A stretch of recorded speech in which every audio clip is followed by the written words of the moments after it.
timing. Hey, yo, welcome in, everybody. How's it going, Bruised? Duke, thank you for the lurk. I appreciate it.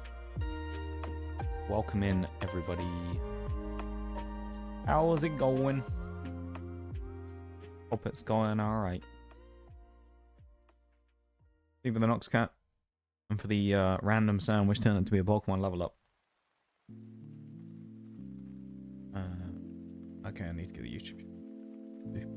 Hopefully that'll work today on Stream Elements as well. That would be nice. On the YouTube side of things, I hope. Get the game open as well in the background. Because sometimes it can be a bit temperamental and doesn't open straight away on OBS. Yeah. Is good. Well, I'm glad. That is good. I'm doing okay today as well. I'm vaguely optimistic about today, but I mean, who knows? War Thunder's so hit and miss sometimes for me when I play it. It's like, we might end up going crazy today, or we might have a terrible day. Who knows? We'll only find out when we get there. That thing that I said about that might be good news for today as well. Exciting stuff. I don't have any updates on it yet. It's progressed further. I just don't have anything that I can actually say yet. But exciting thing on the horizon. I'm going to talk all about it when I can officially talk about all of it. So potentially tomorrow, if not later on this week, I should hopefully have all of my relevant stuff that I can tell you about. So I'm looking forward to it. I'm looking forward to it. Nice. Even the nice. Over the Yoda Death, welcome in Shags. How's it going, man? How are you? And welcome in Duke. How's it going? Welcome, welcome. There's a little mini patch with War Thunder as well. It doesn't look like they've changed a huge amount, so. Oh no, the season ends in 6 days. What am I going to do? We're not going to get anything out of the season now, I don't think. Maybe we can get the 100k Silver Lions bonus, but like, I don't know. Probably not. That's alright, though. Okay, I'm going to get the game up on screen. And then we'll go from there, okay? So, that's why we're here at the end of the day, isn't it? Well, unless you're here to watch me specifically, I guess, but... You know. We all know how I feel about that. Excited for some tanking. Hopefully it'll be good. We'll see. We're on the British again today, of course. We've got the Chieftain Mark III, Chieftain Mark V, Vickers Mark III, and the Centurion. Easily going to unlock the Striker today as well. We're gonna do the Striker quite nicely, and then after that we'll probably go on to the Vickers 11. And then we're at Chieftain last, because it's 9.0. And then we can have the jump to 8.7 and then 9.0. I think. Yeah. Seems like a decent way of going about it, I think. So we'll do that, and then we'll move up to there. Then we have 5 vehicles here as well, which gives us, what, 2 there. That'd be 3, 4, 5. Desert Warrior, nice. We'll get that as well. Alright, we'll get straight into it. Yeah. Living the dream. How are you? I'm doing alright. Doing okay. Nothing crazy, but nothing terrible either, I guess. I'm doing okay. Doing fine, I would say. An okay day. Is it all just XP? I do just only have XP boosters. Not a bad thing, actually. I'll take that. Yee. Alright. Get my wrist warm-up done for the day. Warming up the wrist for those flick shots later on. There we go. We're ready to go now.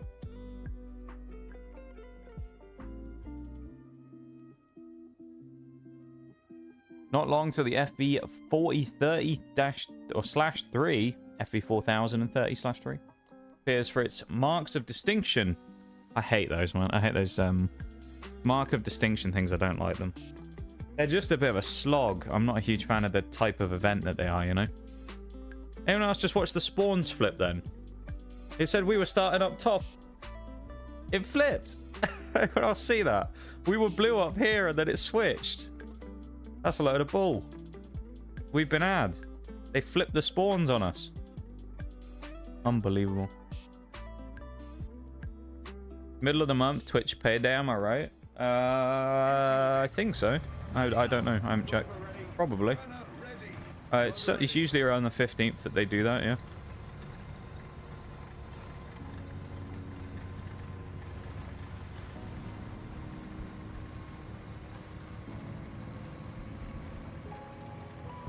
My Twitch monies for the month. Well, technically not for the month, for December anyway, I guess, because it would have been last month, so yeah. Yeah, we did relatively well in December, I think. We did fairly decently, so yeah, it'll be good.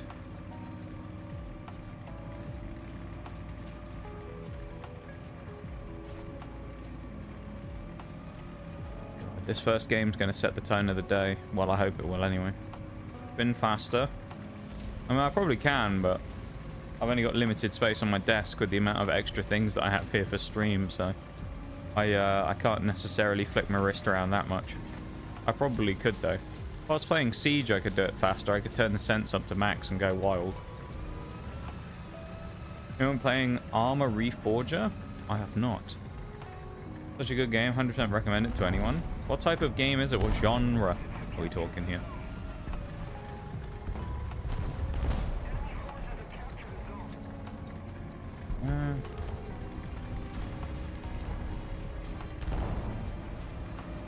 I'm going around this corner, I think.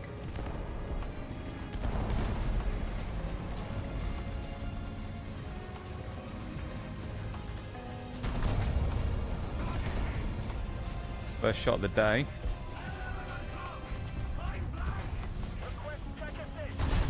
First kill of the day. What are you doing there, Mr. SDRV? Trust me, pal, you don't want to drive off that edge. Hey, Oreo, how's it going? How you doing? You must have...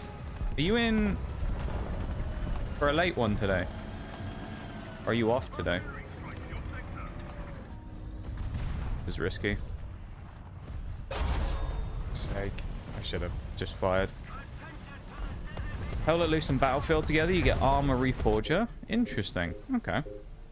I'll tell you what, if anyone does like any of the old Battlefields, particularly Battlefield 1 and 5, not the time period necessarily, but the gameplay and stuff. New game out on Steam fairly recently, Delta Force. A lot more modernized, obviously. It's more like the more modern Battlefields, but very much that similar experience of the massive, large-scale battles and massive maps. Very fun. I've been enjoying it a lot, so people should check that out if they haven't, because it's actually a really fun game, and it's free to play as well. It's on Steam, so go check it out if you haven't. It's actually a really fun game. I think a lot of people will enjoy it. There's an extraction shooter element to it as well, as a separate mode, but there's also just the mass multiplayer version that you can play, so it's really fun. Oh, yesterday it was a late one. I don't remember if I asked if it was a late one or not, to be honest. I wasn't really paying too much attention to that yesterday. God, that was close.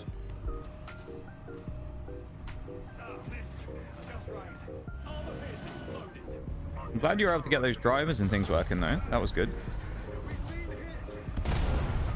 So hopefully we can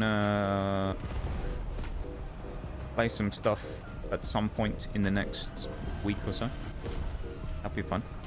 With those drivers fixed. Weird, I don't know what caused that either. It must have been that Windows update or whatever. Very odd. Hope this Type 74 doesn't push on me again, but we'll see.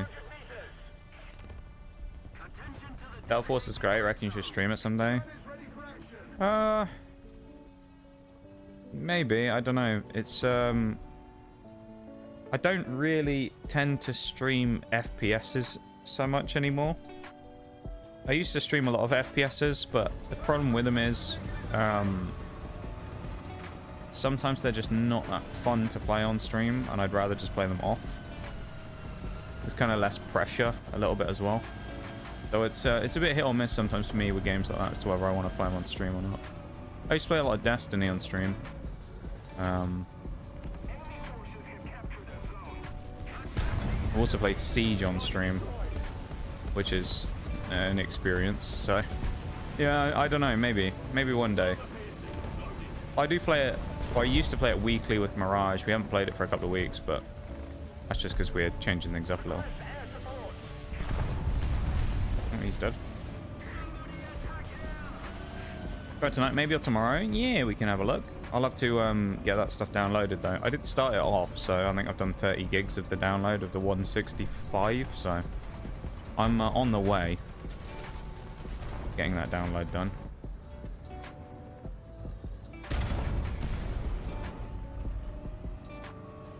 Yeah.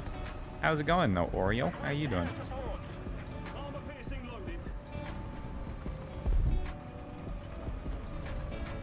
Also, just for everyone here, I am also quite tired as well. So if I play like an absolute knob, there's a good chance that it's because I'm just very sleepy. Okay. Definitely not because I'm having a bad day on the game. It's a genuine thing that I'm not memeing, though. I am actually really tired. So there's a chance that I'm just going to play like absolute ass today. There's Bruce's favorite thing. I've set that T95E1 on fire 3 times now.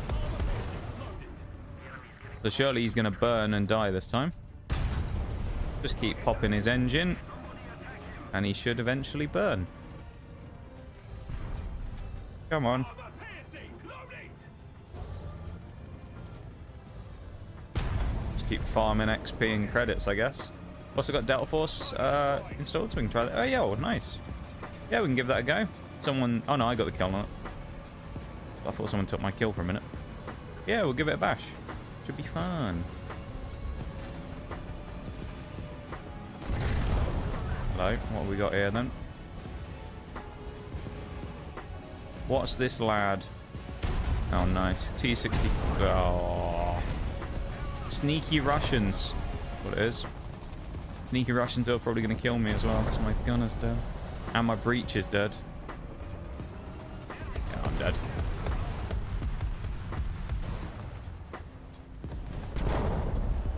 Well, I did fairly well holding out there on the point, I think. I probably should have killed the T95E1 a lot quicker. That would have helped, but... It's a shame. I'm actually really excited about that exciting news as well. I really hope I can talk about that tomorrow, because it's going to be really cool. It's going to be something I've talked about in the past, that I was like a thing that I wanted to do one day that I thought would be really cool.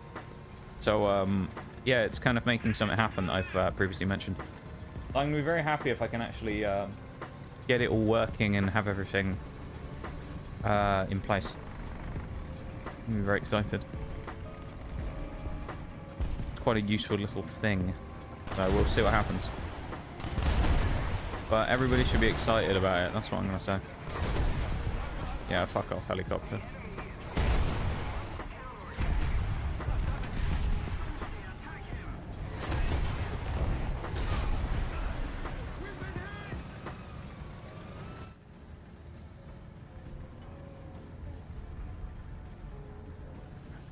Can I actually... And the C-72's roof?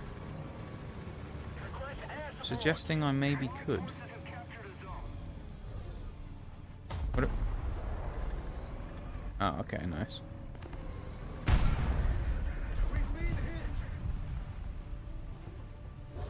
Oh, he broke my breach. Nice. I didn't even notice. Oh, that's really helpful. I got one shot by that, what, 906 who broke my breach, I think. That's handy. God, don't you just love it in a game that revolves around shooting when you're unable to do so? That's what I really like. My favorite part of the game.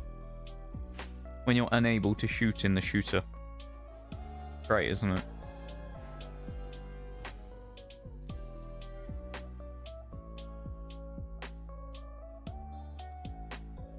These were the people I shot, wasn't it? Not the people who shot me. Never mind. I mean, it was okay as a game.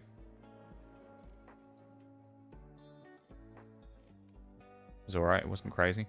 Check the 50% are on next. How much did we get as well? About 3,000?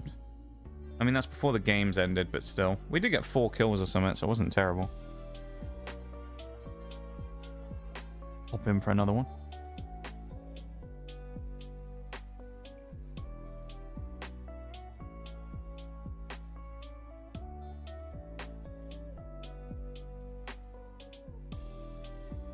Okay. Chieftain again. Chieftain it up. We got this. We're about to go crazy.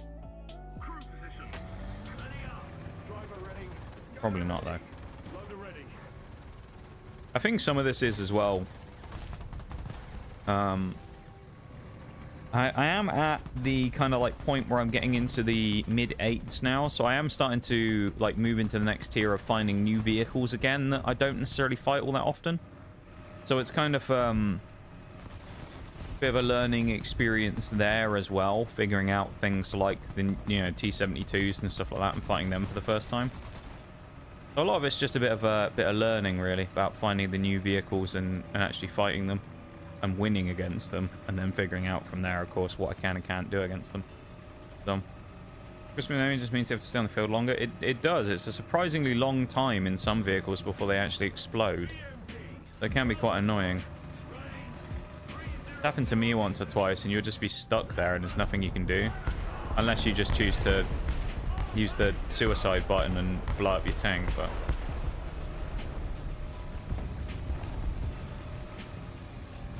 Do I want to be here? No, actually, no, I think about this.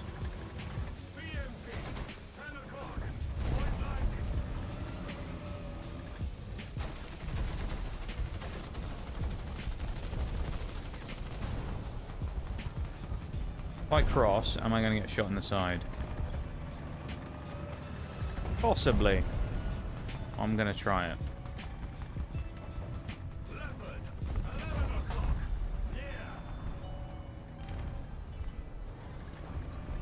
There's the T-54 and then there's that Leopard, but the Leopard's not really a threat right now. Because he's behind something.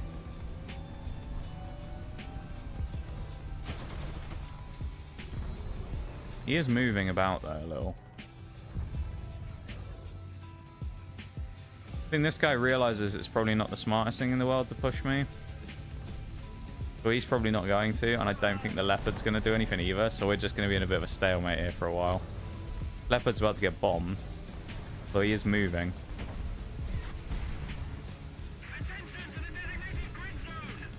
He's finally going to make a move.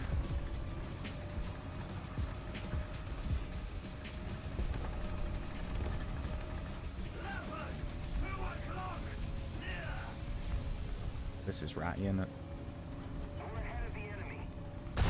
Oh, nasty. All right, as a spot, that works perfectly, really, for this thing. You can get just enough lift on the front that I can get the gun just down enough to poke down where that T-54 was from the Leopard. Oh, that is quite naughty. This must be an absolute fuck to fight as well. I mean, the only thing you can really hit on me is a hatch.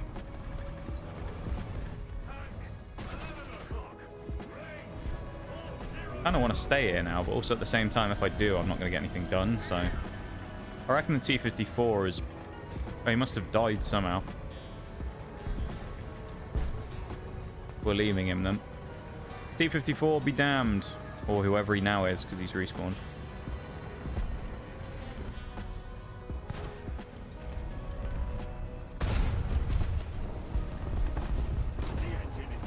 Okay. Alright, I'm going to save the reload for a minute. I'm going to go for a shot straight through. That was not a good idea. Well, I could pen the upper plate. I should have just gone lower instead. I don't know who just smoked that, but I don't think it was me unless I fat fingered the G key. I don't think I did either because I've still got 4 out of 8 smokes. Yeah, I'm not sure what happened there. Oh well. Well, we're alive. That's the main thing. We got away with that.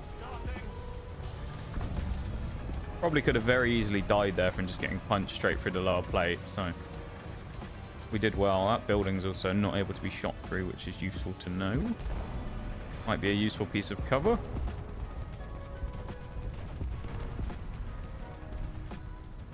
We know there's someone up there. I kind of want to turn down the street, but at the same time, knowing though that guy's there, it's kind of a bit dangerous. So I don't know who it is, but it's obviously a camper because he hasn't moved for a while.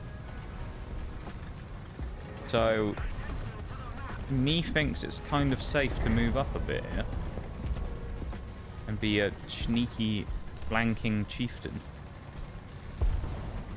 because they don't know I'm here. The mediums have been rumbled. Never mind, there's a of course there's an M60 around the corner. Lovely timing that, isn't it? I finally make my move and then an M60 comes sprinting around the corner. Oh, God's sake. Oh well.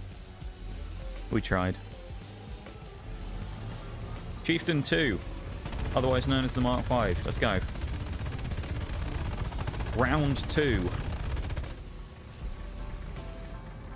Yeah, I do enjoy the chieftains, I've got to say. They're pretty good. I mean, the only thing really that I would say that I have as a gripe against them is more that their armor's just not great. The turret armor particularly looks decent on paper, but is especially poor in practice, and it doesn't really work all that well, so I don't know, that annoys me a little bit. But other than that, I do enjoy them. The gun performance on these things is gnarly, so I like that at least. Welcome in, Snipe. How's it going? How's the snail treated you? So far, okay. We played. This is our second game on, so we haven't been too badly mistreated so far by RNG, which is nice. Although I got that out of the way last week on Wednesday, where I got absolutely destroyed over and over by missed shots, bounces, and hitting people in the ammo and not detonating anything. So I think hopefully I've got that all out the way last week, and this week's gonna be nice and smooth. I'm hoping. Welcome into stream. How's the snail been treating you? The snail, if anyone doesn't understand the reference, is Gaijin's logo is a snail. So Gaijin is what people are talking about when they refer to the snail.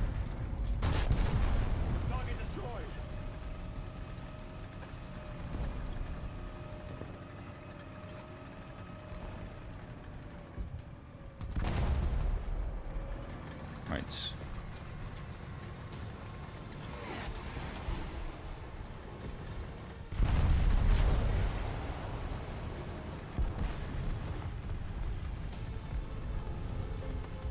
Get out of the way, T55. Could have shot that BMP as well. I just you by asked why would you play?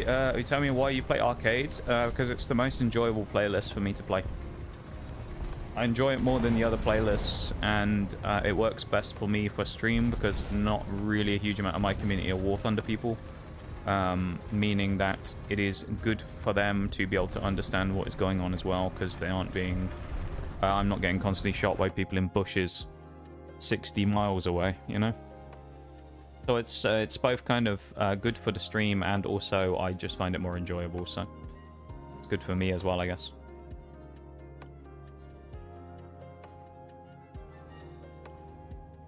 I know it's a very common thing that people ask me, so with mixed results. Some people don't mind, some people get angry about the fact that I don't play realistic, so I don't know.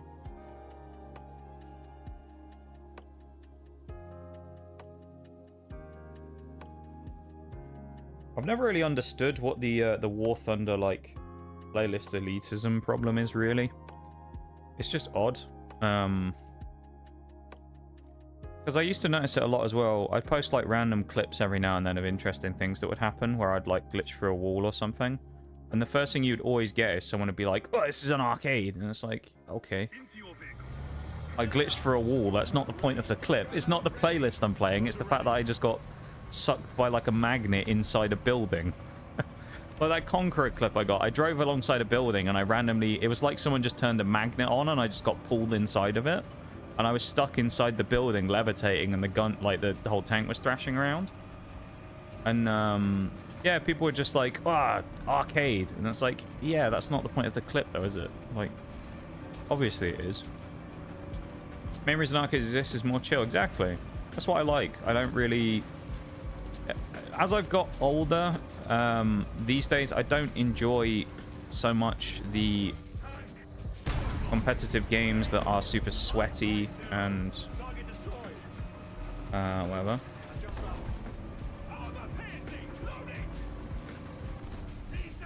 And he's just memeing, man. It's okay. Cool. He's just making a joke.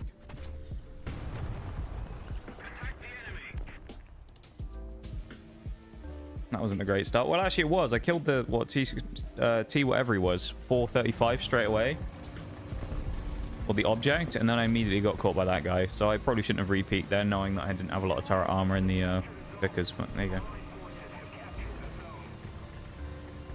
Realistic is when you want to be boring. Hot take. I mean, technically, you're not wrong in the sense that it's a slower play style and it's designed for a more tactical, slow gameplay. So, I mean, more so than anything, that's kind of just an opinion, you know? Like, for me, I would say that realistic to play for me is more boring than arcade because it's slower and it's a bit more methodical, right? And I just prefer the slightly faster gameplay of this and it being more chill. So it's more an opinion than anything else. At the end of the day, I always think people should play whatever playlist they want to play, and if anyone else doesn't like the playlist they play, then it doesn't really matter, does it? Because they're not the one playing it, so... As long as you enjoy what you're playing, that's really what matters, isn't it? Because you're the one enjoying it and having fun playing it. If someone else doesn't like it, then, you know, that's their problem, really, I think.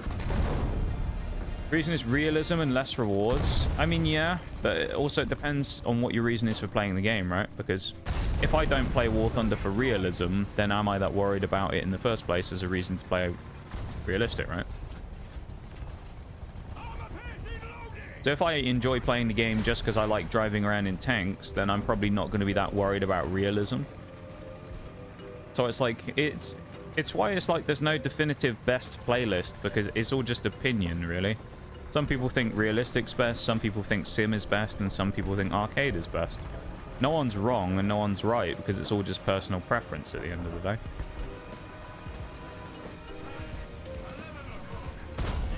Like for me, I just prefer playing arcade. A lot of people would say I'm wrong. Just straight up wrong because I enjoy this playlist.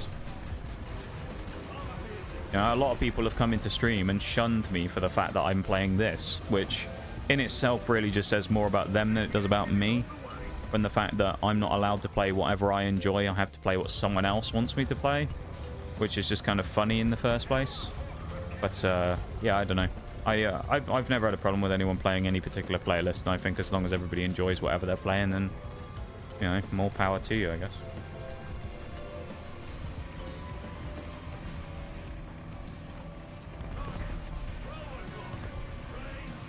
Welcome in though, Nitty. How you doing? Welcome to stream, my dude. Definitely gonna get shot in the flank coming across here, but you never know. Maybe we got lucky. How's it going though, Nitty? 7 whole days in this economy? My god. 7's a big number these days. I do like 7. It's a good number as well. Welcome in, my dude. How's it going? Thank you for the 7 stream streak. I appreciate it. It's almost 2 whole weeks. Tomorrow on Thursday, it'll be 2 full weeks. Oh yeah, I forgot we have the dozer now as well. There you go, the bulldozer. Anyway, I just noticed that. I completely forgot we just slapped it on the front of the chieftain.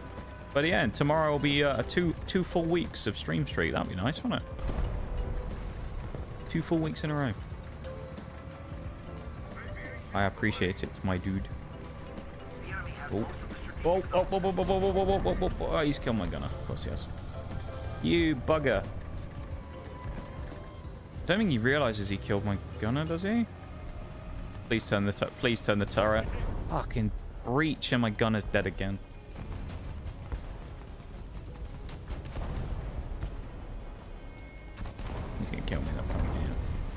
That's more luck than anything, I think, on that guy's part. I mean, he caught me with the first shot, which is fine, and then the second shot, right as I get my gunner back up, he re-injures the gunner and kills the breach, so... I don't know if that's what he was going for. I'm assuming he shot me through the lower plate every time as well, which to get a gunner kill twice through the lower plate is interesting, but there you go. Can't play arcade for the fact that my brain can't keep up, so I play realistic or sim. This is why I say what I say. So I have a thing with this where I personally say that the skill ceiling of each, like the level of skill not required, but the level of skill that can be used and learned in each playlist increases as you go up. So arcade is the most simple playlist, so there's obviously a lower ceiling there. Realistic, there's a higher ceiling, and sim, there's a higher ceiling again, right? Because that requires more of certain types of skills, and the people who are really good at those modes are way better than everybody else because of just the way they work. But I also would say that when it comes to it, I don't think there's any definitive playlist that requires, like, more skill than the others necessarily to just play, in the sense that all of them have their own unique play style, and they suit different types of people. Like, as you say there, like, arcade's just too fast. But then for me, arcade is kind of perfect pace, because I prefer that faster, slightly more brawl-heavy gameplay, rather than the kind of slow, methodical nature of realistic or sim. So I would always say that when it comes to, like, skill or anything like that, yes, there's a level of skill involved with each game mode, but I think that actually people sometimes overblow the fact that realistic is so much more skillful or whatever than arcade, because actually, while it has a higher ceiling, they're just different playlists that require different skill sets. I wouldn't necessarily say that one's particularly, you know, more difficult than the other or anything, because I mean, at the end of the day, what am I doing?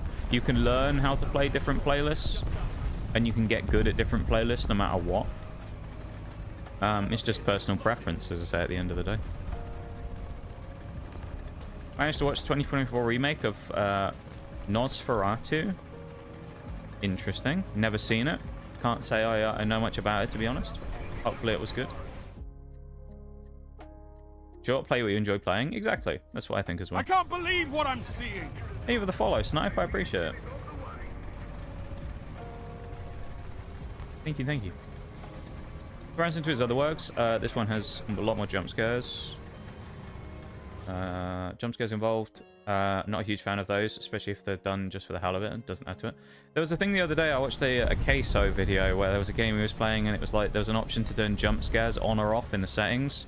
And if you turned it on, it immediately jump scared you in the settings menu, which I thought was kind of funny. That was a horrible game. But yeah, like... yeah, I'm not a huge fan of jump scares as well. It's kind of cheap horror almost, so... But yeah, no, I thought it was kind of funny, though, that you turn on jump scare in the menu and it immediately gets you. There's no, like, you know, anticipation, because no one would expect you to do that, to get immediately hit with one. I just thought it was quite funny. Welcome in, Bevan. That's a great question. There you go. It's a great question, Bevan. It's something I tend to not discuss on stream, because it's a bit unnecessary to do. So, there you go. Do you not full-time, but randomly naval? I've never actually played boats at all. As you can see, I've got reserve in basically everything. In coastal fleet and in blue water fleet. So I've never actually played boats at all on stream. I'm sure I will one day. But it's just not... personally, I don't find the naval side of this era... or not this era, I suppose, but this side of game very interesting. I've always just been a tanks fan. I'm not a huge planes person either. So I've kind of just been like full focus tanks, and then, you know, meme about every once in a while in the other playlist, but I'm pretty much, you know, tanks mostly.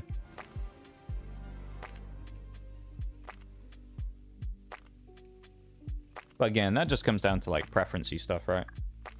Also, I don't know if someone did something a minute ago, but I'm sure there was a pop-up that came up and said about, like, someone starting something off. So I'm not sure if... I think it was one of the goals, was it? Yeah, it must have been the sub goal, so I'm not sure who it was because you haven't revealed yourself. But whoever it was who did the subscription there, thank you very much. I appreciate it. Not sure who it was, but thank you. Very kind of you. Who subscribed. Me for the cheeky sub. I appreciate it. Ooh. You don't have to out yourself, don't worry. I want to get across this side.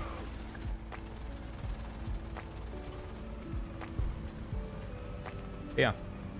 Need for the cheeky sub. Or resub, I guess, depending on if you're a new or previous subscriber. I do appreciate it. Whoever you may be. Oh, I missed that chance on the Vickers. That was such a good shot as well. Would have been a freebie on his side. I don't want to push up too much because I know what normally happens on this map, but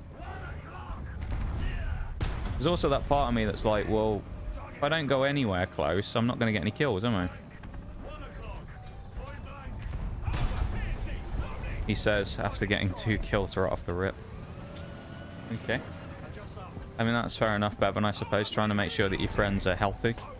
I can assure you I'm peak health, right? I'm peak healthy. Definitely. Yeah, definitely.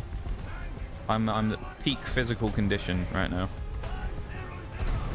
I actually do need to start training again a bit. I've been thinking about this for a while. I've been thinking about getting my old training bike back out again and doing some stuff with that. I need to do... Okay. Well, Roy can't hit me on the move. Never mind. I shouldn't have pushed up in the end. Turned out to be a bad move, of course, because in War Thunder, in arcade, even playing aggressively sometimes doesn't work. Bad. Philosophy for jump scares is to build on the atmosphere of the entire plot and add even more tension to the plot. Yeah. Needlessly throwing them in there can be a bit annoying. I would say. I do like a jump scare. Like, jump scares can work really well if they're executed properly. Sometimes they're just overused. You know? And they've become too much of a thing now where everybody kind of expects them. So they're not quite as interesting as perhaps they were some time ago. Mah! Shitty shooting from me. Very annoyed by that. That was bad. Best example of a good jump scare is Sinister, the first one. Exorcist 1 and 3. That one particular scene in 3 and a few more.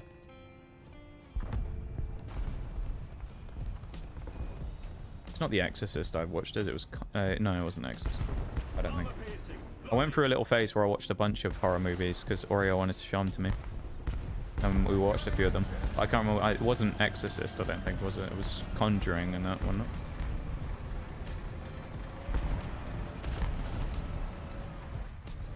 You little shit in the M551. I'm going to catch you in a minute. You're going to repeat this and you're going to die.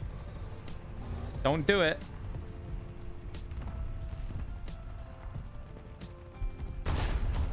Alright, he didn't die. I just decapitated his commander. Poor sod. Think. Oh, DF-105. That's also kind of scary because it's DF-105 and I never seem to kill them. If you know me, you know about my history with DF-105s. Probably also just switch to Hesh for this 551, but... Need to do workouts again. We've been slacking. We have a bit, yeah.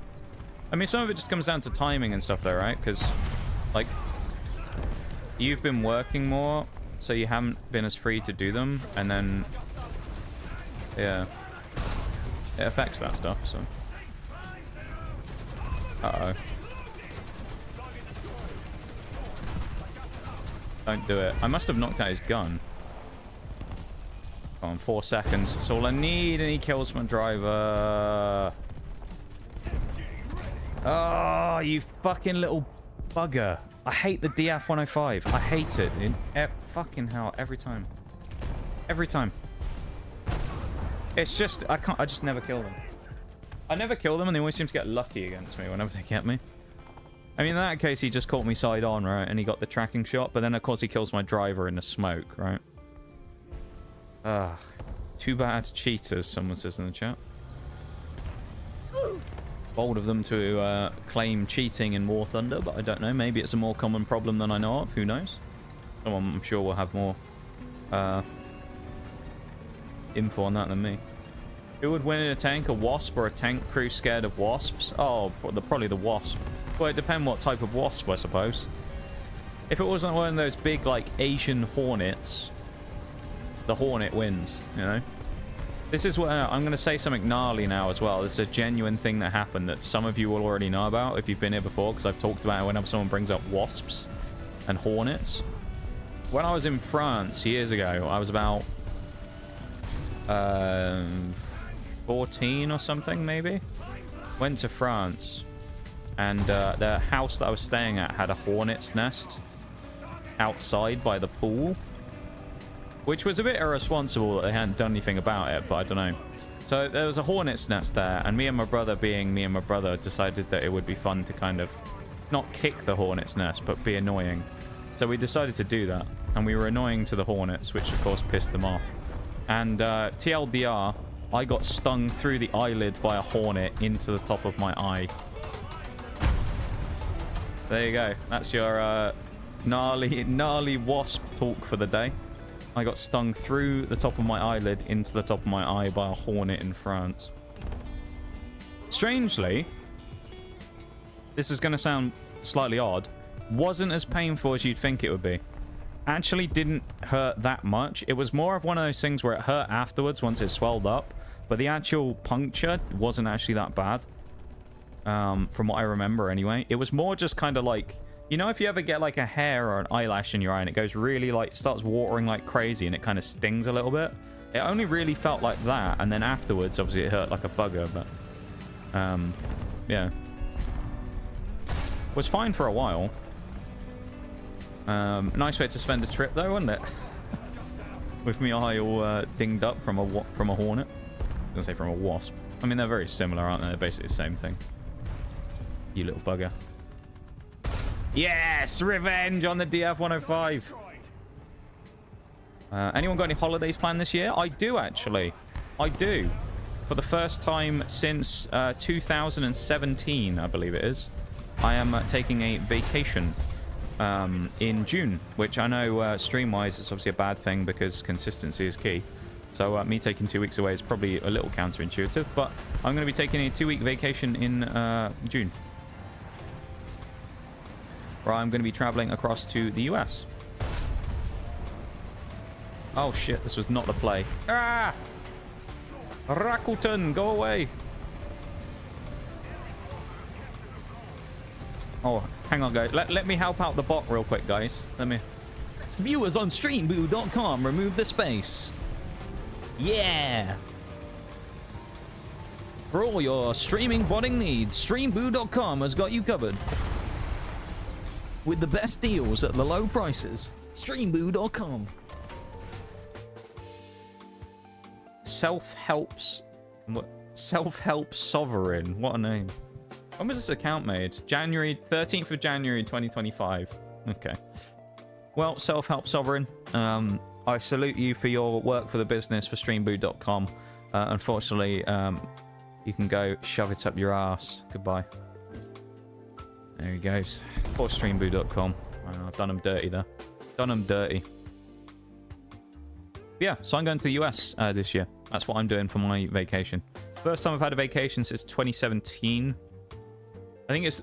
I was talking about this the other day because I could never remember. I always thought it was 2018, but I think it's because it was the end of 2017 going into 2018, not long after I came back, which I think is where the confusion came from. So I'm pretty sure the last time I went on vacation was like November of 2017 or so. And then I went... Because 2018 is where... the last time I went on a trip was where everything kind of kicked off IRL for me. I'm not going to spend a lot of time talking about it because we talk about it a number of times, but after I came back from the US was my old man that I went with. He thought he had food poisoning. He came back And they did some... He went into hospital for it because it wasn't getting any better after a couple of days, and he was doing really badly. So they took him in, did a bunch of tests, and they actually found out then he had cancer. So it's been going on from then. So it was almost a blessing in disguise because they both found out about it then, of course, earlier than they might have. But also, it's a bit of a bummer way to come back from the trip, isn't it? You come back from a trip away, and then you go, oh, by the way, you know, someone's got a life-threatening disease. So there you go. Yeah, so it was kind of the start of all the IRL stuff for me. That kind of was my downfall, if you will. So there you go. It's both kind of a nice memory of a nice trip, but also a little bit marred by that. So it's the first time I'm going away since then, so I'm kind of looking forward to it. And I'm going away completely on my own. First time I've ever taken a trip on my own and traveled on my own, so that's going to be a new experience. Never flown on my own before. Or navigated a new airport. I've never been to Heathrow before. So I'm flying from Heathrow, which will be fun.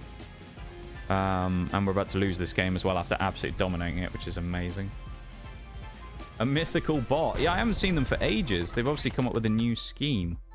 Streamboo.com is obviously the new one. Minus the space, remember. Don't forget to take away the space.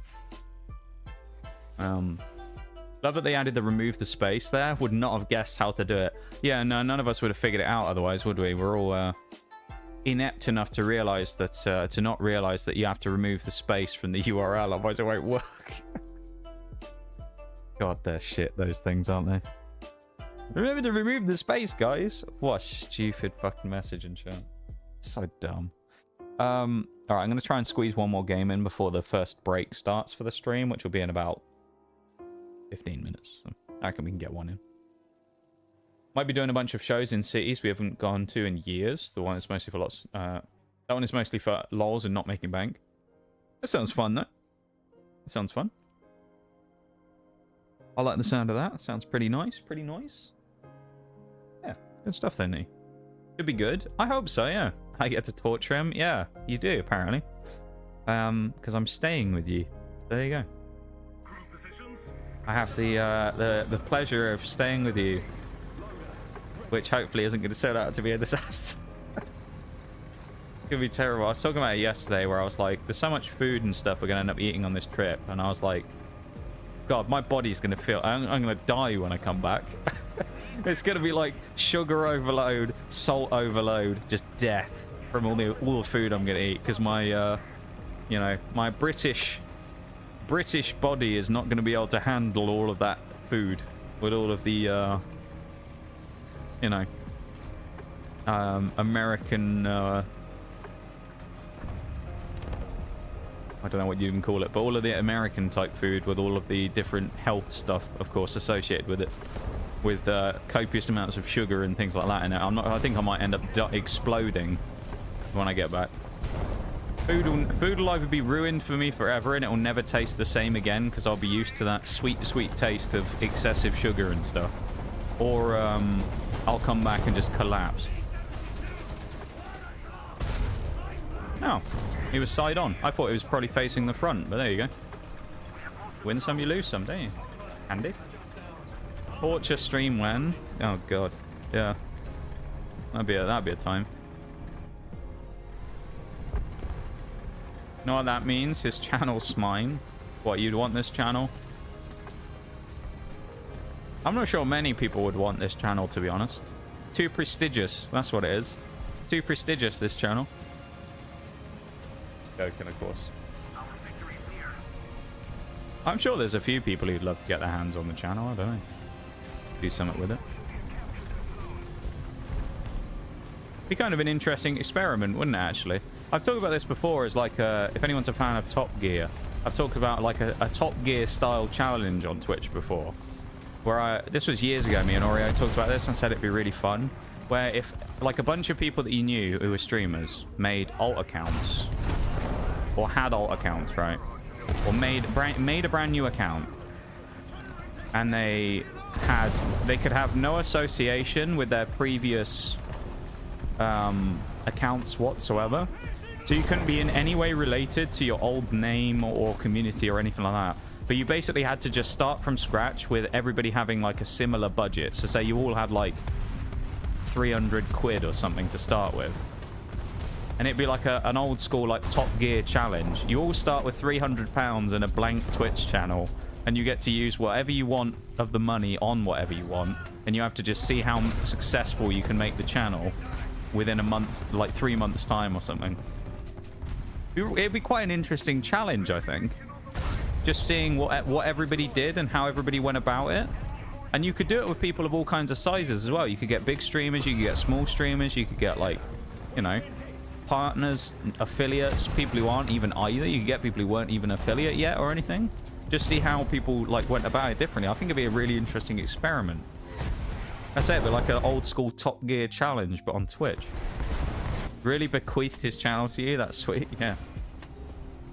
Yeah. If I ever go out, then I know that you know, it'll be in good hands. Welcome in, Maximum. How's it going, man? Welcome to stream. I was just talking about my old idea that I'd previously been discussing years ago with Oriar about a Top Gear style challenge of people having a given budget and a blank Twitch channel and seeing what they could do with it in like 3 months. I think that'd be a really interesting experiment, genuinely. I just think it'd be quite cool. I don't have the time to do it or anything like that, because obviously you got things like people who are... If you did it with a bunch of people who are like all kinds of different size streamers, you got a lot of people who are going to have like schedules and things and can't fit it in anyway.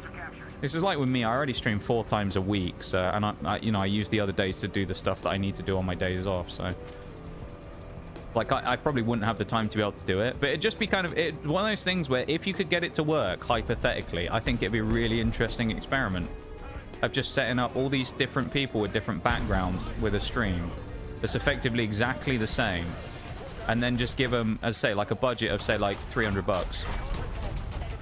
Is that an SPAA? Or was that a light? That must be a light. Yeah, light tank. Okay. Yeah, you set them all up with like the same budget and then just let them rip and see what happens. Could do that challenge just to make some interesting content. I think it would make some interesting content, actually. That'd be the type of video on YouTube that I think would do really well if you did like the POV perspective of each person. You know? I actually think it'd be a really cool idea, though. Just as an idea, I think it's interesting. You know? And you could get, as I say, people who are partnered, people who are affiliate, people who weren't even either, people who are brand new and never streamed before, just to see what everyone does with it. Because I think it'd be more interesting to see what people do, where people invested the 300 quid, or 200 or 100 or whatever you wanted to do, or no budget at all. But I think it'd be really interesting to see, like, what people did with it and where different groups of people thought it was worthwhile putting it, you know? Because you might find that, like me, I went, oh, well, I'm going to get a PNG or something. Or say you went onto, like, I don't know, Etsy or something, and you bought a VTuber model license or something. That you could use one of those, you know, the models, the non-unique ones that you can get, like the generic models. You might go, oh, that's a good idea, I want to do that. But then you might also just go with something completely different and spend it on emotes or, you know, whatever, in case you make it to affiliate. I just think it'd be a really cool idea. I don't think anyone's done it before either, at least as we know of. The only thing is, and you'd have to be really careful about it, is that making sure that you had no association with anyone you knew previously. So the only people who would be able to know about the challenge would be the people doing it, who would convene to talk about, you know, what was going down and how it was going. But other than that, no one will be able to know. Because if I came here and I just went, oh, guys, I'm doing this challenge, and I told you all about it, and you went and followed the channel, right, it would, like... It would kind of break the point of the challenge, right? Because it would just be me, you know, farming off of a previous channel that I'd made. Imagine a VTuber making their account with a face cam and no one knew. They could do that. If no one had seen their face before, like me, other than my voice, which, let's be real, though, if I went and played something completely different, right? Let's say I just went, I'm going to focus on popular trending games at the time. So I went and played, like, I don't know, something that was doing really well at the time. Like when Cult of the Lamb was popular, and I just thought, I'm going to go play Cult of the Lamb. And none of you had, like, the chances of you finding me randomly, not knowing that I'd made another account, and then recognizing me, quite slim. So it'd be kind of interesting just to see, like, how that would happen. And then, yeah, I think that would work, actually. People who are VTubers could actually do that. They could actually just make a full-on new account with a face cam and no one would know. Guy broke my breach as well, so I'm going to try and break his life. That's what I'm going to do. Break his spirit. Yes, and he's dead. The Mars 15. The Mars bar has been defeated. That would be really cool, though. Thank you for the Noxcat. And no one knew exactly. I'm actually going to use one of our snoozes real quick as well on the break, because it's not going to be done by the end of the lobby, so...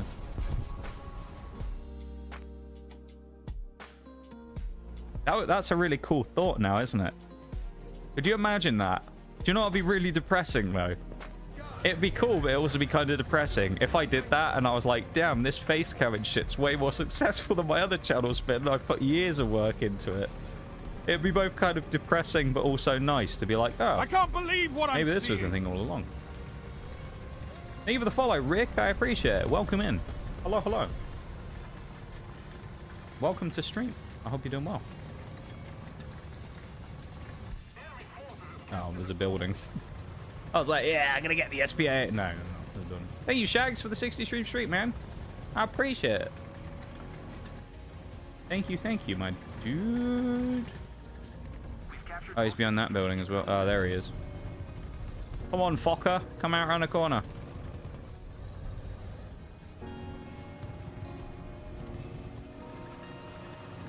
Thank you, though, Shags. I really appreciate it, man. Thank you for the 60.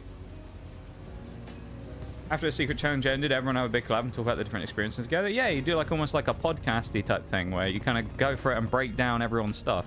It'd be one of those ones where it'd be like the enemy of every streamer, because it'd be all about analytics and stuff, right? Because it'd all just be people like nerding out and comparing stats, really, wouldn't it? People talking about follow numbers and engagement rates and stuff. Just purely from the perspective of seeing whether experience or whatever... Oh, I shouldn't have done that. I thought he was looking the other way, though. I didn't realize he was going to be looking that way. I mean, I guess he can spin his turret really fast, but... Yeah, it'd be interesting, though, to know, just to see whether experience or... Like, if experience is as much of a big part of it that people think. Oh, who's bitching in the chat? Dudsy. What does Dudsy have to say for himself? What a dumb team. Let's just do the check just to make sure. Where's Dudsy? Oh, he is actually up top of the team. He's actually a player up in the top half for once. That's a surprise. We are winning, though, so I don't really know what he's complaining about, but there you go. Yeah, thank you again, Rick, for the follow. I appreciate it. Yeah, and we all just want to see your face, friend. Maybe. I'm probably never going to do a face reveal. I was actually talking about this around Christmas, because I was at a family thing, and people were asking me about stream stuff. And they said, like, why don't you ever do it? And someone was kind of saying that I should try it just to see. And I was just like, I'm probably never going to. The way I see it is, I don't, like, with this channel here, I don't see any benefit that I would get from having my face associated with the channel. I always joke and say it'd turn more people off and push them away from the channel than it would anything else. They'd be horrified if they saw me IRL. But no, I don't know, I just don't... I'm kind of one of those people who, like, the whole point of when I do the stream stuff is, like, not anonymity, but I kind of like the idea of the mystery of who is it behind the PNG. Nice. So it kind of ruined the illusion a little bit if I just showed myself, wouldn't it? I thought about it before, but just as a random thing, just with no context, just show a picture of my face. But I'm sure someone's probably seen my face at one point during one of the Pokemon streams, because I almost guarantee that I've shown a reflection of myself at some point on one of those pieces of plastic or something. But yeah, I don't know. Wouldn't you want to know if it was more successful? Yes and no. Yes, because it would be interesting to know that maybe that was a direction to pursue in the future from that perspective, but also it would be sad because it would almost invalidate all of the work that I'd put in over the last few years. So, like, it would be both good and bad, because while I would be glad to know that it was better, I would actually be kind of disappointed to know that I'd potentially put all of my effort and time in the wrong direction in the first place of the last however many years of streaming. So it'd be both kind of a blessing and a curse, I suppose. I'd be happy to know it, but also I'd be disappointed knowing that I'd could have done something, a very minor change better, and it would have, you know, completely changed the game for me, maybe. Don't have an issue with the face reveal. I just think PNGs are way more affordable than the cameras I need to make a face camming thing. It's more creative. I mean, yeah, there's nothing. I have nothing against face cams. I just think, for me, I'm just not interested in being a face cam streamer. I like, as I say, I like the illusion of it, you know. I think if anyone should just do what they want to do. If they want a face cam, they should face cam. If they want to be a PNG, they can be a PNG, you know. I would argue that if you're a PNG or a VTuber or whatever, it's harder to actually come across on stream because you have to convey your personality and or things like that through your voice specifically. You don't have a face or anything like that to go with it. It's harder to create like connections with people because they're not talking to a person really, are they? They're talking to a avatar on a screen. So it's slightly different as a kind of mindset. And a lot of people don't necessarily view them as... That's the thing you'll notice a lot. People don't view a lot of like VTubers as the person. They'll view them as the character that they are, right? Even if they aren't one. So that's like... Well, that's where I think a lot of the parasocial stuff comes from, is people sometimes like forget that it's not a real... that it's a real person. And they kind of act as if they're the representation they see on screen in front of them, right? And that's where I think a lot of the weird parasocial stuff comes from, is people kind of like glaze over the fact that there's a person controlling the model and all that stuff. They just kind of assume it's the person on screen is the streamer, when at the end of the day it's just a 2D or 3D model, isn't it? That's a whole other side of things. Thank you for the unintentional start work on a PNG my friend asked. Well, on the PNG my friend asked me to do. Reminding me to do the reminding you to do work on it. Really behind on doing stuff for stories. Fair enough. Did make the decision to have a face reveal after I got to 1K on Twitch and YouTube because I was thinking of revealing my face when I did game reviews, background projects. Yeah, you could do that. T3 Tom as well. Welcome into the YouTube chat. How's it going? Hello, hello.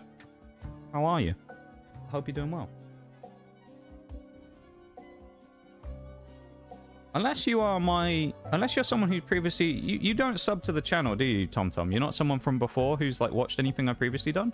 Are you new today? Because if so, that's actually really cool, because I think you might be the first ever new person that's come into my stream on YouTube, which is really cool. That being said, actually, I do need to BRB for just a second, okay? So I'm just going to put the BRB screen up while the break goes through. I'm going to go grab my drink, and then I'll come back, okay? So I'll be back in just a sec. But that's actually really cool if you are. You might be my first ever brand new viewer on YouTube. So...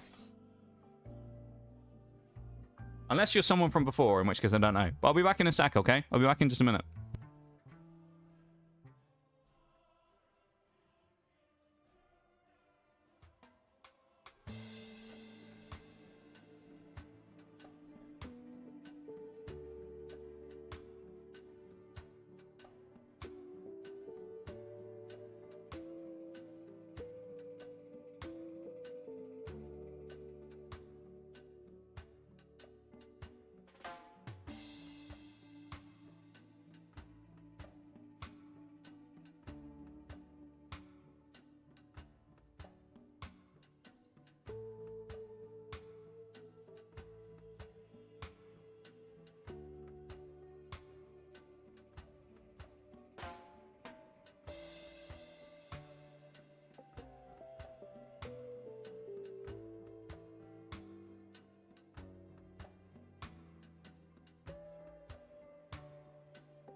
Okay, I'm back.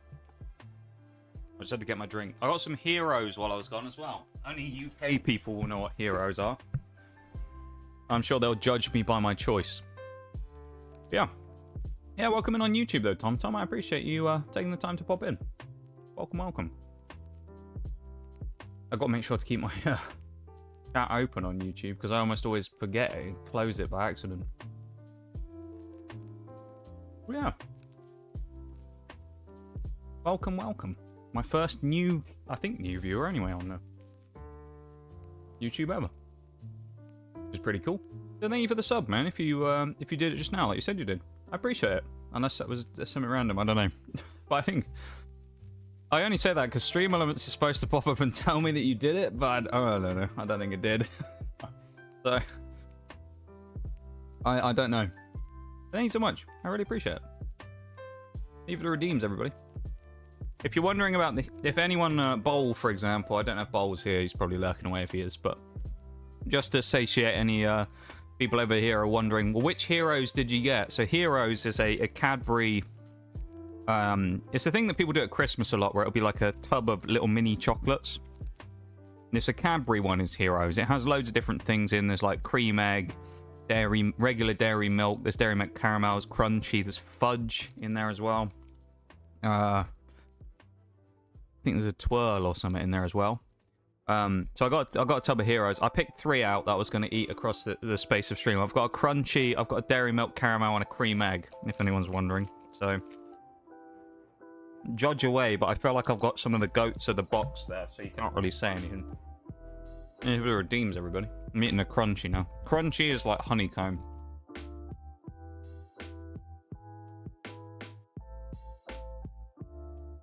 Caramel Freddo. Oh, that sounds good, man. I've had a Freddo for years. I love a Freddo.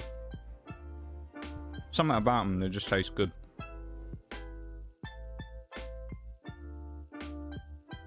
Back into the fray we go as well.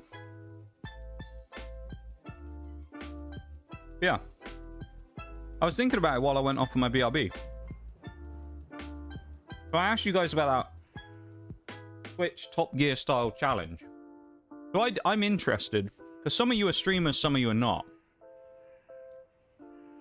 This is open to anyone here in stream. If I gave you, and that has to be used for the purposes of streaming, you can't just say, I'd have the 200 quid and piss off.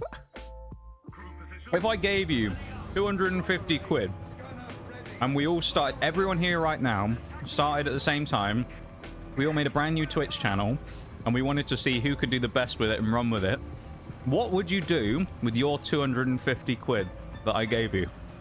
I think that's an interesting question. Because some of you aren't streamers, some of you are. So I'd be interested to see what the difference is between some of our ideas. If it was me, I think I would spend some of it on a PNG. Or, as I say, I'd go on like an Etsy or something and find something within the budget. Like a model or something. Emotes would be irrelevant because you weren't actually an affiliate yet. So I think I would go for... You could also include services in this, so something like Games Pass you could probably do. If you wanted to within the money as well. So I might well do like a Games Pass sub or something. There's another guy there. There's an M60 as well. Seriously? Bruv. I don't know what I'd do with my last bit of money. So think about it, if I say paid 100 and then I got, well, like the PNG model thing, right? Then let's say I get, what, 20, 30 for the Games Pass. Let's say 20. Or at like 120, I'll probably use half the budget. What would I do with the rest of it? I'd say definitely software, I think. Oh, do you know what? Actually, no, I know what I would do. I think I have an idea. If it was, I think what I would do is I would invest in one of those video softwares, like not software specifically, but like websites where you can plug all of your Twitch stuff in and it auto generates clips. I think that could be worthwhile doing in this current age of short form content as well. I think that'd be quite an interesting way of going about it, of trying to produce as much short form stuff as you can for like TikTok and stuff like that. I think that would be particularly potent maybe as a strategy. I don't know. Book a ferry and stream a trip around Europe with zero plan. Be an interesting idea, I think. It might well work. The only problem is you'd only have the budget that you got from that, and you'd have to rely on making money from Twitch otherwise. So, like, as long as you could make enough to make it a worthwhile trip that could make enough money to, you know, keep you going, then yeah, it would work fine. It's a hard one. See, that's what I'm thinking. It's an interesting question, but it's also quite difficult because for some people who are like all different kinds of sizes of streamers as well, it's like everyone's going to have a different idea about what they would do and how they would do it. Like me saying what I did there, probably a vastly different idea from what some of you might have thought of or might think of. So it's kind of interesting just to see what everyone's opinion on it is as to like what you would do if presented with the situation. Like Nitty, for example, is another good potential one here, because you could say, well, Nitty or someone like that could say, well, I'd invest in a bunch of art stuff. I'd buy an art tablet and do something like that and do art streams. You know? So it's like you've got all these different versions and things you could do where someone might be an art stream. I wasn't aiming for the leopard, I was shooting at the pattern. But like Nitty could become an art streamer and he could spend it on an art tablet or something, as I say. And then you might have someone else who goes, well, I want to do like IRL streaming. I don't know, so I'll buy a GoPro if I can get one on eBay. You know, spend like 250 quid and try and get like a second-hand GoPro or something. You know, and you could do all kinds of stuff. It'd just be really interesting to see what people's thoughts were. It's an interesting little game, isn't it? What would you do?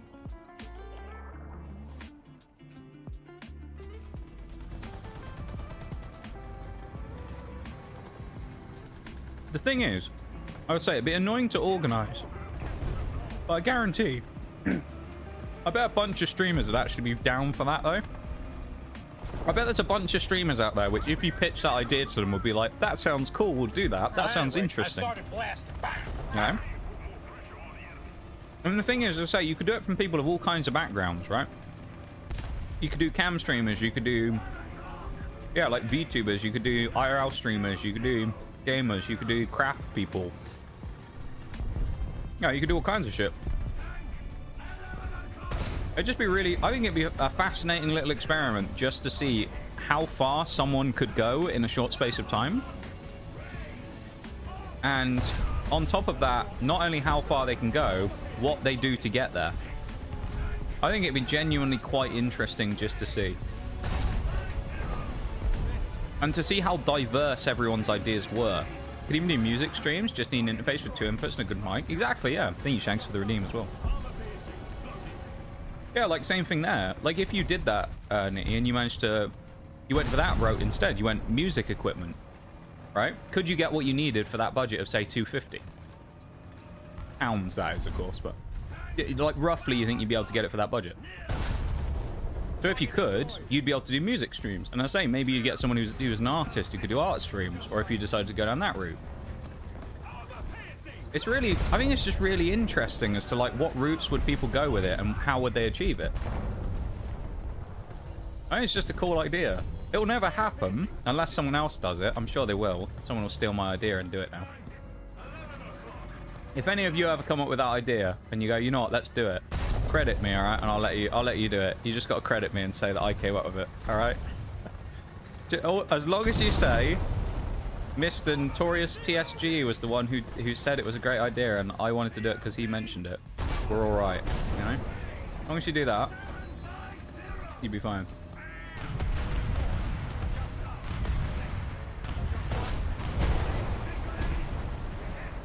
Hire a hot tub and fill it with women in bikinis. I mean, you could do that. You could use your money for that. The only thing I would say about that, though, Duke, is probably in the short term it would work really well, but long term you'd have nothing because you'd run out of money really quickly. Unless you immediately just set up like a massive dono link and had loads of people spamming donations. Of course, you'd make no money because you wouldn't have subs or anything, right? You wouldn't have access to subs or bits or anything, or you wouldn't even have access to channel points, which would be sad. So you'd basically have to rely on people donating directly. So it's a dangerous strategy, but it could work, you know? Would it prove or disprove the old thing that people always debate about whether, you know, people who are involved in, like, lewd content always seem to do better than people who aren't? You never know. Maybe it will settle the debate once and for all. Yeah, I just think it'd be one of those ideas that just on paper, maybe it wouldn't work in practice and it'd actually be really boring and it wouldn't be anywhere near as interesting as I think it would be. It's possible. I just get the feeling it'd be one of those things that it just sounds pretty cool as an idea. You know? That was really helpful until this guy, the T10, just drove up there and smashed that guy, which completely fucked up my shot then, because I think I hit him and ricocheted instead. We lost as well. 8 assists, got wingman. 6 kills, 8 assists, not bad. Even the silent lurk. Nox just solved unemployment. What? Give everyone 250 quid and start them on a Twitch channel. That's how we solve unemployment.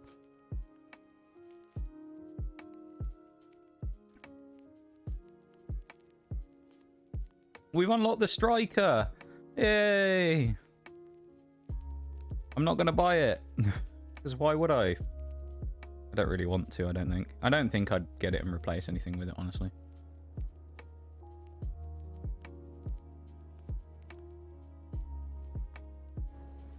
Yeah, Vic, I think we'll just stick with the lineup. I haven't been playing the Centurion recently, but that's just because I got the Chieftain now, which kind of fills that role.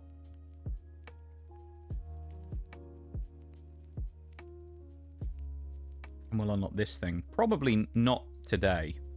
I don't... it's optimistic to think we'll somehow make 160,000 today. We do have some boosters, though, so...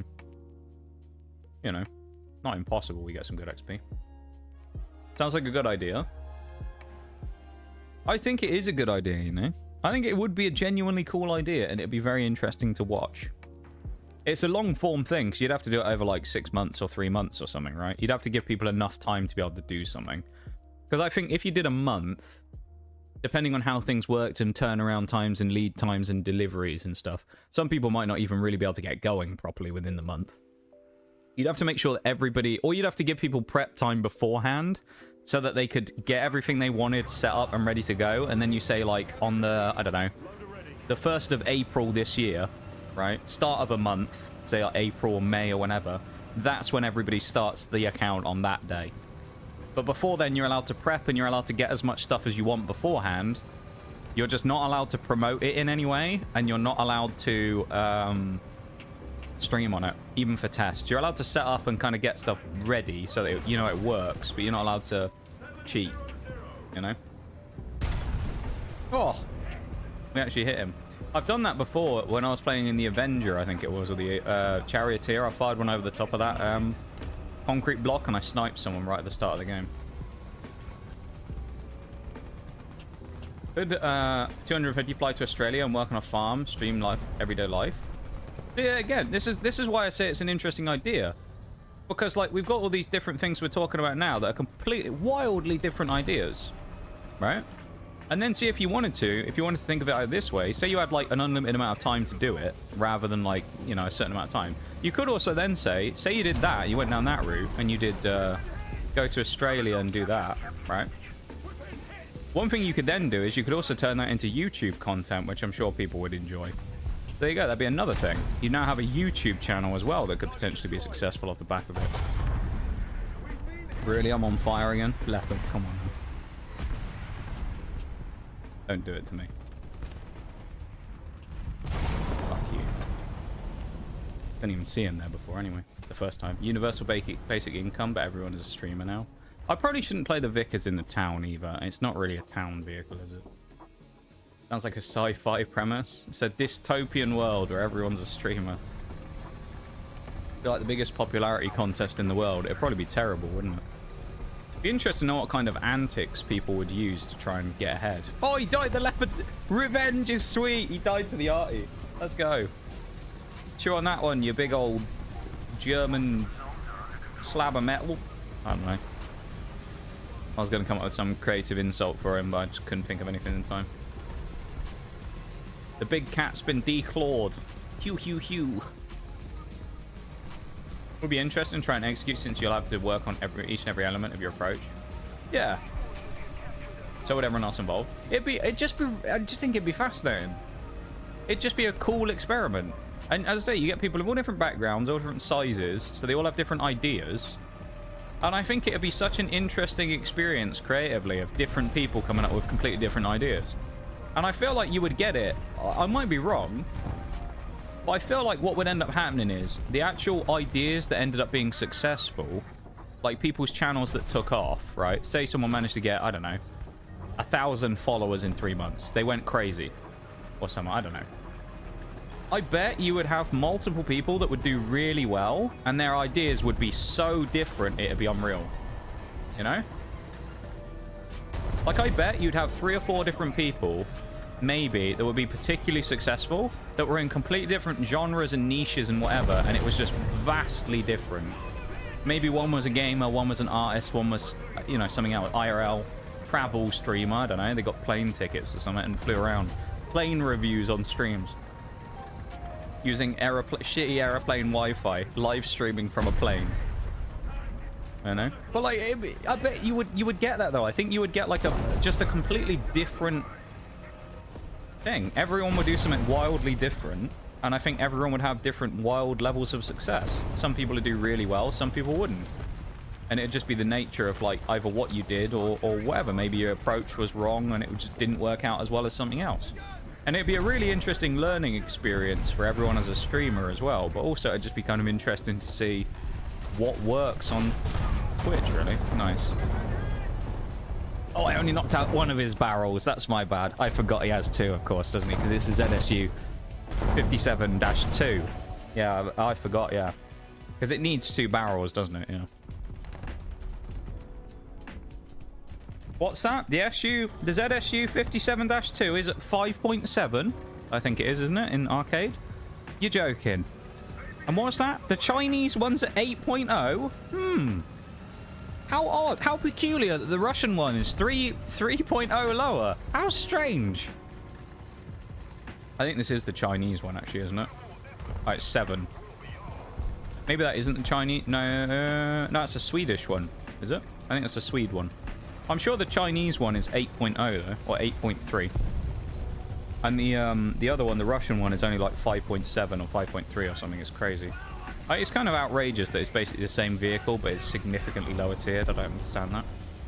Other than the fact that it's Russian, which, let's be honest, Russian bias. Oh, God. Whoa. Got a bit of a cough there. Wow. Chinese bias in games. You never know, Shags. You never know. Use a voice modifier so people can't tell who you are. It makes it harder for people to know who to find you. Yes, but also I would say though, Bruised, in that case, you're vastly overestimating Twitch's discoverability. Because what you got to remember is if you're all starting from nothing, right? So no one has any like knowledge of you at all, and Twitch doesn't know anything about you because you're brand new. So nobody knows a thing about you on the streaming platform. Your discoverability is going to be like terrible, because really the only way people are going to find you is specifically finding you in a category or something, right? No one's really going to find you anywhere else unless you promote yourself on other platforms. So like, even with the voice stuff, I'm not sure if that would be that necessary to do anyway, because I think a lot of people wouldn't find you for the most part. Horrible shot. Have a good one, Nee. Take it easy, man. Have a good one.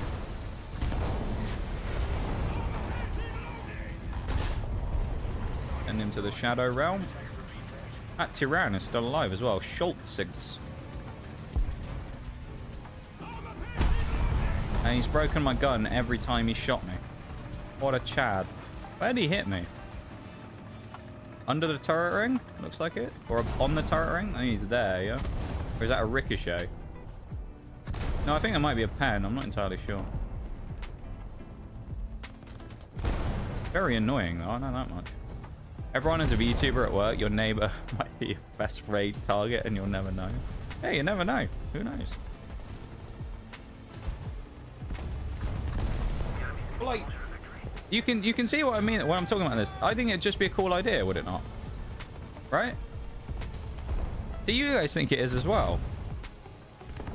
I genuinely think that would be a really cool idea for something. So again, right? I know who's here. Know who's been here in stream today, of course. You guys have been talking about it with us, discussing it with us. All right, we're gonna set up NDAs now. Gotta set up NDAs. If this information goes anywhere and this idea randomly gets out, I'll know it was one of you. All right. There's only like however many of us are here. I don't know how many are here, but I'll know it was one of you. All right. You'll be outed. Oh fuck's sake. I thought I'd survive that encounter as well, and I got blown up by a bloody plane. For God's sake. It is. Thank you. See, again, it's not all my idea though, right? This is one of those things that we talked about before. Me and Oreo discussed this ages ago, like years ago now, probably a year, 2 years ago. We were like, that'd be cool, just as an experiment. I was playing Destiny at the time, I remember. Playing Destiny PvP, and I was just talking about it, discussing it with her. We thought it'd be a cool idea. I think we've mentioned it to one other person ever, maybe. I don't think I've ever talked about it on stream before. But like, yeah, it never happened. At least I wouldn't be able to make it happen. If someone did it, I'd love to be a part of it. I wouldn't make it happen myself or be able to, because not only do I not know enough people that I could get involved in it that weren't related, right? Because, alright, I know like a decent amount of streamers, but too many of them know each other, so it'd make it a bit wonky, right? You'd want it to be people that were like, not associated with each other, right? So they couldn't necessarily, because that would be the other thing as well. You'd have to make sure that nobody could mutually benefit from each other. So you'd have to make it so that no one knowingly raided each other or anything like that, or shouted each other out. Because say you got two people who were friends, they could just cheat, couldn't they? Just shout each other out constantly and like do that. So you'd have to be very hot on the rules of it to make sure that no one cheated the results. But yeah, I just think it'd be really cool. See, I'm talking about it now because I think it's an interesting idea. That's why I'm talking about it so much. I think it'd just be really cool. You know? Yeah, it'd just be really interesting.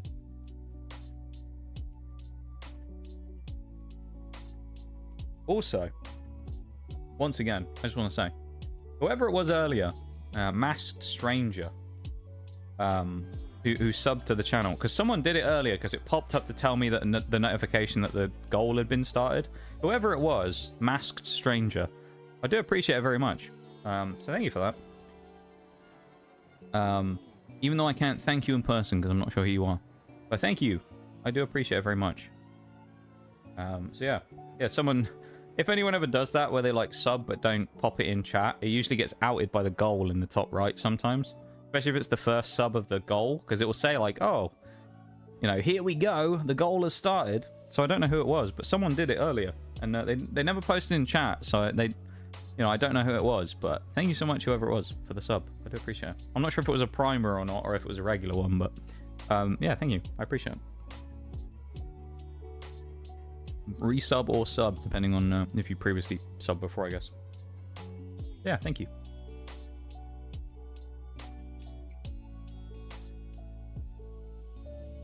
Even the spinal as well. I appreciate it, man. The spinal correction.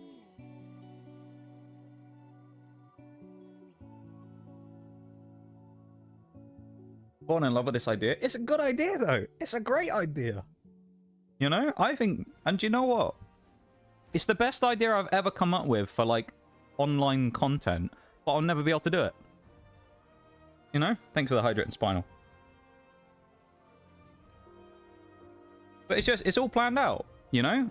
You'd be able to make videos from it. You'd be able to stream it live, everyone's perspectives. People would be able to make, like, series on it. It'd be great. You'd see everyone's, like, ins and outs and tricks and how they did things. It'd be great. It'd be informative for people who wanted to try streaming because they get, like, a good way of starting out. They would show, you know, potentially that in some cases that certain things do or don't work.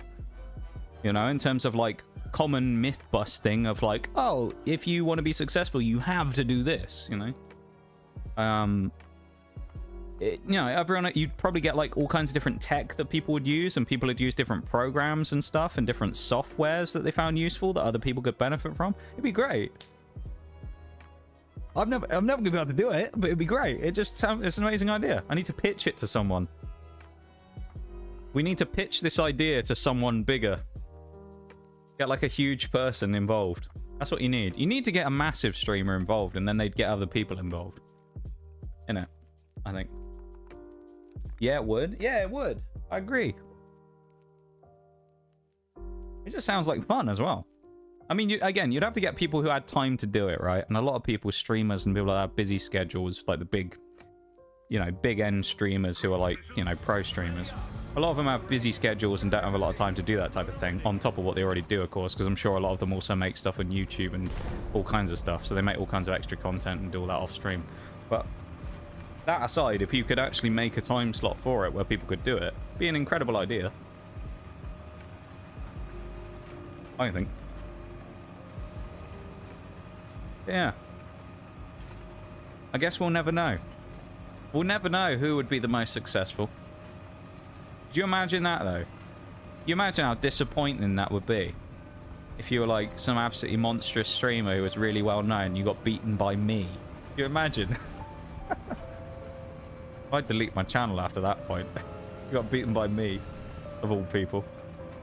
Decimated by me in the analytics. Beaten in the stats. That'd be funny, actually. I don't know what I would do, though, in terms of like whether I would try and like maybe stream in like almost a different, not like personality, but try and do things differently from how I do them now, in terms of like just play games and kind of like meme about, or would I try and like focus more on something specific? Who the fuck shot at me? Oh, you. No, was it you? How could I not spot you? Hang on. Me dying aside, where the fuck was he and how could we not see him? Because he was sat right in the open. He didn't just pull out into the open there. Where was he when he shot at me the first time, and how was he not on my radar? Gaijin? Explain. I also need to get rid of the smoke shells because I just realized I've got 22 of them and I don't want that. But like, Gaijin? Explain, please? Oh, I was saying about, yeah, popular games. Marvel Rivals, that'd be like the current game, wouldn't it? That people would jump on, I feel like. People would start doing like Marvel Rivals, maybe. I could see that being a popular category that people would go into. But then the problem with that is it's really saturated, so you'd have to be really good at it, or be really entertaining. And actually, now Brew's saying about that, and that makes me think, if you had anyone who was too distinct with their voice, it would be kind of difficult. Yeah, there's more to this than meets the eye, isn't there? It's a very complicated, interesting challenge to set up, but... Anyway. Oh, I like this little Pokemon battle in chat. Cinchino, or Chinchino, I can't remember how people pronounce it. I think it's Cinchino.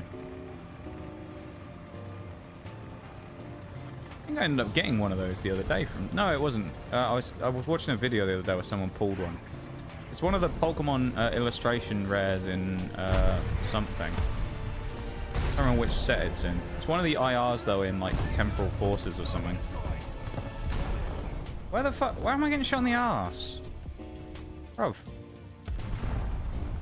Come on, now. Disrespectful. How am I getting shot in the arse?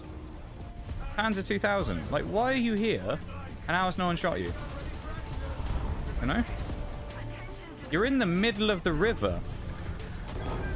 And I got shot from the front again. What the fuck are we doing? Like, what are we doing? What universe do we live in where a guy comes and sits here and nobody shoots him? Jesus, man. You'd have thought that someone would have had a shot at him, considering he's in the middle of the map. And usually people are so fucking kill hungry that they're like thirsting and fighting each other like it's Black Friday and someone told them they could buy a fucking TV for £2. People fighting each other normally on their own team to try and get a kill steal on someone. And then you put some Panzer 2000 literally in the middle of the map and they're like, nah, don't want to, nah, not interested, don't want to fight him. Genius. These are all my Pokemon emotes. Are they all from the Pokemon channel? I'm guessing. Aren't they all from like the official Pokemon channel or something? Which, funny enough, I think has a Pokemon Presents fairly soon, isn't it? Come on, repeat me.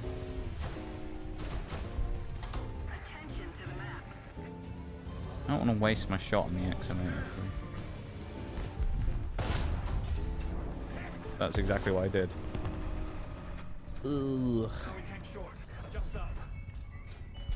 Oh, Prime. Okay. They're Prime ones.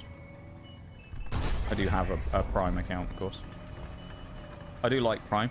Great reminder, actually. Thank you for that, Duke, for a great segue there. Reminder, not just for me, but for anyone on Twitch, of course, that if you have a Prime, remember to use it. Don't necessarily just mean here. Anywhere on Twitch, use it on someone. It's better to give it to someone than to let it go into Amazon's pocket for free. So if you do have a Prime, remember to use it. Good thing to do. Or always check to see if you do have one. And if you don't want Prime anymore, then always remember to cancel those pesky subscriptions you don't want anymore. Because otherwise you'll be charged for it for months and you'll have no idea. It's amazing how many people get charged for subscriptions that they don't think that they're sub to anymore.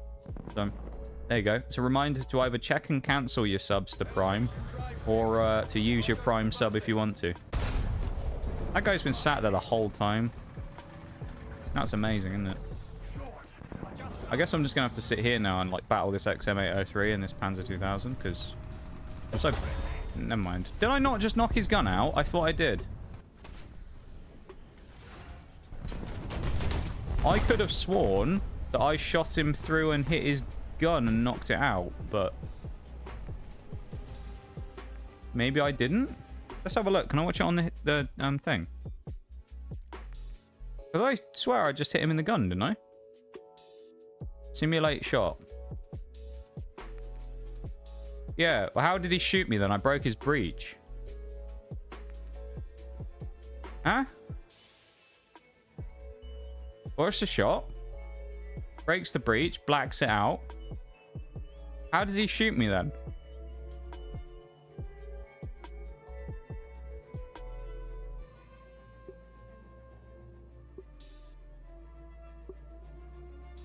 Weird.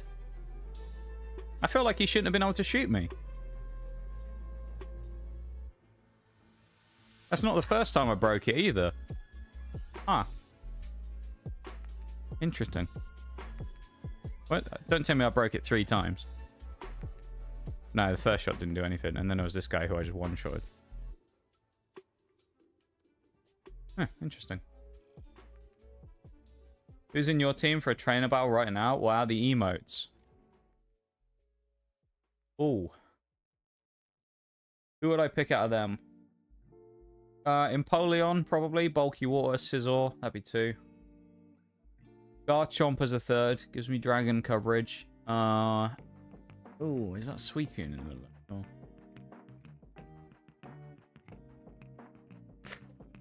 Oh. Not basing it on what you've picked. I'll pick, like, separate stuff. I won't cheat. I'd probably take Lucario as well. I think I would also take Blaziken. And there'd be a toss-up between Sceptile or Decidueye. Because Fire, Water, Grass is usually a good core. So I'd probably go Empoleon, Scizor, Decidueye, Garchomp. Or is that Aegislash? Oh, it's Aegislash. Ooh. Okay, maybe I'd run Aegislash instead of Lucario then. Yeah, so I'd run Empoleon, Scizor, Decidueye.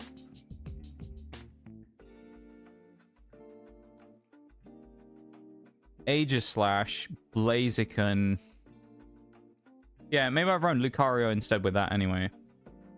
What would be the best against mine?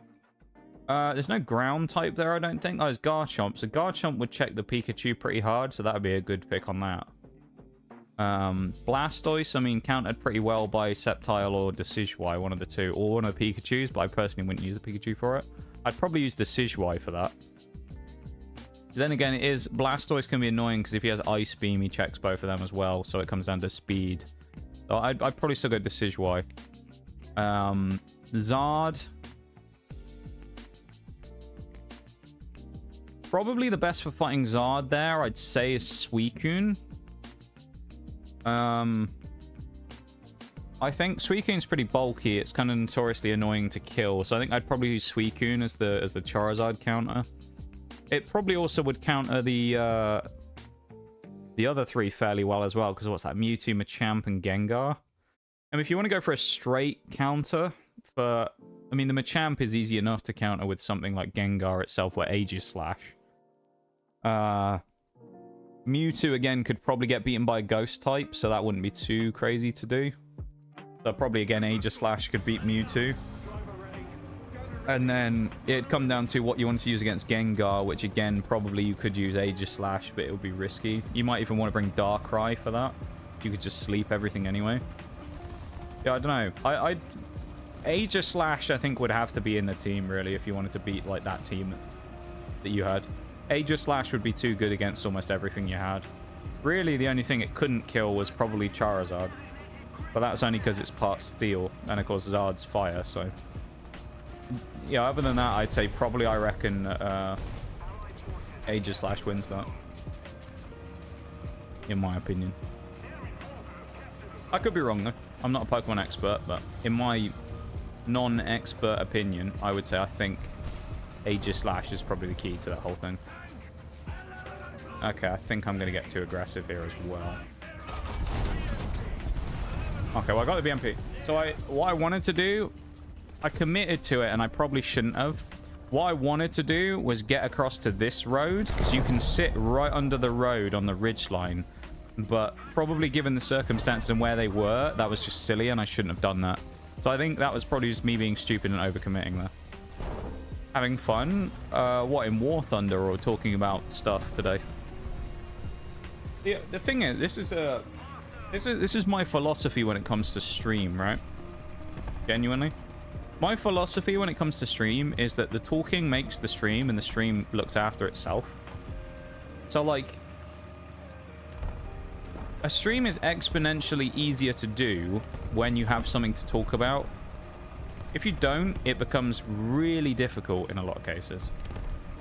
Now, I've learned this from experience over the years, that if you have a stream where you have nothing to talk about, and it's a quieter day, it's really hard sometimes to actually get things going.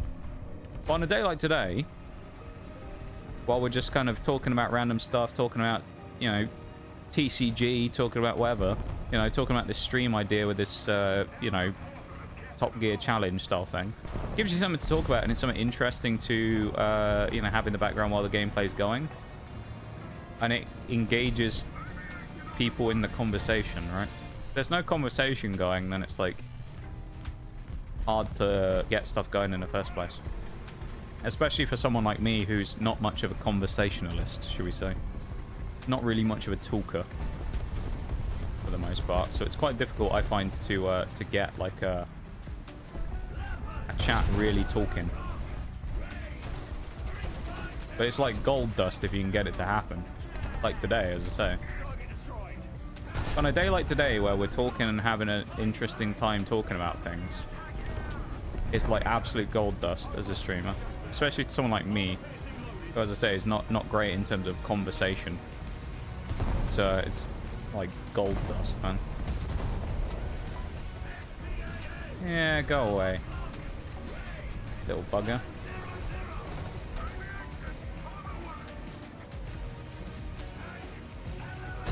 I had to commit to that, even if I got killed for it. Pokemon, the talking distracts you from the gameplay. It does. You're not wrong. It does distract me from the gameplay, but also, like, strangely keeps me focused sometimes, you know? In a way that I'm still able to, like, heavily focus on what I'm doing in-game, while also talking about something completely different. So it's like both a distraction and also a focus sharpener, if you will. Like, sometimes I play really well when I'm just talking about other stuff. Sometimes I don't, but... yeah.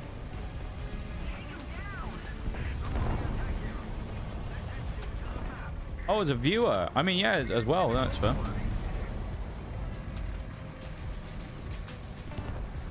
Yeah, that makes sense.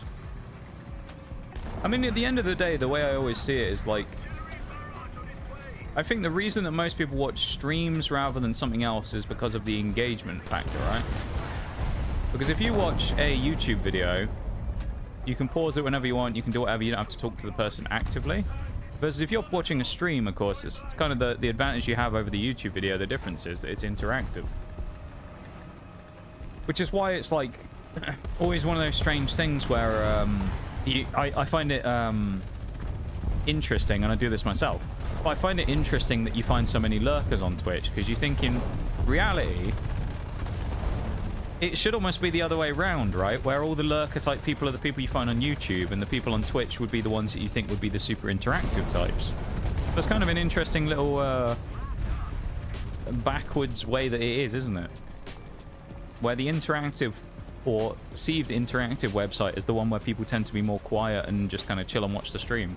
Versus YouTube, a lot of people comment a lot on the less interactive one and try to interact. So I find it kind of interesting. With no talking, the gameplay has to be good. Oh, exactly, yeah. And, you know, I'm not just saying this for the sake of it, but my gameplay in general isn't that great. I have my odd game here and there, but I'm not like someone who you watch and go, wow, this guy's, like, insane. Like, I know I meme and I have my title as Worst Player EU, but that's kind of just because it's one of those stupid things where I know that someone's going to come along and go, is he actually, though? You know, someone's going to click on it because of the... Someone's going to click the stream because they see the title as Worst Player EU. Someone just will, right? So, like, from that perspective, it's not like a clickbaity thing, but it's kind of like a title that I know will draw intrigue from people because they'll go, well, is he, though?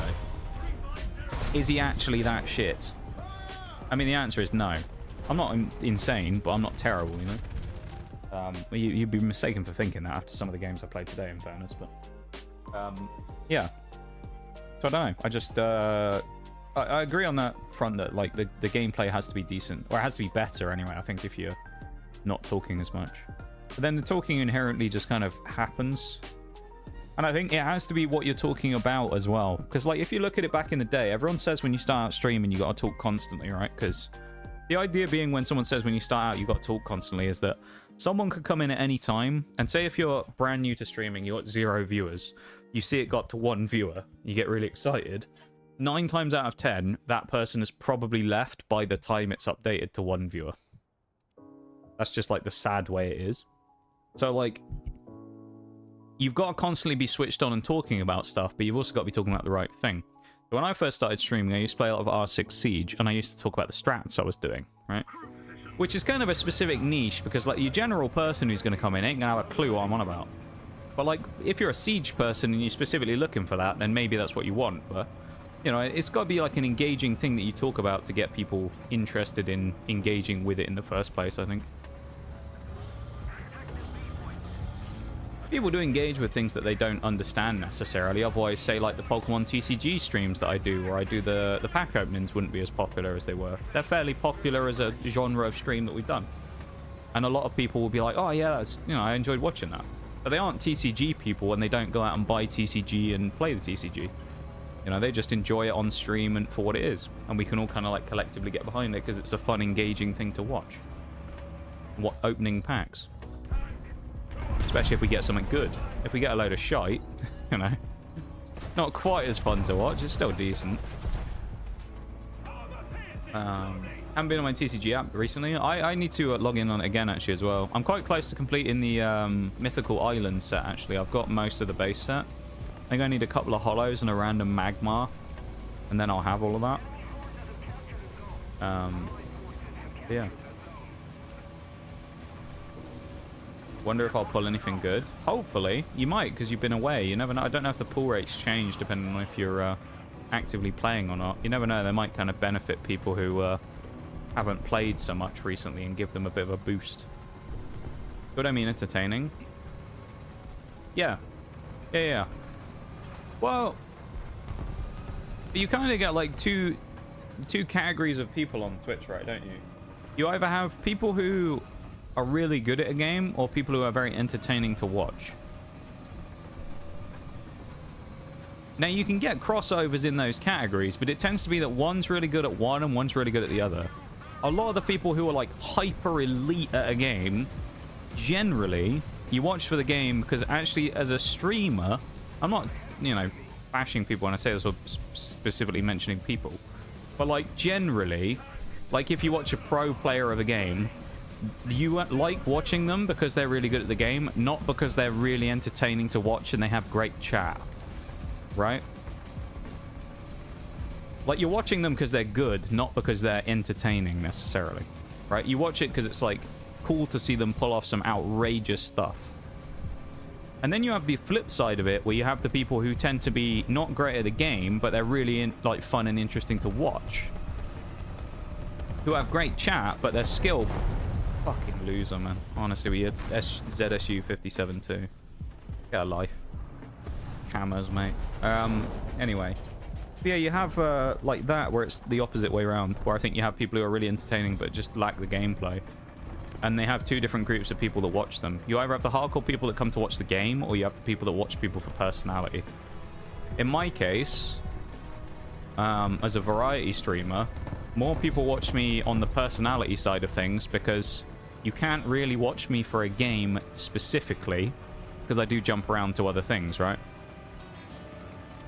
Which you could argue is detrimental to me as a streamer, because you end up potentially losing a group of people that might watch otherwise, but, you know. At the end of the day, my end game when it comes to Twitch compared to other people's is win people over to watch me rather than what I'm doing, right? Which sometimes I think I do, sometimes I think I don't. I always have the mindset going into it that I always think, just the way I am, that I'm kind of a person that takes a little while sometimes to warm up to. You know? I think I'm not someone who's necessarily like an instantly likable person a lot of the time, just because of the way I am. So I think sometimes it takes a little bit of time of people being around before they kind of build up and actually, you know, kind of become and enjoy being part of the community. But like for me, sometimes it's one of those things where it can be detrimental, but if people do stick around long enough to become a part of things, I think a lot of people do tend to quite enjoy it and, you know, hang around.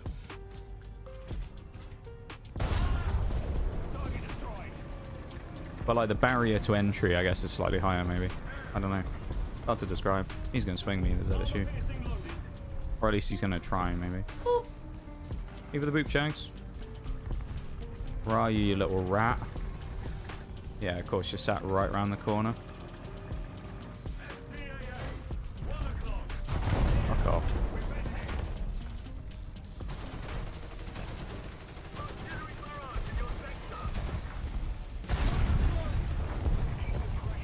Oh, shit. I hate the ZSU, man. Hey, with the whoop, Shags. How you doing, man? What are you up to today, Shaggy? You writing any interesting articles today? What are we doing? Anyway, I feel like I've talked about all that stuff for a long time now. I'll probably move on to something else. As great as the conversation's been about streaming and stuff like that, I probably do need to shuffle it along into something else. Not that I know what I'm going to talk about now, so I'll probably go back into randomly fucking rambling on about the game again. Thank you for being here, everybody, as well. I appreciate you guys hanging out and vibing and lurking and all that stuff that you're doing. Thank you for being a part of things. Whether you are here as a new person or you've been here for years, I appreciate you being part of this community. Who are you, I wonders? Oh, it's you. In the T... Oh, God, that could have been bad in the T-54 for a second there. Could have been very bad. If there wasn't a gap in there, we could have taken absolute clout from him. And that would have been gnarly. Yeah, today's a kind of crazy day. We've had our first ever new person come in on YouTube, which was cool. And Stream Elements didn't work when they subbed, so... I don't know why it just doesn't work, but Stream Elements just really doesn't like me on YouTube, I guess. Because it doesn't work half the time. If it did, it would be great, but it just doesn't. Maybe I need to tinker with it a bit more and see if I can figure something out in the settings, and that's why it didn't go off.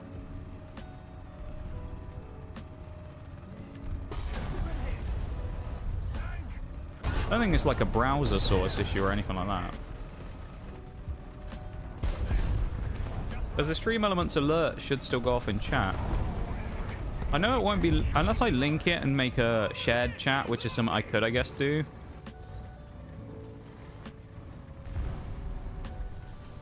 Especially now, I guess, with our first, like, official person who's ever come into the YouTube stream, which is really cool.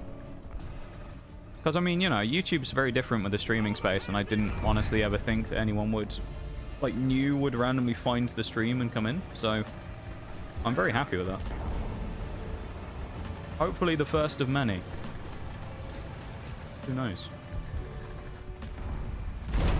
You little shit, he was watching me as well. Oh, no, it wasn't. I got bombed. Never mind. I thought I died to the BMP. No, I didn't. I got hit by a bomb from God knows where, because I didn't see a plane or hear one, nor hear the bomb drop. So it must have blown up right on my head, which is really fun. Love that. Don't you just love it when you get hit by a bomb like that? You know, you're just minding your own business, chilling, you know, sat behind the building, waiting, setting up a trap for someone, ready to get them. And then some guy comes along and just bombs you. Very rude, isn't it?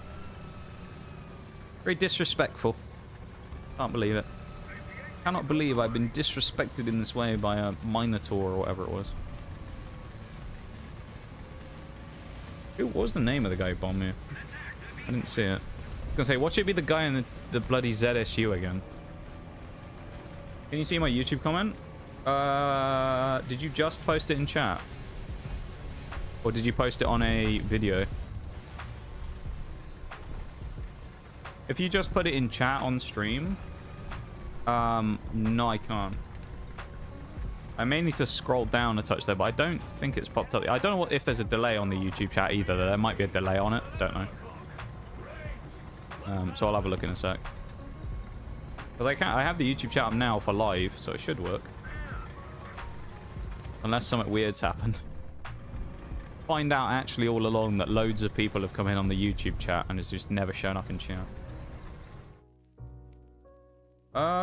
No, I don't see any.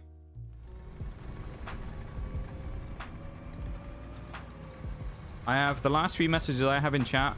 The last one was at 8:58 from Stream Elements. I see the hearts, if that's you. Unless that's Bevan doing it. I know he was doing it the other day. He was spamming them. I see the hearts, though, if you're doing those. But message, no. That's weird. I wonder why the message didn't show up then. And it's showing up for you. Oh, you fucker.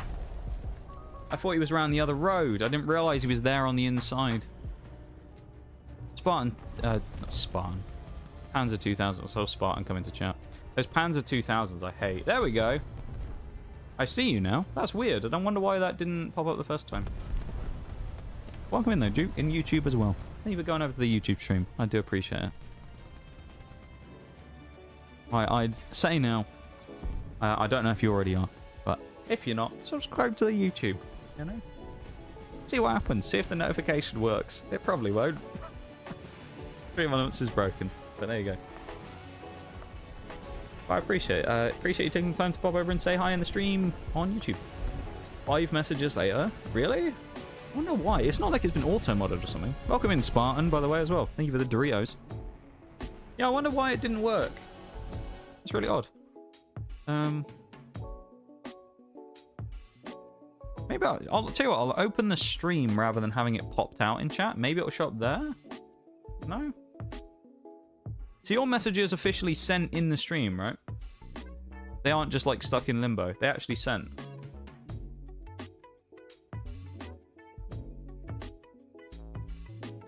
Weird.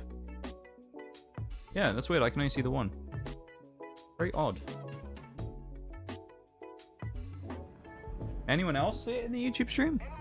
Well, I don't know if you can see chat history on YouTube. Just as a heads up as well, in a minute and a half is when the next break starts for everybody, okay? So I'm just going to chill for a moment before we go into the next one. Is it just me, or does the Chieftain look a bit cooler now because it's got the dozer? It looks kind of cool with a dozer arm, doesn't it? Dozer blade. Only see the one message. Yeah, me too. I wonder why that's happened then. That's weird.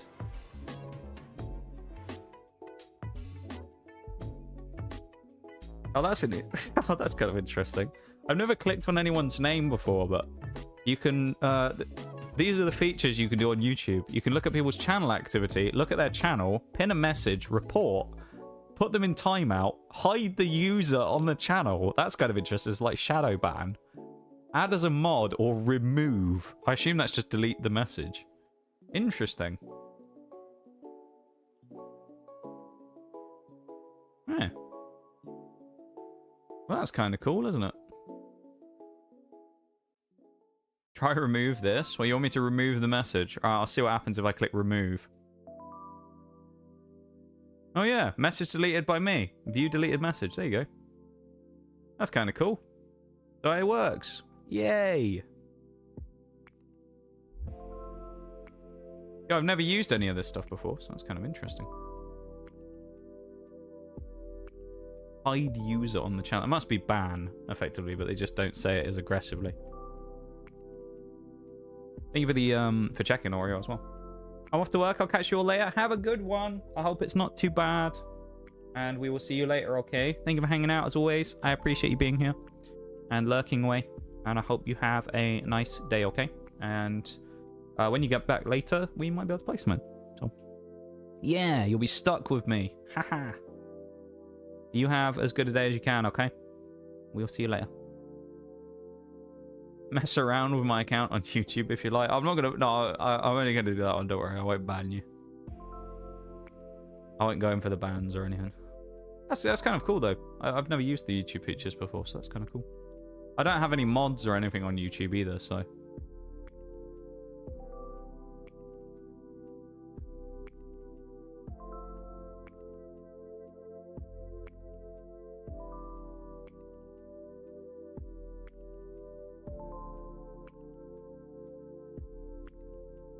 The break has just started as well, so I'm going to go for a BRB. Okay, so I'll be back in a minute. BRB, everybody. Back in a few minutes.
Okay, I'm back.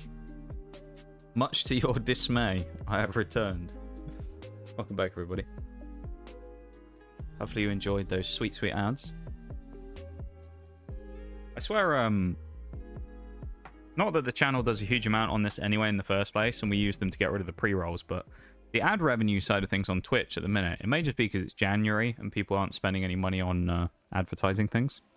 But I swear Twitch like subtly nerfs the ad revenue every month. Crazy. It's very, very sad. Because all that ad revenue goes towards the channel. So it's kind of sad that, you know, we lose out on it. Mr. said that at 7 p.m. Gonna go have a nap. Then when I wake up, I'll go to the gym. It's now 10 past 9 and she's still napping. I mean, maybe it's just a good nap, you know? It's just such a good nap that getting up doesn't sound very good. Maybe that's what it is. I'm gonna give the Centurion a run out. Why not? Let's give the Centi a go. It's just a great nap.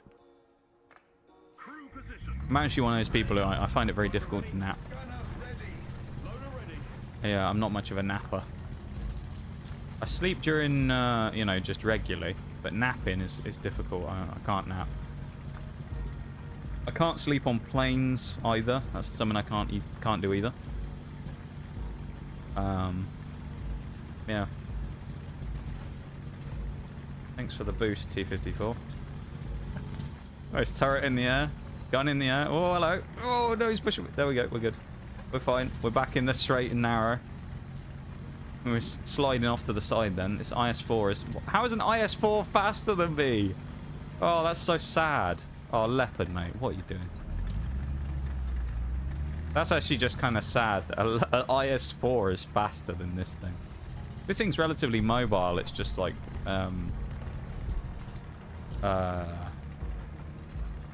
not got a high top speed. But it's like good at getting up to speed and driving around. It's just not very good at top speed.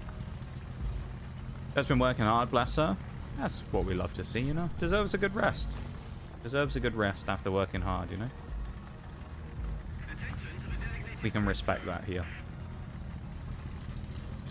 We respect the hard graft. People deserve a good rest. Gotta recharge properly, you know.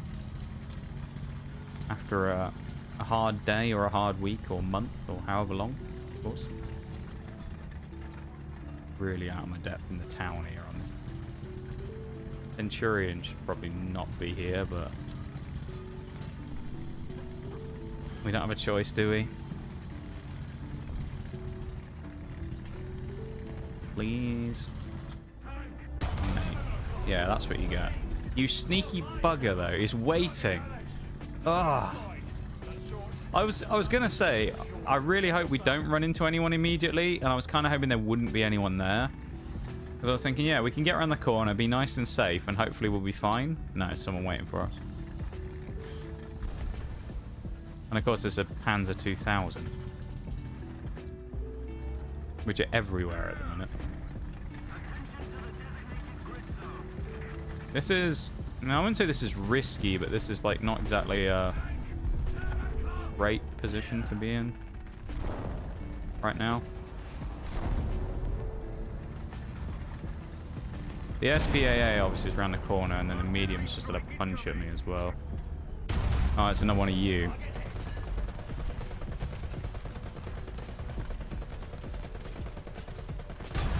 Well, I sentence the ZSU to death.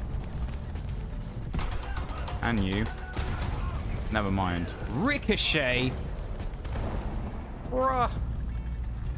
I just bounced on a leopard? You're joking.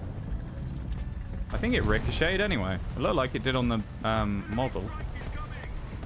He can't hit me there either, which is nice. This is the Carnarvon, I think.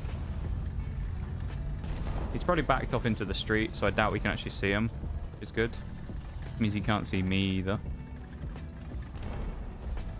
You can really see me on the map, though. Who's shooting me? Lux A2. Oh, no! Go away! Go away! No one's letting me get away with anything here. Everyone's watching me constantly. Come on, Carnarvon. You know you want to. You know you want to re-peek it, don't you? Come on. Come on. Come on. Re-peek it. Come on. Lux is sneaking up on me as well. You can't see the map, but I can. Oh, Carnarvon's back. You can see the smoke coming out the back of his tank. Come on, buddy. Peek it. Come on, please. Yes. Please. He's right there. Come on, man. Someone fired. He might go for it now. There's also a medium about to come around. These...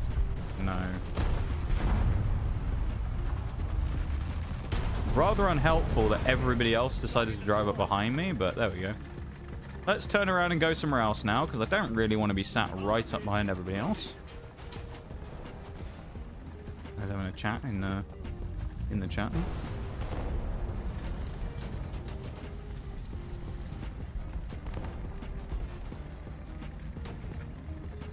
Hi, Forks. Welcome in, man. How you doing? Peek it. Right? Why wouldn't you peek it? Do a crew replenishment. Why wouldn't you peek it? You know? What's the worst that could happen? What's the worst that can happen if he peeks it? You know? You should have peeked it. And we got hard done by that. You should have peeked it. You should have had a go at us. We'd have probably not killed him, I bet. It would have depended how he peeked, actually. If the Carnarvon drove around and peeked us front on, we'd probably kill him. If the Carnarvon peeked us with his butt stuck out, no, we didn't kill him, probably. We might have got lucky and set him on fire, but I don't think we'd kill him with one shot, because we'd have just hit his engine. It would have required a bit of luck, to be fair, I think, to get a kill on it. Oh, no. Rakuten Jagdpanzer. This is not great. Hammer on fire, and the breach is dead, and the gun is... Oh, no. It's always a T-55 AMD, isn't it, as well, that I run in? I hate the AMD. T-55 AMD is such a pain in the ass. I hate it. Give the hello there. The random sound. Hello again there, Duke. How are you, though, folks? Hope you're doing good, my dude. Hope you're having a nice day just chilling. Chilling about. Oh, my Artie must have... No, wait, I didn't fire Artie, did I? No, I did. When did I drop the Artie? Was it on the Leopard? Yeah, so it can't have been. I wonder what that hit was for, then. Weird. Cheeky Breaky just got killed. Not Cheeky Breaky. The T-55 AMD just got killed as well, the one who killed me, the Revenge, which is nice.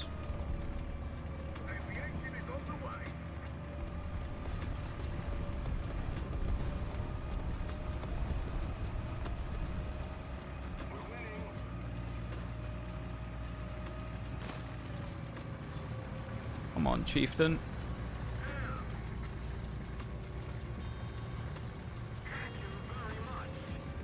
I bet you could roll if you hit one of these bridge supports at the right speed. You'd probably have to do it in a light, though, because I don't think here we'd have the power to do it. But I bet you could. If you hit one of those supports, I bet you could roll a tank. Hey, the Lux.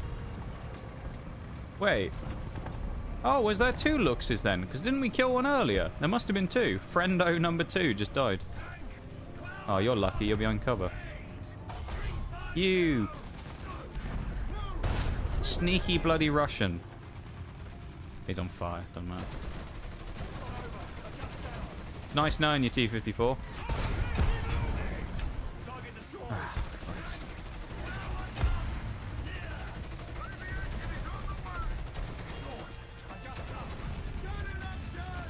Always Rakutens, isn't it? Going pretty good. Got done doing some work on the Zamboni and the ice, and now I'm just hanging out on the rest of the day. Hey, all. Watching streams, being productive.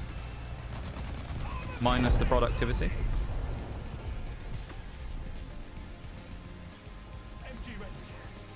What do you actually get to do, though, Forks, when you're not working on the ice? Because surely it gets a bit boring, though, no? Because you just kind of run out of stuff to do, and then you just have to, what, like, sit around all day and kill time? Or do any, like, random odd jobs? It must be a bit boring, though, no? Oh, my engine got knocked out!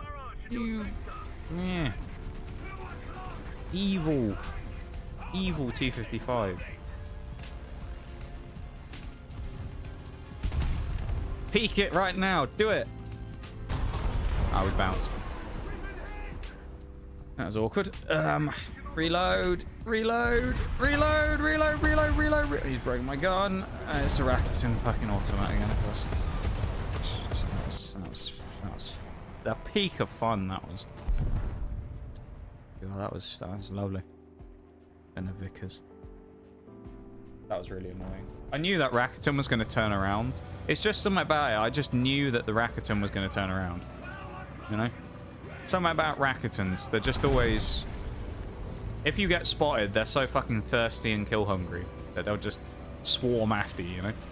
You can just hear them, like, you know, frothing at the mouth trying to get you every time you see them. You can hear them through the screen.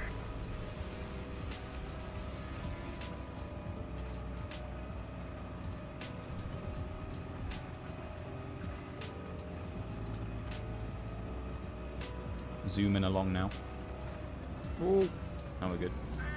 Yeah, the Vickers actually, it does get along quite nicely speed-wise. I think it's going to be nice. There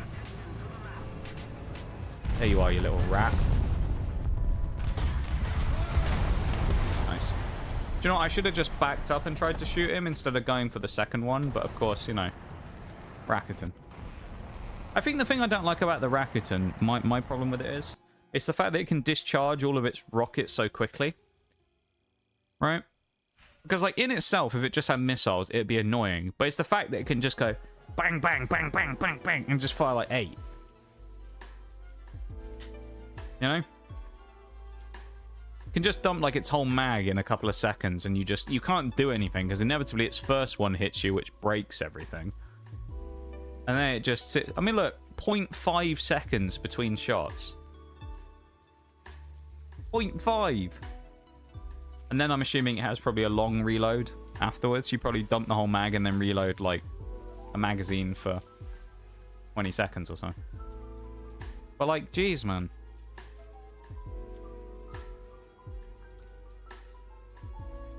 $40 mph top speed. Annoying, that thing. Actually, we can test it. Let's test drive it real quick and actually see, because I'm interested to see how its mag reloads. Hey, for the Nox Cat. Welcome in, Harleen. How's it going? Hello, hello.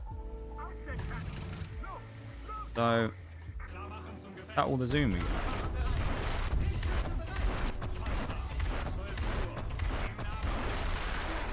That's literally how it... That's so balanced. What the fuck is that? That's worse than I thought it was. So I think we immediately... Do we just have the next mag loaded? I'm kind of confused. No? Oh, now it's loaded the next mag.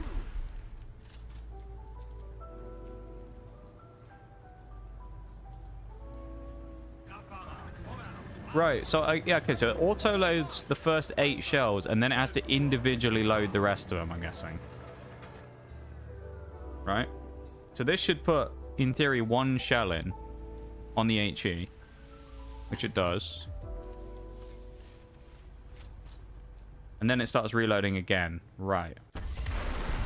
So it can fire like 9 missiles right off the rip. Or 9 rockets, whatever they are. Anti-tank grenade rounds, I'm not sure which one they are. It fires its 9 shots right off the rip, and then it has to reload 1 at a time. If you're the unlucky person who runs into 9 of these anti-tank grenades, good luck. That's a horrible vehicle, man. I hate it so much. Anyway, we're not playing those. We're playing the British. Where are we now? 145. We've done 15k on the... Well, 15,000 on the Vickers. What do you got? 3 games left on our 20% now, which is nice. Yeah, good job getting the Natu. Natu, well, not the greatest Pokemon in the world. It's okay, though, isn't it, Natu? Nothing special, really, Natu. But it's not completely terrible. It's okay. It's an okay mon. Psychic flying. I think it's psychic. Part psychic, anyway, actually. I know Xatu is, I just don't know sometimes with some of them whether it evolved pre-evolution, and Natu is also psychic. I think it is. Psychic flying's an interesting combination though. A lot of those Pokemon that are psychic flying type have never really had a chance to excel all that much because the typing isn't crazy good. Still right. Not very intuitive, I find though. Leopard man, what are you doing? You're faster than that. Why are you slowing me down? Xatu's always on my Gen 2 teams. Hey, I missed what you said a minute ago, didn't I, folks, as well? Tons to do. Nothing I really want to start with less than an hour and a half until I leave. Tons of stuff cleaning, ranging from scrubbing forest to mopping the benches, cleaning glass, bathrooms. I have to manage part of my job scheduling both staff and ice times, going over financials and stuff like that. Oh, okay, so literally almost like everything. You do basically a bit of everything then. Jesus. That's a lot of work then, folks. Could that have been anyone else? This is cheeky. Oh, he's looking at me. Okay. Yeah, we didn't look at his gun. That was silly. Wear many hats, so to speak. You do. You do. I'm gonna try that again because I stuffed that up really badly. So, why the Xatu then, folks? What's with the Xatu pick? What's the thought process behind it? I'm just interested to find out. Didn't Xatu... Am I right in thinking Xatu gets, like, magic bounce or whatever it is as well? Or it did, where it could stop, like, stealth rock? Or am I thinking of something else? I feel like it gets one of those really annoying psychic abilities or moves where it, like, can kind of destroy certain teams. It's just one of those Pokemons that stats-wise isn't that great, so you don't see it all that often. But I think some of its kit is actually really useful.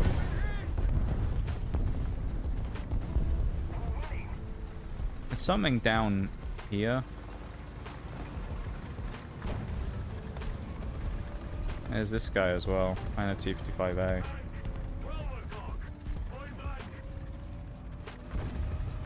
Oh, it's the T72 from earlier.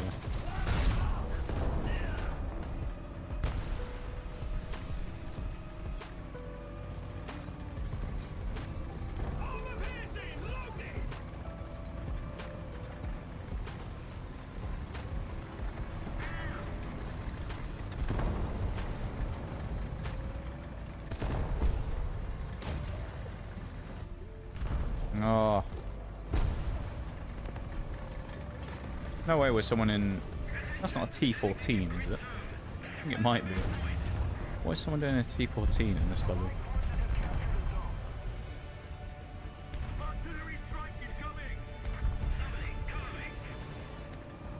Ah, I don't know what to do.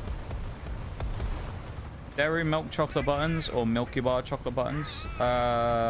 Milky Bar, because I'm a white chocolate fan. Milk's okay, I prefer white chocolate. I've always just liked it more. I'm not sure why specifically.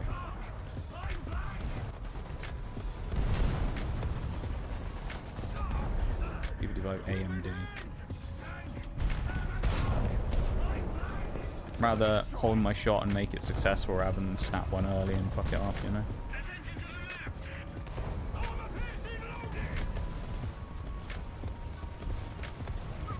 Make it a good one if I'm gonna fire.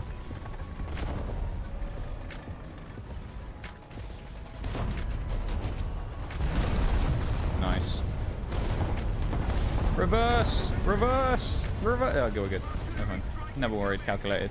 GG's. What about you, Duke? Dairy milk buttons or Milky Bar buttons? Well, I will say, if you want to throw in those type of like snacky type things, I raise you Milky Way Magic Stars. That's also a bit of a goated option. You know, if you're going to go down that route of the those type of like snacky little mini bites, Magic Stars could be in there as well as one of the pick, one of the goats. The old Milky Way Magic Stars. think it's just good typing, and while it's not great stat-wise, I feel its versatility is worth it, and there's not many great flying types in Gen 2. Yeah, no, I mean, in fairness, though, folks, there's not many great Pokemon in Gen 2, really, is there? I can't really think of all that many Mons in Gen 2 that I would look at and go, this is genuinely good. Most of them in Gen 2 are just, like, very mid, if not just not very good. Yeah, there's not very many in Gen 2 that you look at and go, yeah, this is actually a decent Mon. So that's fair. I feel like Xatu could be one of the ones that could do with a nice buff. I would like that if they did that. Gave him a little buff, made him a bit better. There's a lot of Pokemon that have been severely, like, power crept that probably could do with a bit of a tweak here and there. And I think it will make them a whole lot better. Silly, silly Roy Cat. Welcome in, Annelition. How's it going? Hello. Hello, hello. How are you on this fine Wednesday? Milky Way Magic Stars are the go. I thought you'd say that. I thought you'd chuck that in. Gotta be, isn't it? It's goated. They're just so good. I haven't had them for years, but I remember how good they are. Oh, hello. You silly sausage. You've been paying attention to the map, shouldn't you, Mr. C55A? Christ. Says I need to get bombed. Oh, he broke my breach. The bomber broke my breach. Was it a friendly bomber as well? He might have been. Yeah, Milky Way Magic Stars are great. Milky Bar buttons. I like that. That's a good choice there. Doing well. How are you? I'm doing pretty decent, actually. Yeah. Pretty okay. Pretty decent. Pretty good. Pretty content. I don't know. How many other ways can you say it? I did pretty well. Been okay. Games have been okay. I'm just doing fairly well, I'd say, you know. I'm glad you're doing decently too. What we love to see. Gen 2 need reworks? Yes, they do. Reworks, and I would like to see some of the Gen 2 Pokemon get regional forms. They come back in other games. That'd be cool. That'd be a nice little buff for them. Give them a separate evolution or a regional buff. Some stuff could just be given an evolution. It'd be better, though. But they gave one to Dunsparce. What about Heracross? Well, and they did Mega Heracross, I guess, but like...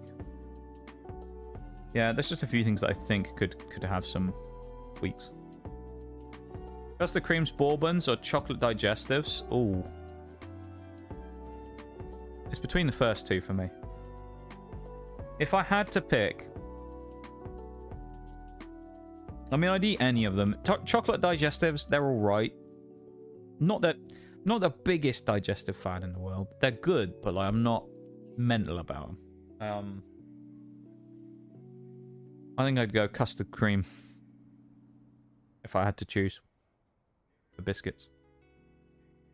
Typhlosion, Ampharos, Donphan, Heracross, Umbreon, and Xatu for my Gen 2 team. Pretty decent team. For me, I usually go for Alligator. But that's just because I prefer Totodile as a starter. I've never really been much of a fire fan when it comes to the starters. So I'd probably go for Alligator. Would I change anything else to that? Ampharos probably would be in, because there's not really that many other electric types that I like, other than any Gen 1 electric types that are already in game. Donphan I like as well. Donphan's a good choice. I probably wouldn't pick Umbreon, but then again, that's me. If I wasn't picking Typhlosion, I might be tempted to go Houndoom. Just because it give me fire and dark coverage, which I wouldn't have otherwise. So I might be tempted by a Houndoom pick if it was me, personally. If I was going with Feraligatr as the starter. Yeah, Xatu. I mean, I don't know. I can't really think of any Psychics from Gen 2, so... Other than, like, Unknown. No one's using that. Even with Hidden Power. But, yeah, I don't know. Yeah. Ginger Nut or Hobnobs? I'm not a ginger fan, so... I've got no problem with the people, but as a spice, I'm not a big fan of ginger. So, it'll be a Hobnob for me. I like a Hobnob. But, yeah, ginger things I'm not a big fan of.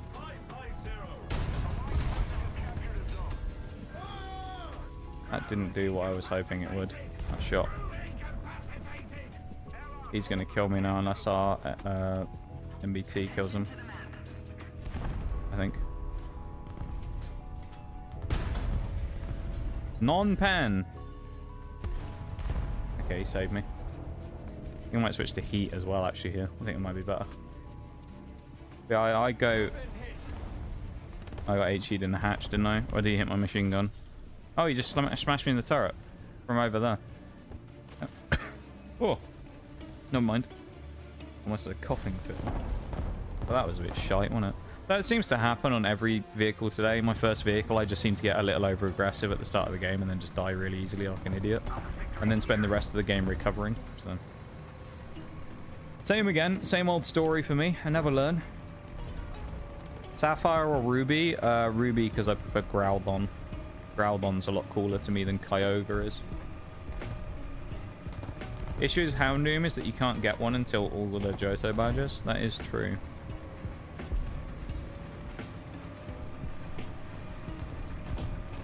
That is true.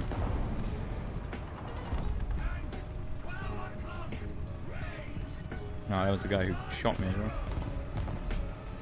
I'd go Ruby out of the 2 Pokemon games.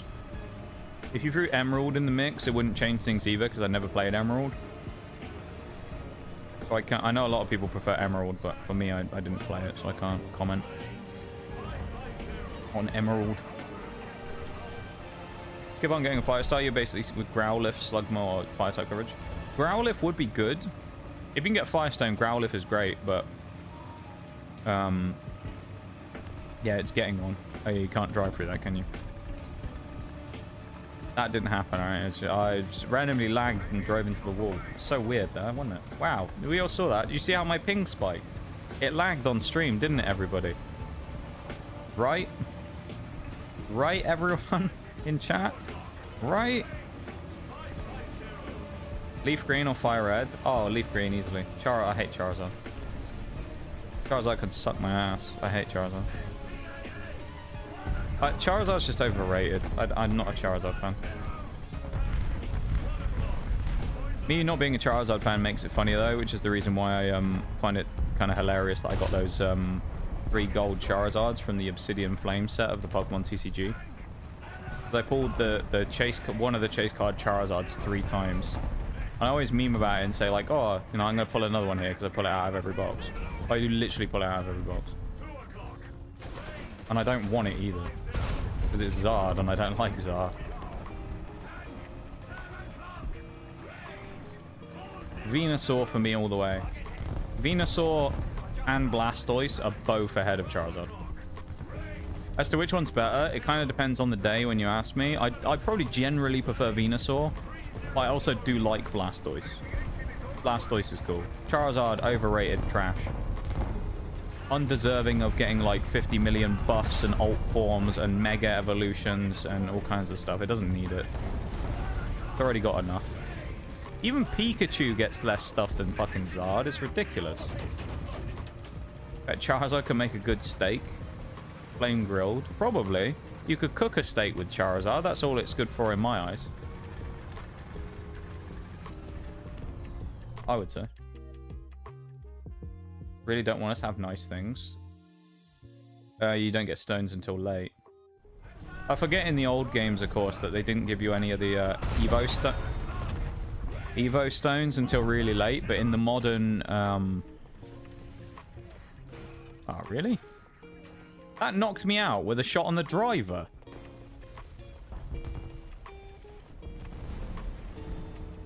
I genuinely don't understand War Thunder sometimes, because as far as I was aware, didn't you have to incapacitate pretty much everyone in the crew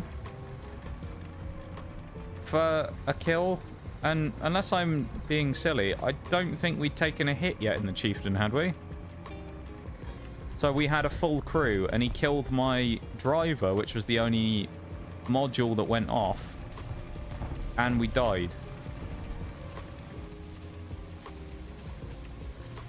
So unless I'm just being a bit silly there, I'm kind of a bit confused as to how that killed me. Because I don't really think it should have. But maybe I just missed something. I'll have a look at the... Oh, no, I can't, can I? Because I can't see the hits on me. I can only see the hits on the enemies, can't I? I'd genuinely be interested to see that though, if I can, and see what damage that hit did, because I'm pretty sure I was fine before the Merkava hit me.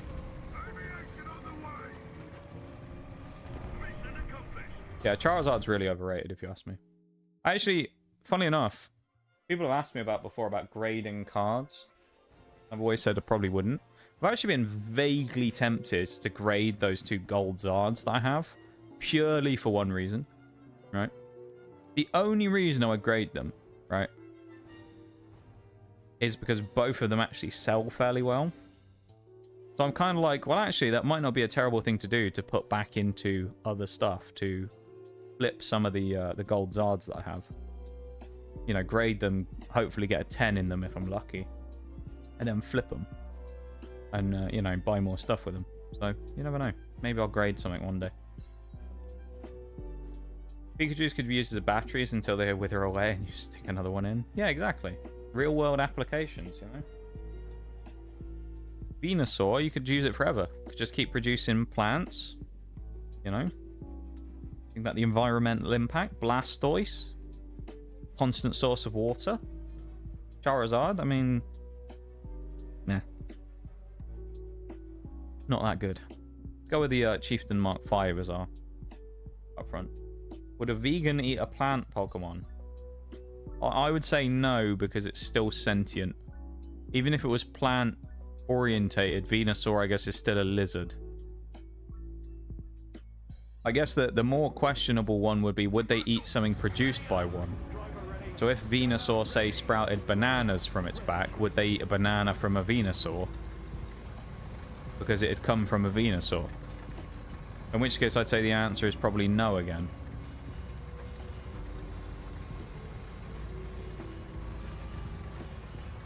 Second Johto team, Meganium, best grass type in the game. Donphan, Slowking, Crobat, Heracross, Ampharos. Crobat, yeah. Heracross, yeah. And the Ampharos and Donphan we talked about as well. Slowking's an interesting one. It's annoying to get, but if you can get one, it's pretty decent. The only thing I'd disagree on there, well, I say disagree. The only comment I'd make there is Meganium being the best grass type in the game is essentially saying, yes, it is, but only because there's no good grass types in Gen 2. Meganium isn't good either. Fuck's sake.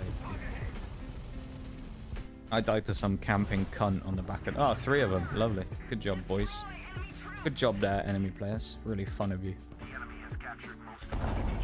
But, like, it's the best by default, because all of the other grass types in Gen 2 are trash. Like, none of them are good.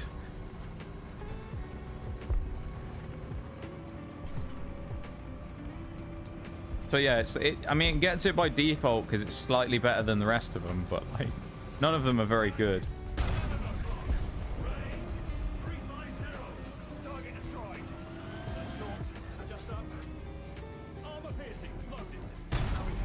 Lucky.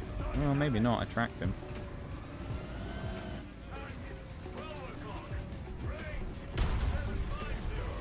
Bad shot on the IS-3. Oh, it's the T90. Okay. T95 next to me. About to go and repeat them again. No. Apparently not. I got shot by a plane. Love a plane. Love a plane. We all know how much I love a plane. Go on, T95. You get them.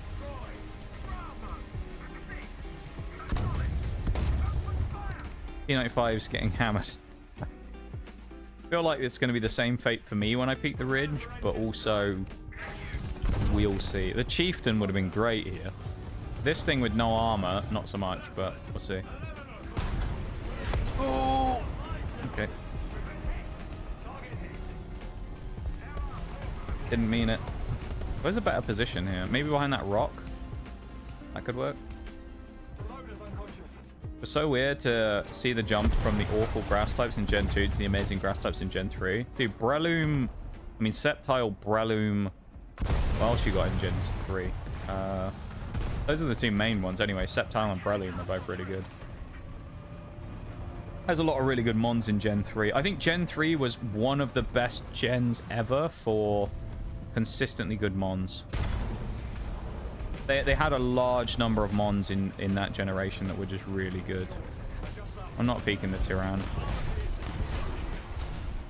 Oh, what have I got myself into here? Really?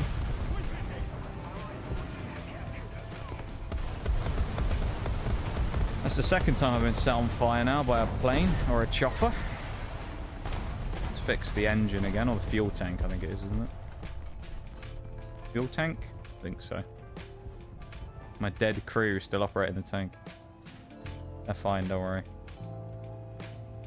The corpses of the crewmen still crewing the tank.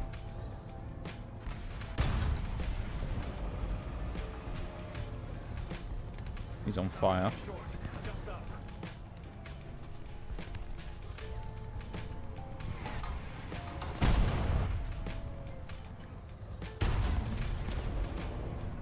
Really? I think I set him on fire again, though. Fuck's sake. But did I not set him on fire twice? Or did I? I'm trying to figure it out. I don't know. I'm going the Chieftain 5 as well. This game's not been very good for me. I'm also a little bit tilted, though, because this fucker in the Tyrann 4 is just being annoying.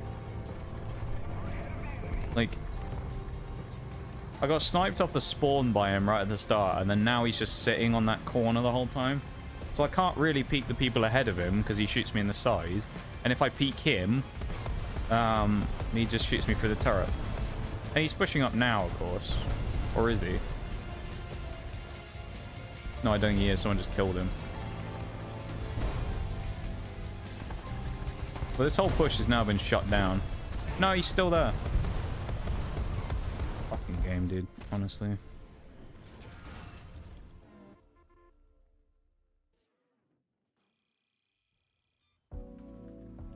Ugh. Go straight into the next one. Horrible game. Fucking Tyrann, dude. We all knew that one, Bevan. Let's be real. The second part of that. An introvert or an extrovert? I think we know the answer to that. Considering how much I say I don't like people, I think we know the answer to that already for me. Have a disliking for people. Which is funny, really, because I'm a streamer, but there you go.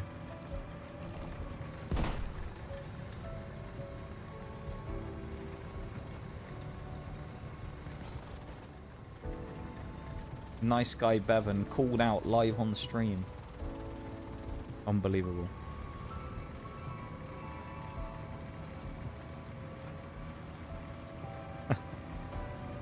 Is that in Marvel Rivals, Borgs? I'm guessing.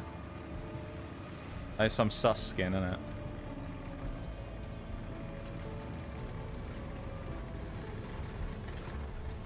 Oliphant Mark 1A. I think that's like the Roycat kind of, isn't it? The Oliphant.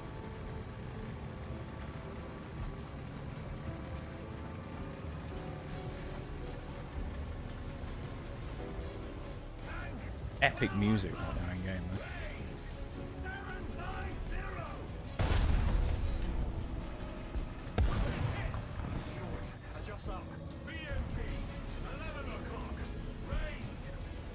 What is he behind?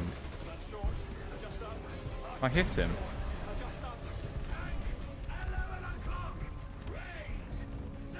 Oh, it's a Centurion, the Oliphant. Never mind, not a Roycat.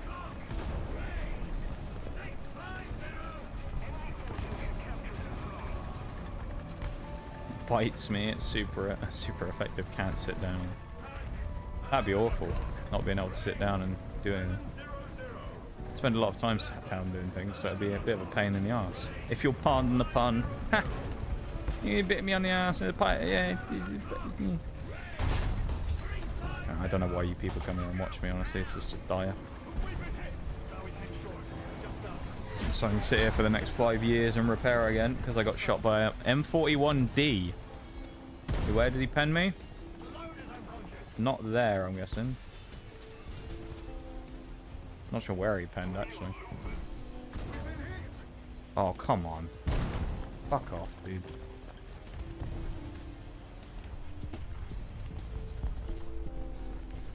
I'm getting shot from over there now. Okay.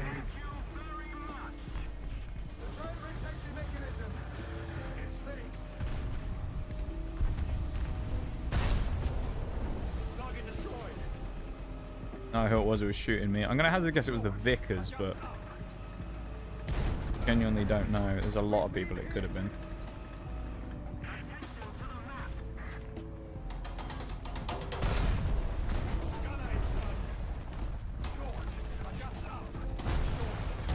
Guess I'm the furthest one up again because everyone's dead.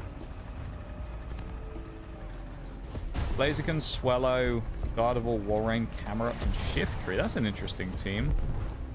I'm more of a Swampert person myself. I've always liked Swampert.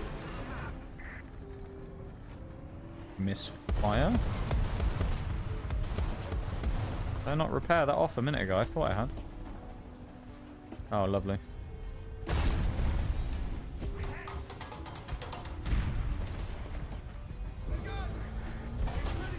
He's saying no.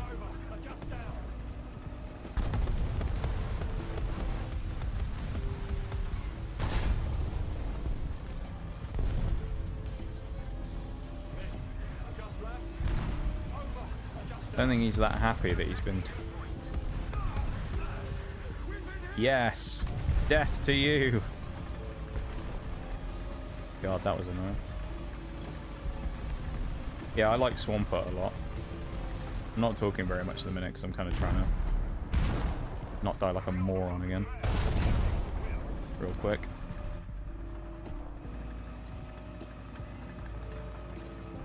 I know it's not the most riveting thing you've ever seen. Me not talking, but... Hey, you're bombed.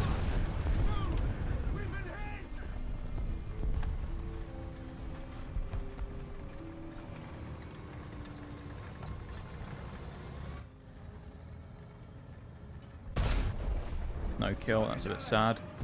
Ugh. Ugh. Yeah, that's a good Gen 3 team though, to be fair. Yeah, I haven't played Marvel Rivals at all, so I know it's very popular at the minute. I've said this before, I think, on stream. I was never really an Overwatch person, very much. So I never really had much interest in Rivals. I know it's really popular, but it's never a game that I've really been interested in playing, you know? I know it's very popular at the moment, though. I'm assuming it's popular not because it's a Marvel game, but because it's a Overwatch like clone type game, and it's essentially what Overwatch 1 was before they ruined everything and pissed everyone off. So I'm assuming that's why it's really popular, is because it's basically just Overwatch before it got shit and they ruined the game. I'm guessing, anyway. Someone who's a Marvel Rivals fan would have to answer that, but that's what I'm assuming the hype is about behind it, anyway. You what? Where the hell did you shoot me from?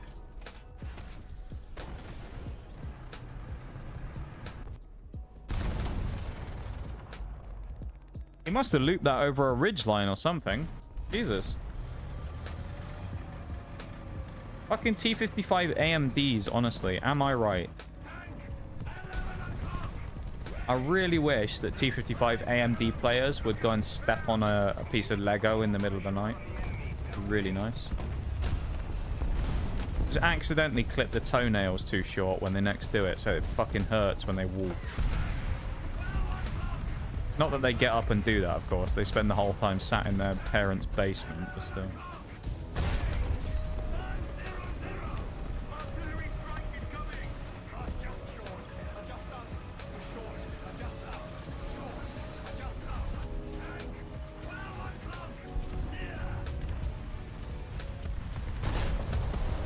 Non-pen.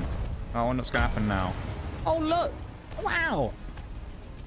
What's that? He drives up and just spams his fucking stupid rocket at me again. Oh, cool.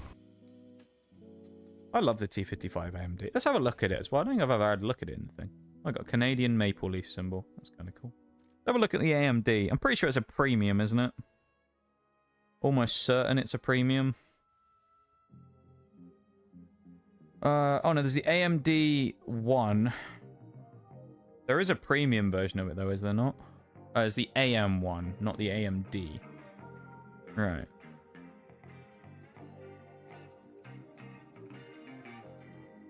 This is the vehicle.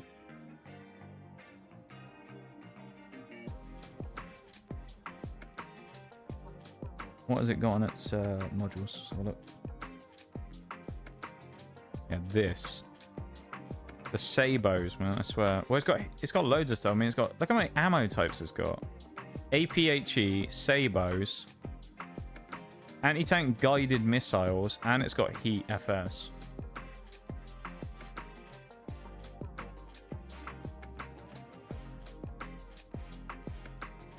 That's crazy.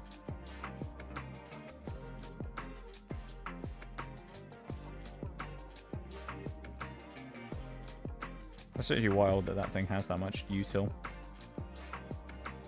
We also, it's like 10 minutes till the break, isn't it?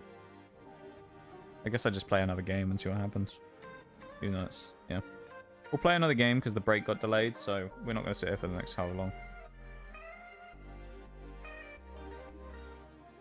An alright game. I've heard mixed things about it. I know some people really enjoy it. Bevan plays it a lot. Number of other people I know play it a lot. So for me, it's never a game that's really interested me all that much because I've never been a huge Overwatch person to begin with. So I've never been too into it, but I know a lot of people who are. So I don't know. People enjoy it. People enjoy it. That's the main thing. Ooh. Can I have my YouTube chat open, please? Thank you. Right, there we go. What's crazy is the fact that we can't lick our elbows. Some people can. I know that the idea of saying something like that is to get people to do it all of a sudden, but some people can. I don't know if I can, actually. But I know people who can do it. Swamper team, I go with Swallow, Breloom, Manectric, Dustclops, Gardevoir. Dustclops a goated pick. I don't know if I go Manectric, though. Who would I go if I wouldn't go in Manectric? I'm not sure. Not sure who I'd go if I wasn't going Manectric. But I don't think I tend to pick Manectric. Come on. Come on. Oh, it's an AMD one again. And I fucked up my shot on him. Yay! Let's celebrate. No way I'm getting away with that again, is there? Oh, he's looking at me. Oh! Yeah, and I got stuck. I deserve dying here, to be honest, for being a fucking moron. I mean, I even said before it's not going to work again, and then I went for it anyway and got punished for it, so I mean, I'm just a moron. I'll die the second my crew's about to get up. No, I got tracked, actually, never mind.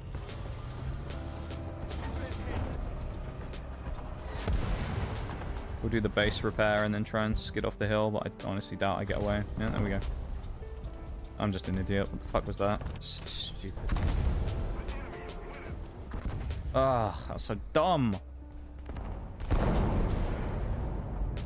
Actually playing like a fucking idiot, dude. Playing like a lobotomy patient. Some of these plays in the last few games, we're only at the 3-hour mark. We've still got 2 hours left to go, but I think I've hit that point where it's like my game sense is just tanked. Ugh.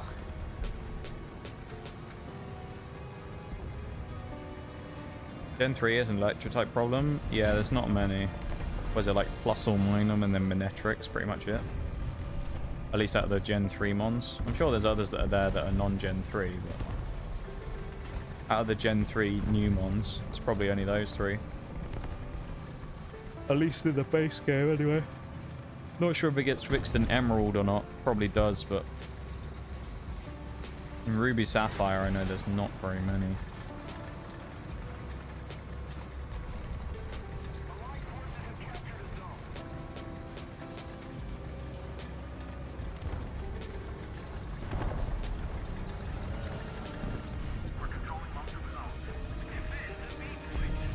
Can't get out there quite as much as I wanted. I might actually be able to use the wreck of my own Vickers here as a shield, potentially. Still gonna depend though. Chieftain's looking over at me.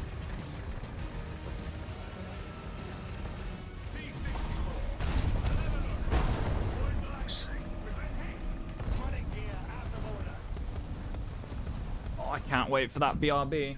I can't wait.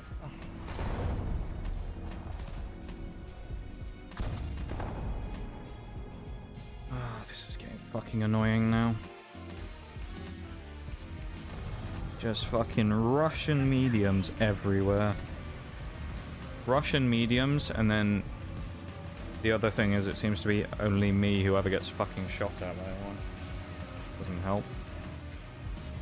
Every time I peek, everybody's staring at me. Every time I try and flank, everyone's waiting for me. Ah, fuck's sake.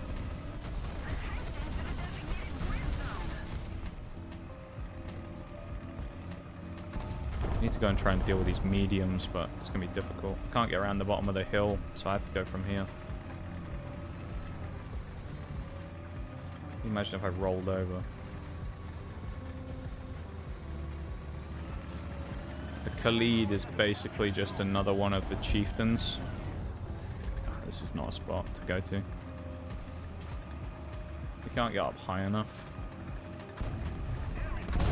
Only way I'll be able to do it is I basically have to drive like back up here and shoot over my shoulder. Which is pretty risky and we can't do it anyway, there's not enough height.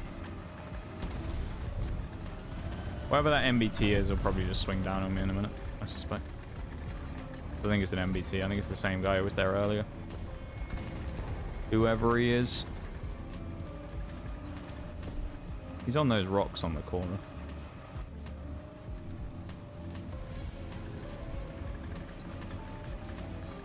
This guy, no, I'm looking at him. I don't think that's Chieftain. That's who it was. I mean, this guy knows I'm looking this direction, though. Could be a Russian medium. MBT 70.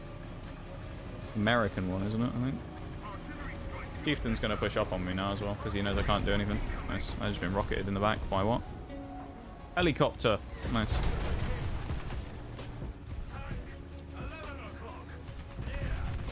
Nice hitbox here on this rock, by the way. Nice hitbox there. I mean, fuck's sake, then. End me.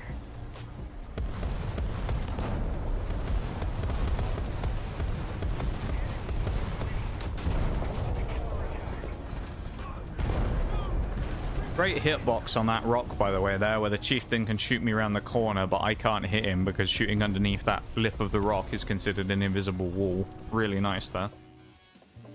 You notice a lot of things like that in Arcade. Obviously, in Realistic, you wouldn't see that because it doesn't show you the pen reticle. But in Arcade, you see that a lot with shitty hitboxes where stuff sticks out way further than it should on rubble and things where you can't shoot through it. And we've been a victim of it there. That was a disaster of a game. Whole match was just terrible. Started off badly, I double peeked the same spot and then essentially just went and got bullied by the fucking chieftain every time. And there was nothing I could do to fight him because I can't really peek to get into a position to shoot him because all of the rest of his teammates will shoot me, so basically just a lose-lose there the whole time. Disappointing. Very disappointing. Not a lot to be done really though, is there? I'm sure I could have done something else, like go to the other side of the map, but meh. Still though.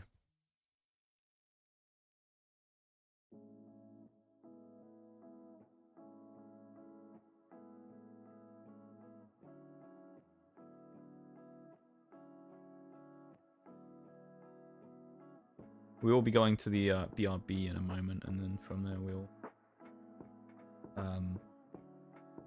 carry on, obviously, with the main stuff.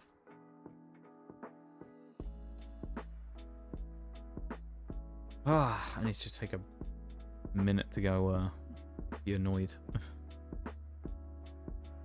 Very frustrated.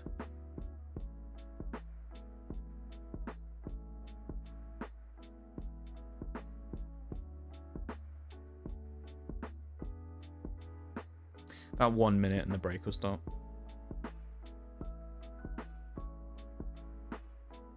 Strangely as well, this has been a relatively successful day and it's been a fun stream, but I tell you what, it's feels like we've been here a lot longer than 3 hours. Very weird. Sometimes you get ones like this, though, where they're actually really good streams, but they feel like we've been here for decades. And it's really odd. Yeah, we're at 3 hours and 5... Just gone over 3 hours and 6 minutes. We're at break number 3. Feels like we could have been here... This could have been, like, the end of stream already. It's really odd. Sometimes it just kind of slows down. You almost savor it more, I guess. I don't know. Hey, welcome back, Shags.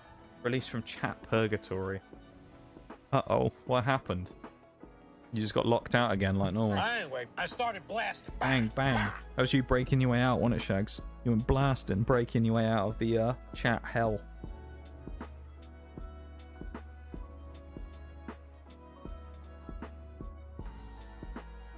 Oh, man. Stretch my shoulder in a minute as well. It's getting a bit stiff. I get up, refill my water, do all that stuff in a sec. Oh, we snoozed it. Oh no. Didn't want to snooze.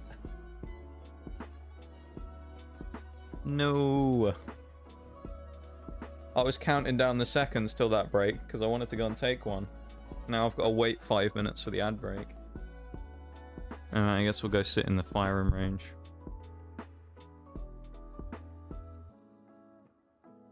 That's a bit unlucky. Use sound alerts to test if I'm able to chat. So it doesn't let you use sound alerts either. It stops you using sound alerts and talking. Interesting.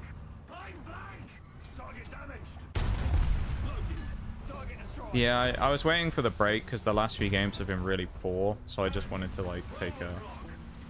I was looking forward to the breather of stepping away for a few minutes and going and collecting myself. But we'll just chill here for 5 minutes and wait, I guess. And then the next time the break comes up again, we'll let it go through. It's okay though. Not a problem. I'm just not having the most fun this last game or two. We're having a lot of frustrating stuff happening. Bit of frustration, but also the Russian medium spam at this kind of tier is getting a little frustrating. Everywhere you look, it's just T55, T55 AMDs, T62s, T72s, everywhere. T64 I think I've seen as well. Object 435s, everywhere. This is the Vickers 11 though, which will be the next vehicle we do get after the Vickers Mark III, obviously. Very different to the Vickers Mark III. Wheelie boy. So we have the Wheelie boy, and then we have the Heat FS. It does look vaguely like the Vickers turret, I guess, from the Vickers Mark III. Also very different because it's on a wheel chassis. We can see the driver. Look at him there, having fun. About 40 miles an hour, a little bit quicker than the old Vickers 3. Gun stabilized as well, and we have a drone if we want to use it. Not that we will, but we know about 50 mile an hour in this thing. It's not bad. Is it the tier you've reached? Yes and no, I think. I say that because I say yes and no because you obviously, with the nature of it being that you progress anyway up to the higher tiers, like that power slide. That's a hell of a power slide. But as you progress up to the higher tiers, obviously the vehicles get harder to deal with, even if they're necessarily... Like, the tier problem isn't really any different, because if you think about it, right, think about when I was playing lower tiers, when I was playing, like, the Achilles and the Churchills and stuff like that. It was kind of the similar thing, except it was just T-34s everywhere, right? So it was just T-34, T-34-85, T-34-57, T-34, whatever. And, like, you either had a gun that could kill a T-34 or you didn't. Some of them were really just disgusting at the low tiers and were really annoying to kill. And some of them were just, you know, not. So it's kind of like the problem just kind of moves up and just the vehicles get... Like, the problem is still the same in that there's still a lot of certain types of vehicles running around. In the same way that you had, like, the M51s, right? You had the M51 for the Israelis at about 6.0, and then now you just have Magax everywhere. Or Merkavas everywhere, you know? But, like, the problem still persists, it's just you up tier, so there's just new vehicles that are the problem instead. And the vehicles at the higher tiers, obviously just based on the way the game is, statistically have a lot higher stats because the way they are is they're just more modernized or whatever. So they have missile launchers or incredible pen or whatever. So some of the stuff you could get away with at lower tiers, where if I was in a Churchill and I was playing against a T-34, I might get lucky against him, right? Because he couldn't pen me. Now it's like guaranteed he's just going to go straight through my front llama like it was nothing. And in the case of the Chieftain, right? The Chieftain, you sit there, and one of the things that you kind of have for the Chieftain is his turret armor is relatively good on paper. It's shit in practice. Because stuff up here mostly is firing like the grenade type rounds or heat or something like that, right? I mean, we have heat rounds right now. I can almost guarantee, we'll try and do it now and see if it works, but just based on the way that it works with other tanks, if I shoot this in the hatch, it in theory should kill him. It doesn't in that case. It might be because the heat rounds on this thing might be small caliber or whatever as well. I don't know what the thing is from. But a lot of the time you'll find it where you can fire like HE or heat into someone's hatch and kill them. It happens with a lot of the American tanks, like the Patton. It has the big tumor that everyone calls it on top of the tank, the tumor turret. If you hit that a lot of the time, you can actually one-shot a Patton from behind a wall or whatever by hitting him in the hatches and blowing up the shell down through the roof of the tank into the crew.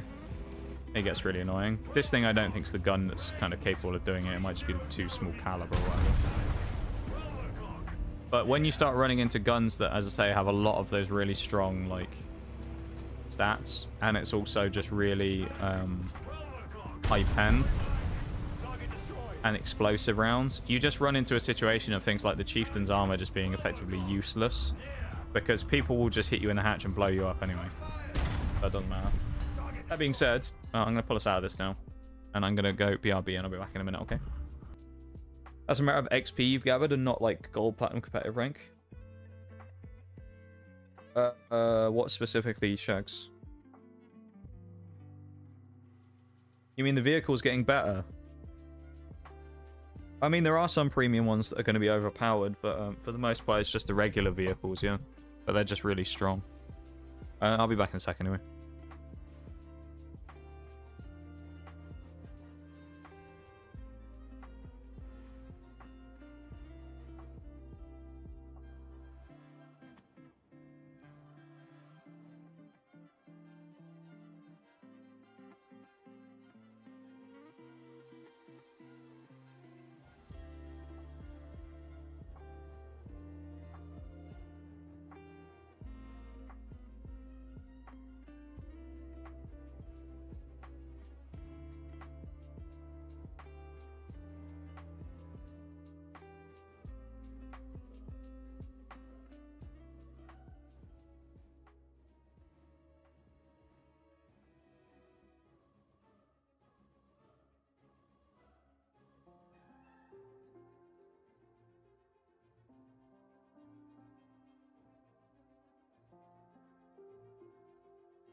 Okay, I'm back.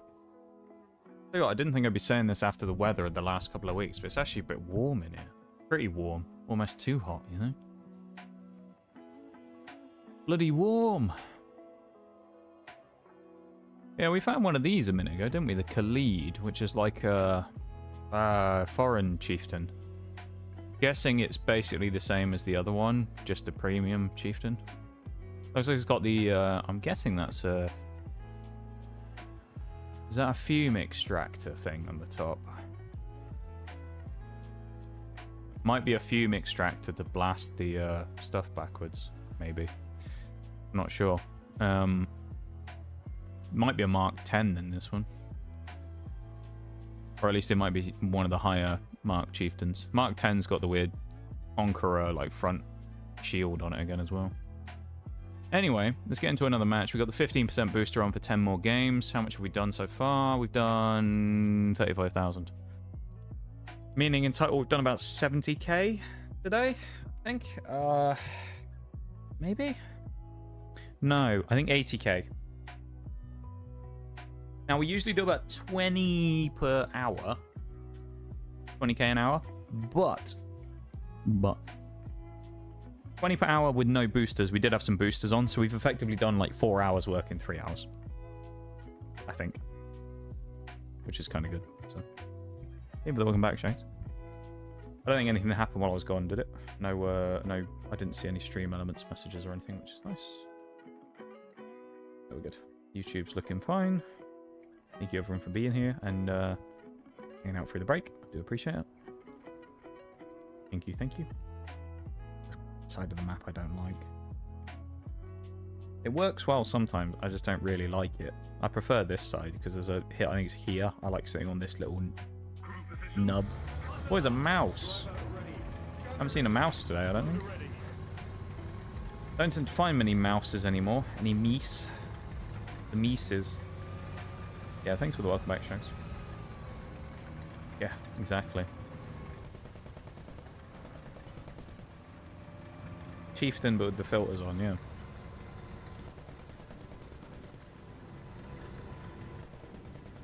Getting kind of hungry as well. Snacking a bit.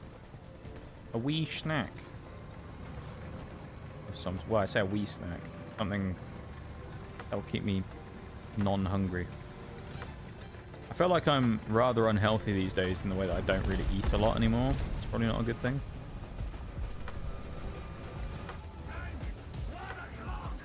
Right.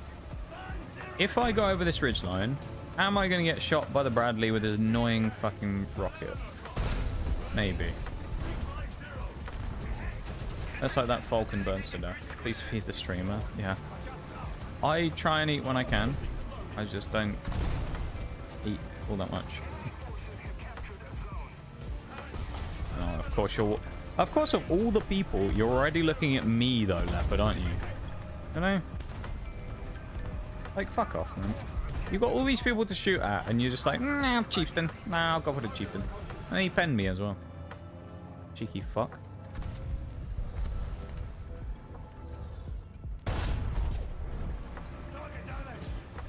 Rude. Honestly, man. The audacity on this guy. Shooting at me on my stream with his YT name.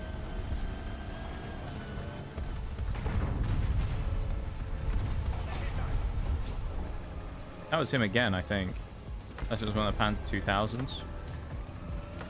Thank you for the YT plug there, Shags. Yeah, it's him.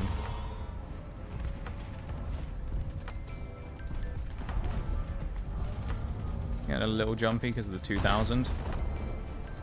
Ricochet, basically. That's not very nice.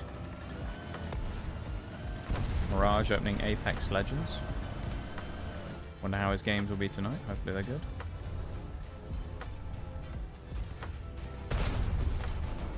Get shot on that IS-3. Oh, here we go. We're about to get swung by all these mediums as well.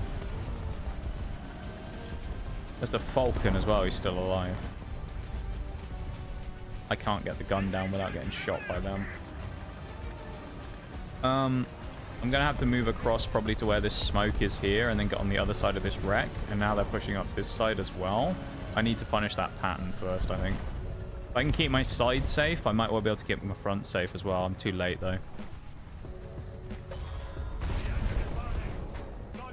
I don't know who just twanged my engine, but I'm going to hazard a guess it was the Falcon.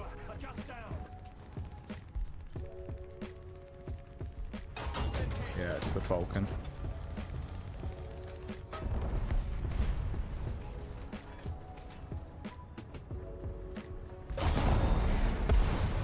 Yep. He immediately dies after killing me.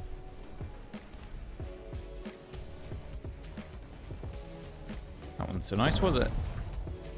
See, we're starting off in similar vein to how we left off a minute ago. Before the break.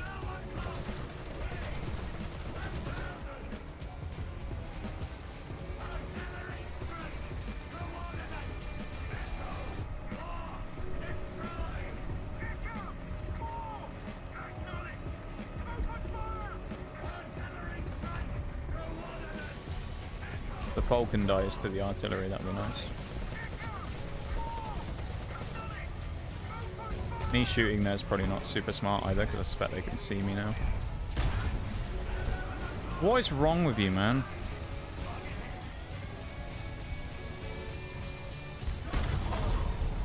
Really helpful, Centurion. Don't get the point of that. Why are you parked up my ass? Like, you could drive literally anywhere else on the map, and you have to be right up my anus. Fuck off, dude. Why have you got to go exactly where I am? Ugh. If I'd have died to that, I would have been really annoyed.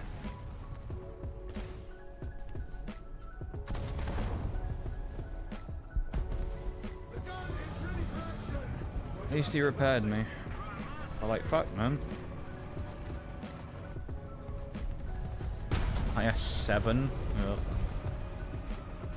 I don't know if I've ever properly fought an IS-7 before. Maybe once? I don't really want this to be the first time fighting. I mean, this is just clusterfuck. There's this guy here. We've got the T-62 right on the other side of this. IS-7 down there who's probably looking at me. Falcon. Is there two YTs in this lobby? Because there ain't no way that's the same guy with the Leopard, though, is there? Oh, there is. J0 and Nepal play.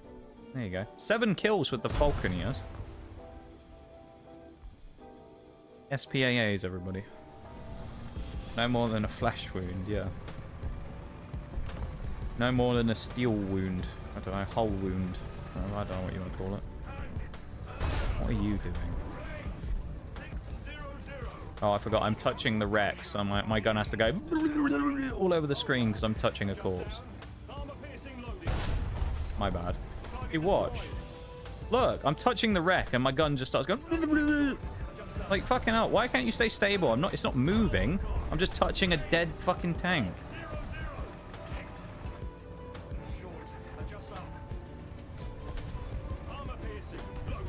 Come on then, Frenchie. Horrible shot.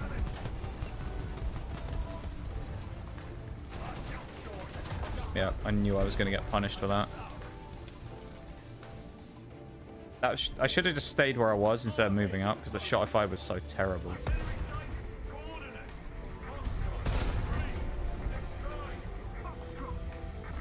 The LF, I think, is the... BMP with his smokes. The guy's pushing up, so I got to be really aware of that now. Frenchman's rushing him. No, it's a pattern. There's a pattern rushing him, then there's a Frenchman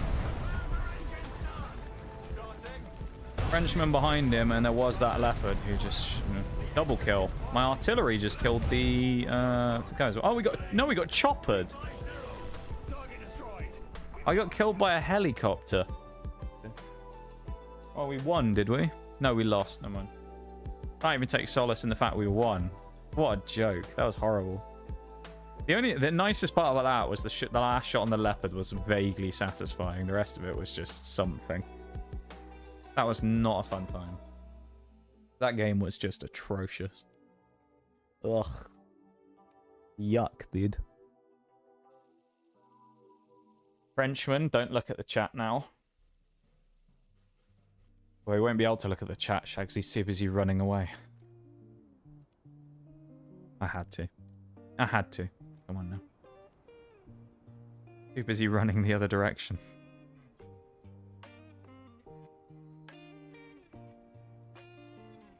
Oh, that's annoying, man. This is the side I like, though, in fairness, so... The cap here actually kind of benefits me as well. I'm going to go park, be annoying on this corner, and it's where I'm going to spend all 3 of my lives. Like, right here on this bump.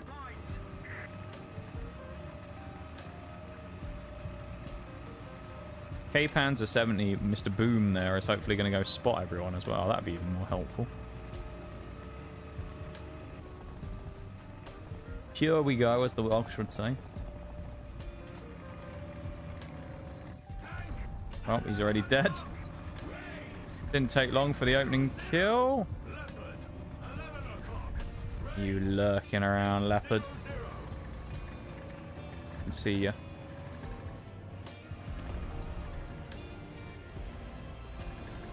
Shags the goat.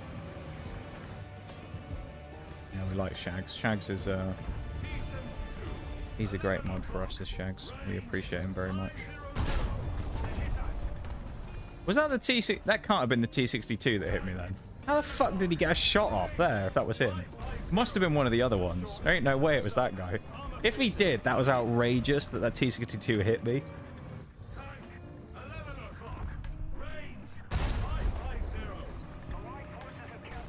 What you get.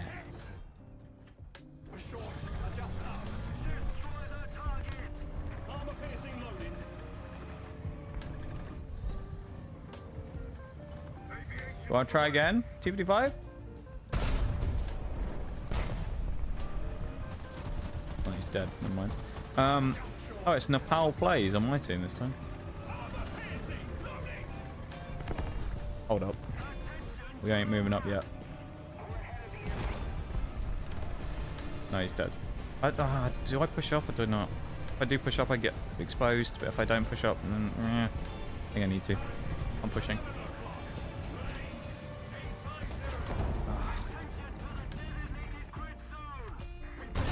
Leopards, man. Please be further around the corner. Yeah, I think it is. Someone else isn't though. Someone just smashed me or something. Oh no, it was him.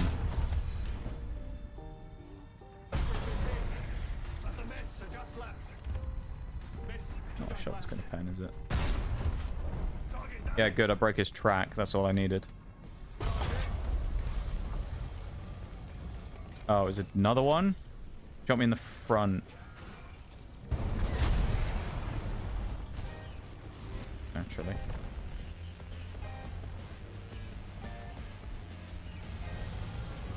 I feel like I may know roughly what you were going to say for the joke there. Yeah, I feel like Twitch wouldn't like that very much. It can be a bit temperamental about certain things.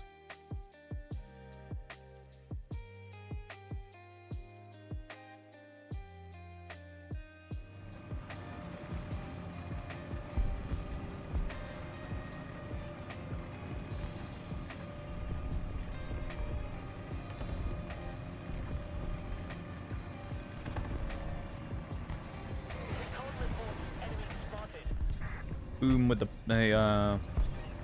spotting, I guess.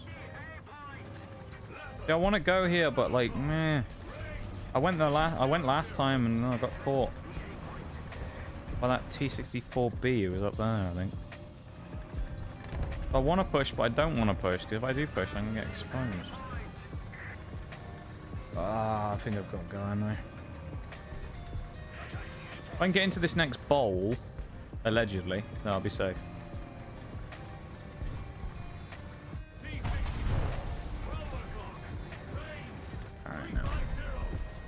Yeah, Automod Ruthless if someone wants to join, yeah.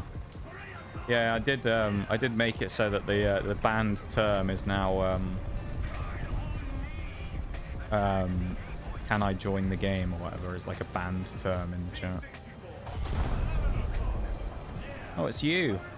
Adam Smash. Please, please, please. Smash your keyboard when you die. Be lovely. And log off for the night. Good job I don't play on ARB or ARB. Be playing my own game alongside. Oh, air realistic. Wait, air realistic battles, I guess. Oh no. Oh, fuck. Oh.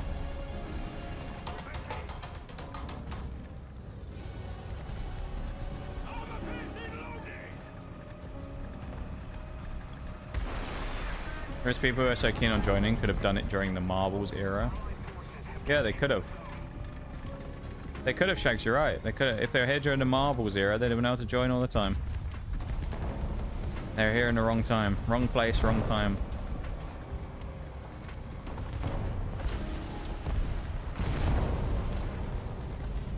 Like I always say with things like this though, like if I say to someone no, they has to join.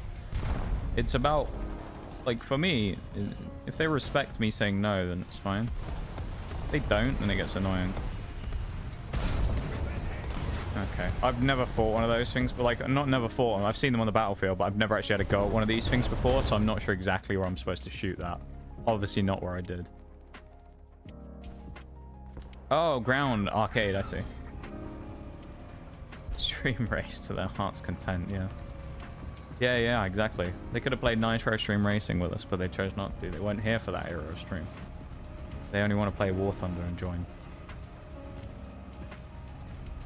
But yeah, I don't know. Like, it's just one of those things where it's like, I don't know. Maybe it's just a more common thing on Twitch than I think. But, like, I feel like generally if someone randomly comes into the stream for the first time ever that I've never seen before and then goes, can I join your game? I'm probably not going to say no. Or not going to say yes, even. Like, I feel like that's fairly common, but maybe it isn't. That maybe people just join people's streams and immediately ask to join. But I feel like the thing I would think then is, why? Why do you want to join so badly? Right. And then also it's just kind of like, it's just a bit awkward. I don't know. I feel like some of it is people just being like, haha, I'm on stream. And it's like, well, good for you, I guess. But like, not that exciting.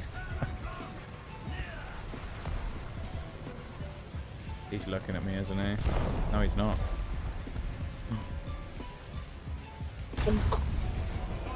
Hew. That kid behavior, maybe. Honestly, that makes me think it. Unless I see something to contradict it otherwise, yes, it makes me think that, Shags. It does make me think that they may be a child. The hell is a Roland 1? That must be yeah, it's a spa. It does tend to get awkward after a second no. Yeah. Yeah, like, as I say, if someone asks and I say no, right, then that's just kind of the end of it. T72 showing me, didn't he? Because, like, at the end of the... Yeah, T72. Got another Russian medium, of course. But, like, if at the end of the day someone says something to me and I say no, I'm not ultimately going to let them join if they keep whinging at me to let them join. You know? It's kind of like the same with like, rules and stuff. Just generally with rules. Like, you can't argue my own rules in my stream because I'm the one who set the rules. And so my interpretation of a rule is the way it is. And that's it. Right?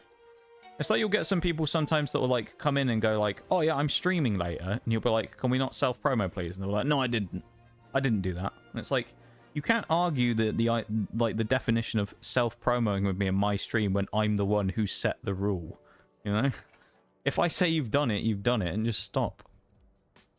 If you keep doing it, then, you know, you just get kicked out. Like, I don't know. Maybe people just think they won't get banned if they do annoying stuff constantly. But yeah, like, people asking to join just gets a little annoying after a while. 1 or 2 every now and then is fine. But like War Thunder, it's pretty common. I've seen it before. I remember I went into Bruised stream once and there was someone in there, Bruised. who has been really pushy about trying to join your squad. It was just like, bruh, just relax.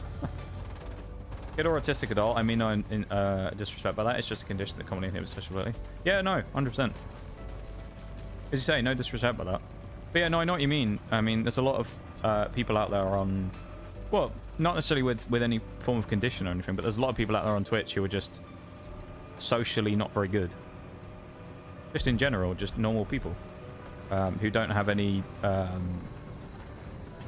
reason to be specifically, you know, they don't have a is autism considered a mental, like, it's not a disability, is it? You know what I mean? I don't know what I'm not sure exactly what it's classified as. It's not a mental illness or anything, is it? Does anyone know what it's specifically classified as?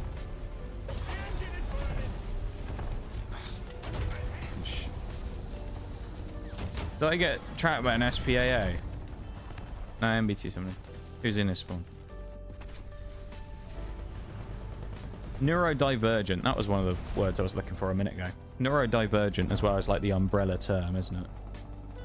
But yeah, no, I know what you mean. It's I found a lot of people on Twitch over the years who are autistic. A lot of them are very different. Some are you wouldn't know. And then some of them have habits that, you know, maybe they can't necessarily control or don't think about, but like can be frustrating in some circumstances. Like one thing that always rubbed me the wrong way was there's someone who I used to be in a community that was well, he used to be in my community as well, but I used to be a lot more part of it, and he used to feel the need to constantly talk about the fact that he'd bought things for the streamer in the past. So if he bought a game on Steam, he would feel the need to remind everyone at least 3 or 4 times every stream that he'd bought something for the person on stream. And it would come the same with Throne. He would always feel the need to mention it, or if he ever gifted subs, he would feel the need to mention that he'd gifted subs. Like, what?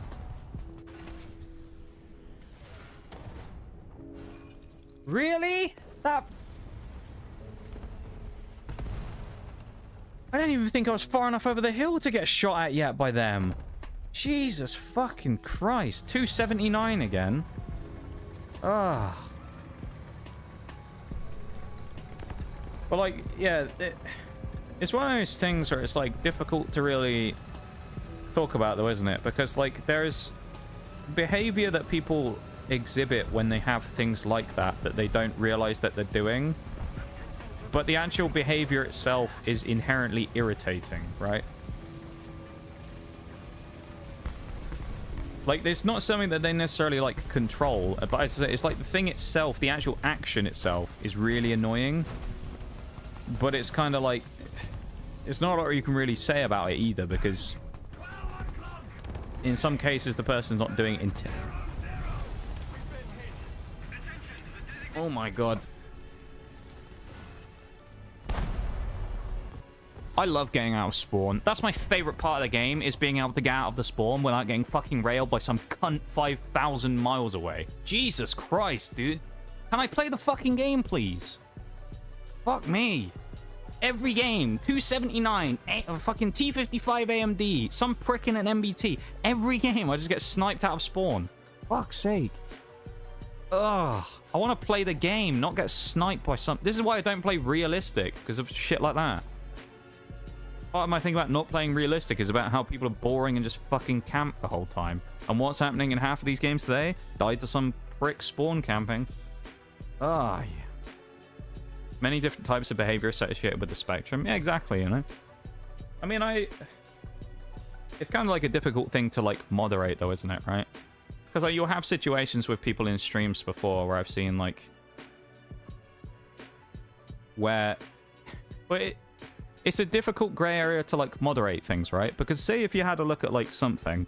Say you had someone who did something that was against the rules, right? But they had some form of neurodivergence, so they didn't really realize that it was a bad thing that they said.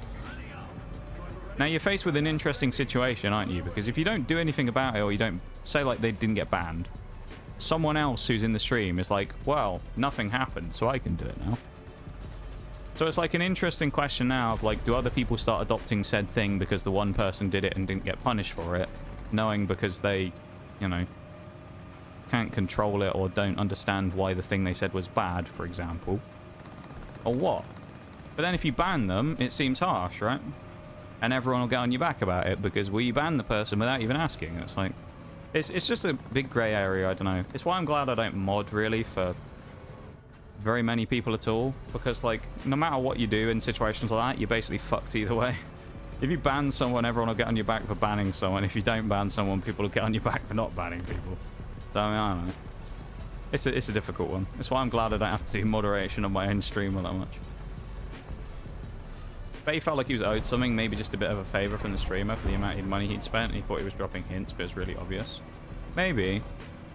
I don't know. I mean, I felt like that person, I think, maybe just doesn't understand that it's kind of a bit...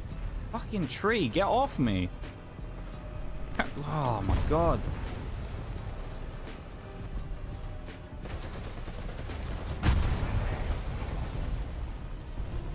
Would have been nice. Would have been nice if I could have set my shot up without having a tree stuck to my face. Thanks, game.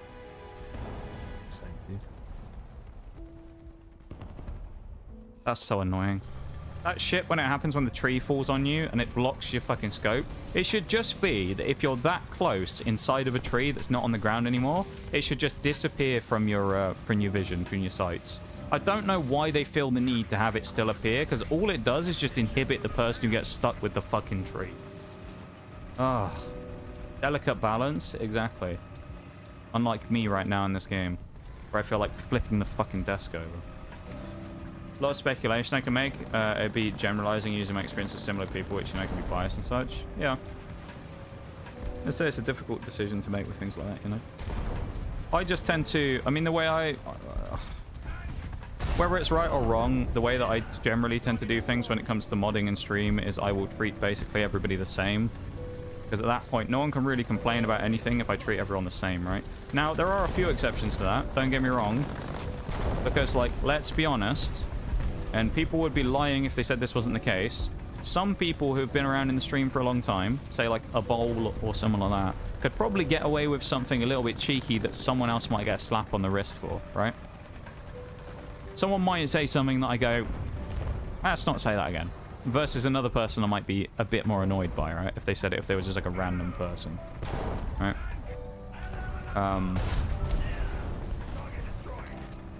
But yeah, so there's certain levels of like biases when it comes to those things. But at the same time, I try and just keep everyone fairly equal when it comes to modding stuff. And that's how I kind of just go about it.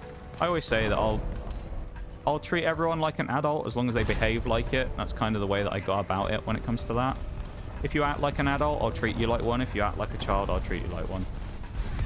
But like, you know, it's people's choice at the end of the day, I say, as to how they conduct themselves. And then how I conduct myself depends on how the person does. It's a reactionary thing rather than anything else.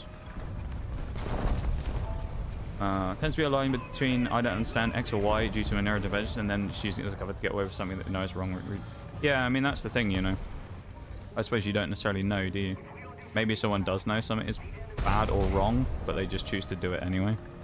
You'd like to think people don't do that, but knowing humanity as a whole, it would be almost impossible to suggest that there aren't people who have, just in general, not specifically those groups of people, but people who have things in general that they use as excuses to get away with things in life, right?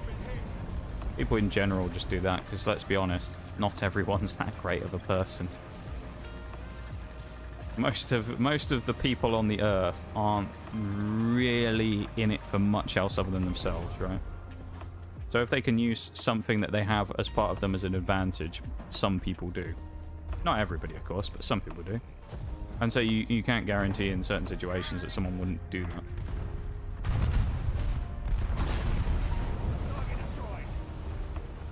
So I just treat everyone the same, and then if people have a problem with that, if I banned, like, I'll give you an example, right? You weren't here for this annihilation, but there was a guy last week who came in who was he was toxic in the end. He was really annoying. he spent a long time just kind of complaining about games in general and the game balance and moaning about all kinds of stuff and about Russian bias and all that. I was kind of talking to him about it and explaining why certain things are the way they are. And we just had a general discussion about it, but he kept on just bitching about everything, you know?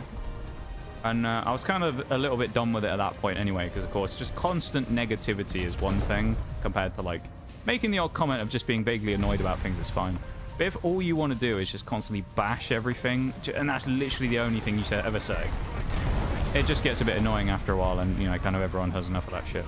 And so the guy was doing that, and then he randomly just changes from talking about games being bad to randomly bringing up some War Thunder streamer or YouTuber or something, and then starts talking about how they're really toxic. And then I'd said about it, and I was like, can we not talk like shit talk other people, because like whatever, you know, it's not great. And then the guy he starts randomly goes on a tangent then from that to I have a brother that works at Twitch, right? And we're all kind of like, you know, let's be honest, all of us have been here on the internet for a while. We've all come across someone who says that. I have someone who works at X company who I know. Do they? No, they don't. Let's be real. So there was that. He started going on about his brother that worked at Twitch, and I was kind of asking him general probing questions, things that you would expect to know if you had a brother that worked at Twitch, right? About things like which department he worked in or what he actually worked on, and if there was anything that I was using in my stream right now that had been made by him or worked on by him that would be a notable thing, right? And he like didn't give me any answer or anything. And then Bowl out of nowhere just memes and goes, yeah, my brother, that my uncle works at Nintendo or something. And he got really annoyed by it. And he just comes out and says something like, he said something like, can the snarky fuck who said that, or whoever the snarky fuck who said my uncle works at Nintendo or whatever, you're blocked. Yeah, I'm just like, come on, there's a common internet joke, and if you're getting that butthurt about it, there's a problem there, right? Bowl's memeing. He's made a meme, a bit of a joke that we're laughing at. We're having fun. No need for being an asshole about it. And, you know, I decided at that point that after the, you know, the other guy just being a pain in the ass for the last 2 hours or whatever it was of him just complaining about everything, I just banned him. So I was like, no, I just can't be arsed. Can't be arsed, like, discussing it with the guy anymore. And I went on afterwards, and it turned out he was a streamer. And I looked up his profile, and his streamer bio reads something along the lines of 29 autistic, says something else. So he was autistic, so I don't know, maybe that was part of the reason why he said some of the things he said. I don't know. But he, like 29 autistic or whatever it was, 20 something. And then at the end, he just says about no form of bullying or toxicity will be allowed in my stream at any, like, any time. Anyone who does this will be banned. And it's like, wasn't that what you just did in my stream? And then you complained about getting banned because he messaged someone who was in the stream with a whisper afterwards, and then continued to bitch about Bowl, who he said was a mod and was angry and banned him. Even though Bowl is not a mod, he's a VIP. So it was me who banned the guy. And it's like, okay, bro. Like, all other things aside, like neurodivergent spits aside, you're just an asshole. You know? Like, maybe you make a comment that's a bit off color, that's one thing. But being a dick and then doubling down on it afterwards to complain about Bowl who banned you, it's just like, at that point you have no defense of anything, saying anything. You're just a prick. And if you act like that, I'm gonna treat you like that. You know? Like, everything aside. Doesn't matter. You want to be a dick? You can be a dick. I'll just kick you out of stream. Like, this is how it is, isn't it? I say it's just, from my experience of the last little while, that's just the best way of dealing with stream stuff. People can be adults. People should be adults if they're in this stream. It's 18 plus after all. If you're in this stream, you should be an adult. Right? So I'm not asking or expecting anything different from what I should be by having an 18 plus stream. It's how you should be conducting yourself in the first place, right? If you don't, that's on you. Where the hell is this AMX that he's... There he is. Yeah, I don't know. That was an interesting saga with that guy, though.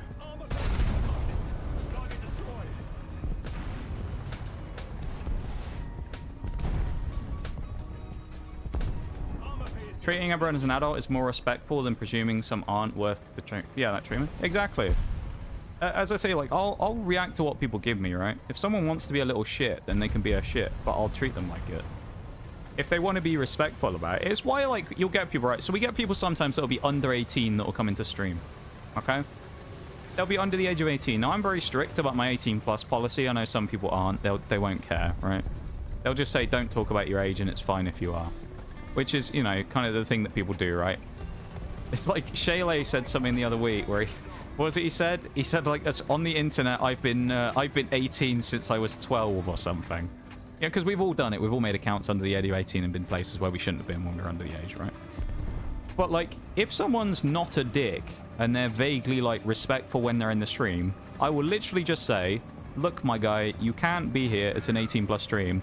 I'm going to give you the chance to leave on your own. Not going to ban you. You can just leave on your own. And then what I usually respond with afterwards is, if you haven't left in 10 minutes, I will ban you. You give them the chance and say you can deal with it yourself and you can walk away now, take the L, but leave in a respectful way, or I'll give you the boot. You know? If they're a little prick, I won't do that. I'll just, you know, ban them straight away. Or Shags will kill them before they have a chance to even get near it. He'll just ban them just immediately. It was always funny, but yeah, it's like, you know, I sort of give people a chance sometimes, but yeah, if someone just wants to be a dick, then I'll, you know, I'll match that and I'll be a dick back to them, but it's on people at the end of the day. I need to catch up on chat as well, because I've been a little far behind.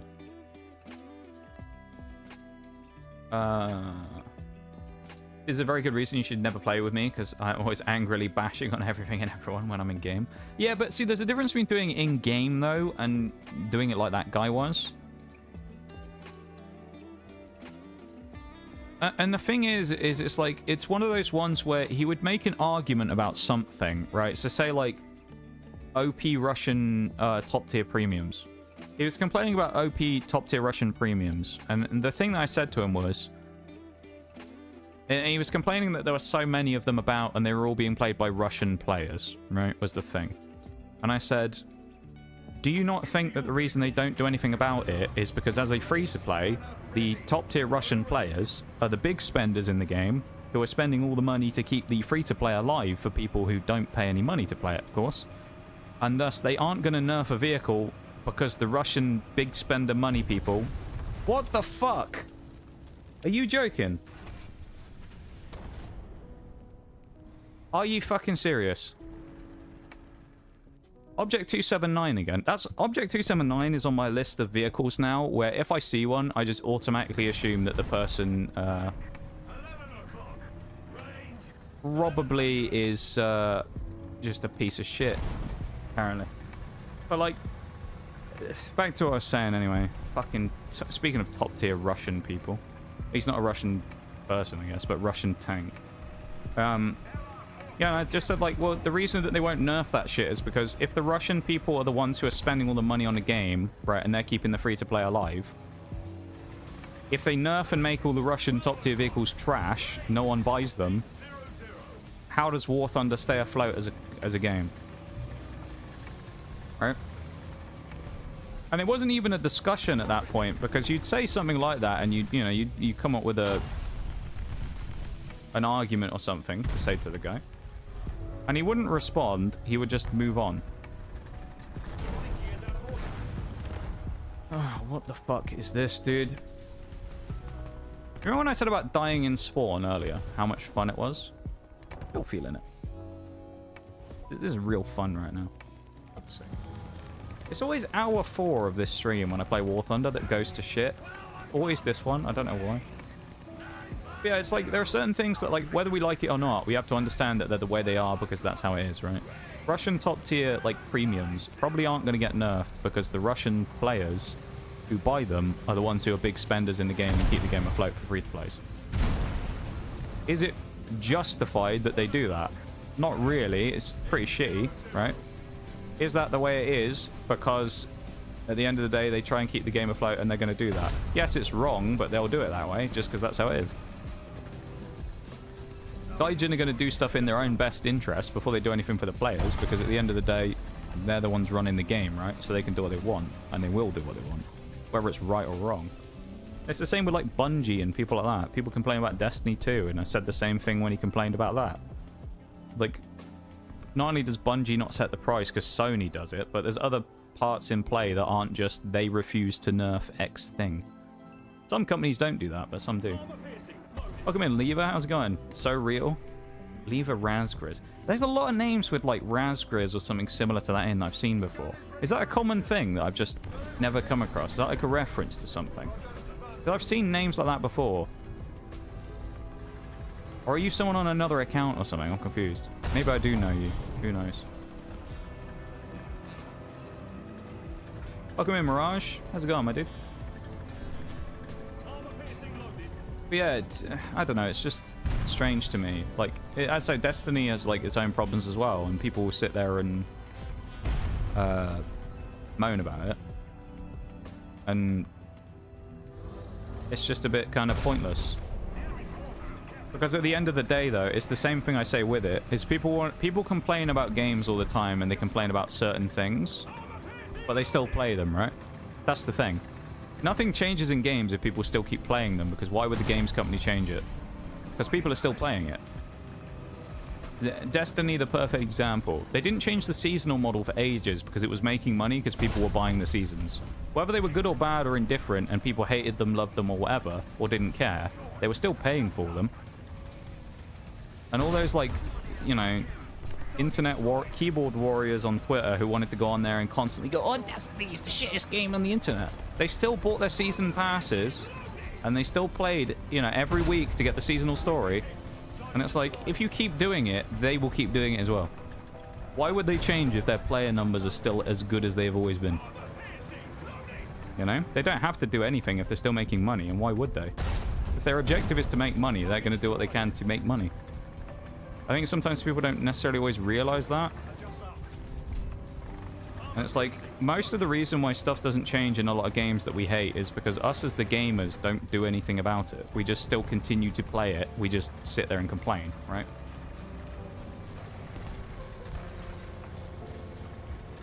It's the same with UB to some degree, right? Siege is, like, not really very fun. Ranked has been crap for a while now. But, like, a lot of people still play Ranked. So it's never going to change in Ranked while we are all still playing Ranked. If we all sat there and just went, everyone's going to boycott Ranked for the next 3 seasons and no one's going to play it, so Ubisoft actually changes it, then they have a problem, right? Only seen one other person resemble something close to my name. Interesting. I've seen, I don't know what it is. It's the Razgriz part specifically. I'm sure there's definitely... I knew he was there. I couldn't see him though. Well, I've definitely seen a... Maybe there's even someone who follows me who's just called Razgriz. And then there was someone who came in on a raid the other day who I think may have followed called Vazgriz. So there's like a bunch of these names that are really similar. It gets a bit confusing after a while. That was a horrible game. If anyone didn't see the start of that, I got spawn sniped twice, so that was fun. One of them was by that guy I killed in the MBT as well, so. Video game business sounds so simple but so complicated at the same time. Oh, I'm sure it is, yeah. I'm sure it's not as simple as I'm making it out now, obviously, right? I've never worked at a big video game company. But in some parts of it, it's, I think, not really helped by, like, the gamers themselves, right? Like, as communities of gamers, I think in a lot of cases, we love to complain about stuff, but we still, for however much we complain, people still lap up whatever it is they give you. Again, same with Siege, right? Like, Siege... You had Lion for a while. Lion's a unique example, right? Where Lion was busted for a long, like 6 months, and it made the game in Ranked basically unplayable unless you played Lion. So instead of just not playing Ranked, everyone just started adopting Lion. You know, and then everyone just had Lion everywhere, and it just spreads the problem. It's the same reason why, like, you have issues where something's broken... And it's a small... I can't believe what I'm follow, Lever. I really appreciate it. They were in Sharkless stream? Yeah, they were. Yeah, they came in the raid. Exactly. You happen to be in there as well then, maybe. I wonder. Yeah, because we got raided by them the other day on Sunday. It was typical as well, because I sat there and I was like, right, this is my last game of the night, everybody. Gonna be heading off in a few. And then we got raided. I was like, oh, are you serious? I was like, no way, dude. Well, yeah, we're gonna be going off in an hour. In an hour? In about 10 minutes? Instant raid.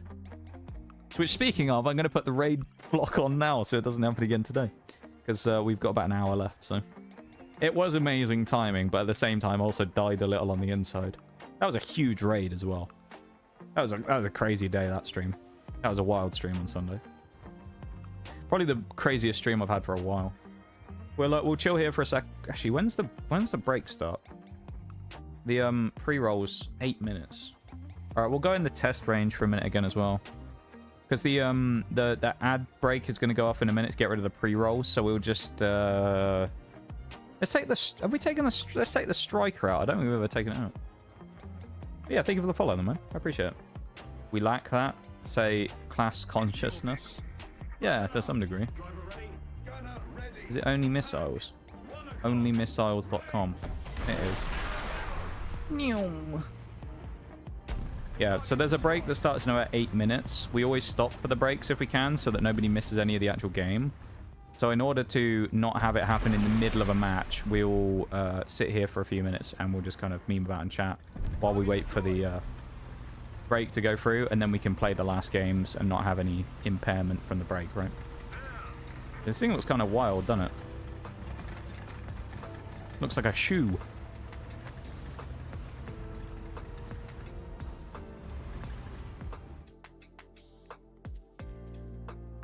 Gamers love to bite the hand they feed. Yeah. Yeah, gamers kind of... I don't know. I think the thing with gamers that is important to remember as well, though, is that in a lot of cases when it comes to gamers, it's the silent majority rather than anything else. Because most people are just going to go play something, enjoy it for a few hours on a night, and that's it. But what we see, of course, as people on the internet, is we see the moaners on Twitter or whatever going on subreddits and on Twitter posts and just complaining, right? And like, those people exist, but they aren't the majority. Like, again, Destiny's a good example, right? Because there was a situation a few years back with an exotic armor piece called Twilight Garrison. It was a Titan chest piece and allowed a Titan to have a mid-air dodge, and it was really good in PvP and everyone really liked it. It was in Destiny 1. And they didn't bring it out in Destiny 2. And they said they were going to never bring it back because they thought it was too kind of annoying in PvP. And they never wanted to bring it back for balancing reasons of PvP. I don't know if they'll ever go back on that. They might now that the game's in like a weird place. But at the time, they said they were never going to do it. I don't think I have ever seen a more widespread thread on Twitter of death threats towards a game dev before than the guy who said Twilight Garrison wasn't coming back. My god. There were people at Bungie who got like properly harassed for some of this shit. I think there was there was one case with the community manager where he ended up taking someone to court at one point where he got stalked and harassed by someone over something. And it's like, dude, the fucking like online gaming community, that the vocal majority or minority on Twitter are something else. But it's, as I say, it's the same here on like Twitch, really, right? Where, like the other day we played Starfield, right? Not the best game in the world, but it's all right. And I think 3 different points during the stream, in the first stream I did it, maybe 2 or 3, someone came into stream specifically just to say how shit the game was, and then they just left. And it's like, okay. All right. Thanks. Like, I don't know.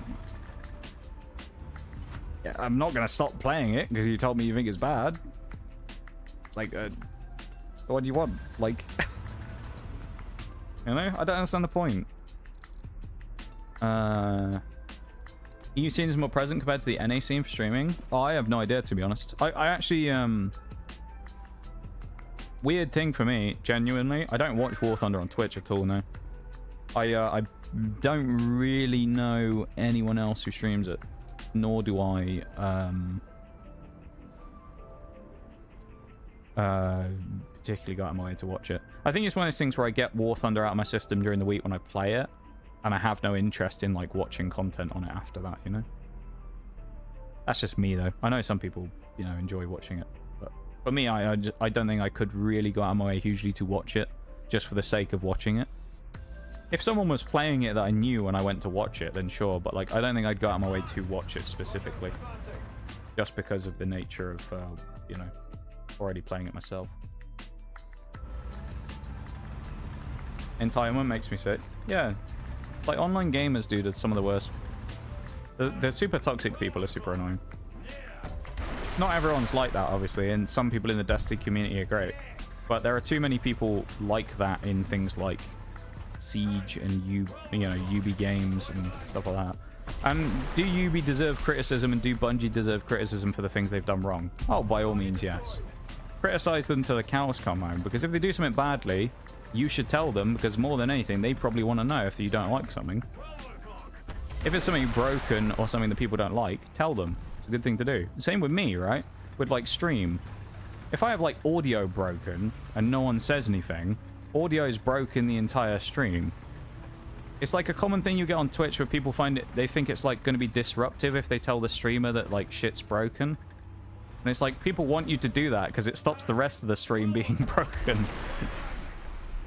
Like if my game was paused right now and someone was like, streamer screen's not working, like you're on the BRB screen, I would want to know that rather than sit here for the next hour and then look across and go, wait a minute. You know? The break's going to start in like 2 minutes as well, just so everybody knows, okay?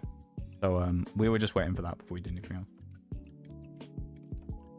Playing about video games while playing a video game. Yeah, I mean, that's the other thing, isn't it? Specific hate towards the designer made me pause. Yeah, it was the person who, I think it was in like a dev Q&A or something. And they asked them, it was like one of the game balancing people, I think. A long time ago, so I can't remember exactly who the person was. But it was one person who did like a Q&A thing, and they specifically asked, maybe it was like Twitter, it was like fan questions from the community, maybe? And someone was asking about Twilight Garrison. And yeah, they specifically said no, and then that happened. The death threats and stuff like that came in, it was crazy. But the thing that I find funny though is like, that they seem to think that by doing that, they're going to change their mind. Like that, it's kind of baffling to me that there are people out there on the internet who are sitting there behind the keyboard who will be like, oh, they're not bringing Twilight Garrison back. Let me just quickly threaten the life of their family. That'll get them to do it. Like, you really think that going and saying to some like Bungie dev that you're going to like find them and hurt their family or something, that's going to convince them to bring the exotic chess piece back that you want in the game? Hate to break it to you, I don't think they're gonna do that. More likely out of spite, they're not gonna do it now because it'll piss you people off even more. Told that the Final Fantasy XIV community is super chill. I feel like all the communities that I'm a part of are not.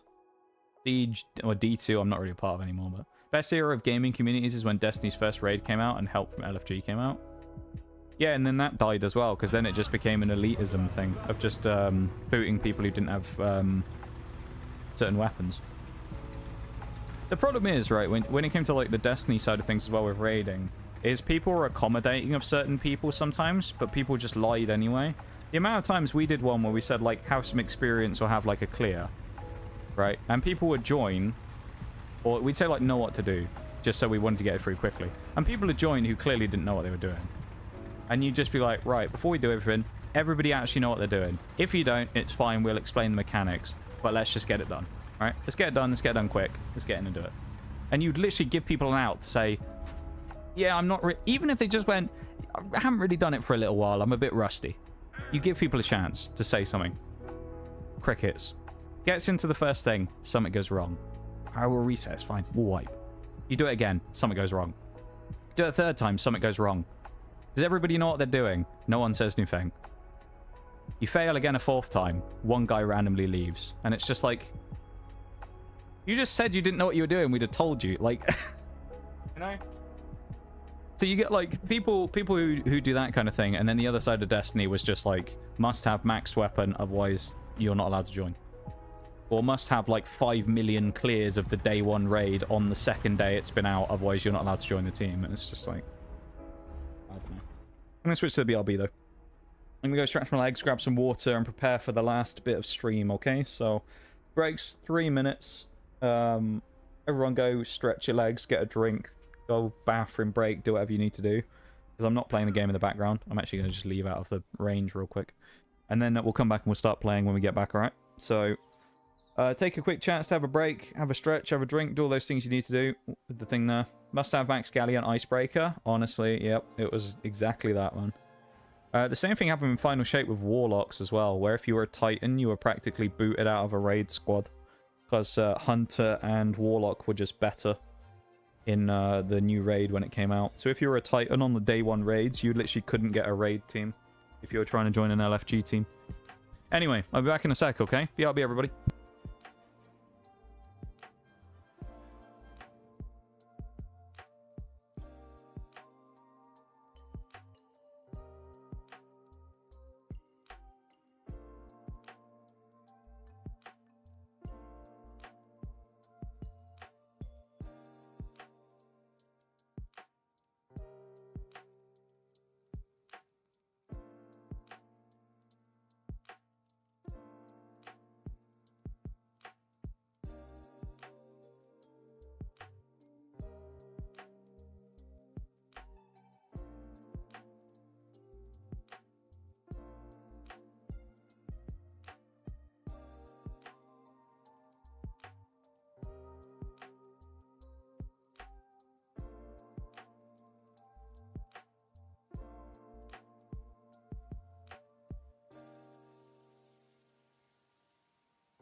Okay, I'm back, and I am good to go, I think. Welcome back, everybody, from the break. You can give the hydrate and spinal strength. Have a sip of my fresh water that I now have. Yeah, we're going to go for about another hour, 45 minutes, hour, something like that, until about midnight, and then we'll go from there, okay?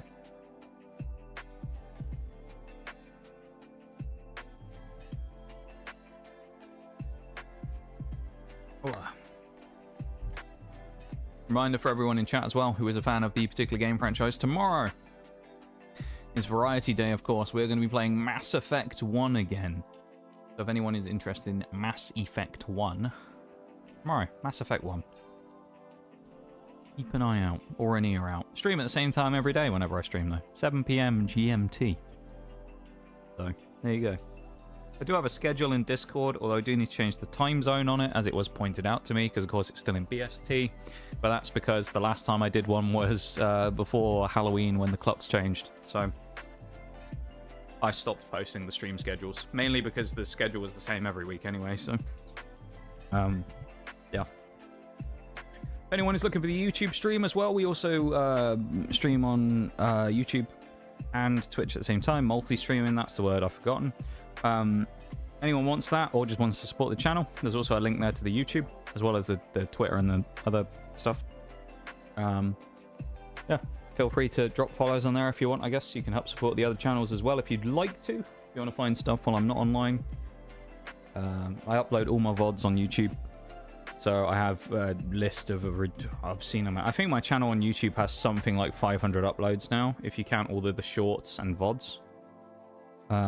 So it looks very top heavy on content versus subs, but that's because of the amount of crap that I've actually uploaded. It's like ridiculously weighted. Well, yeah, I think I want to say we're either at 500 now, or we may be at 501 with the VOD that goes up tomorrow. Or this stream might count as 501, I don't know. But technically it'll be the 500th thing that gets uploaded.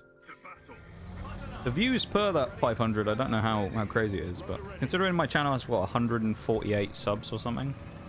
We have over 200,000 views. Not bad. Albeit it's all come from shorts, practically, so... Probably need to get back on that and start making some more of those clips.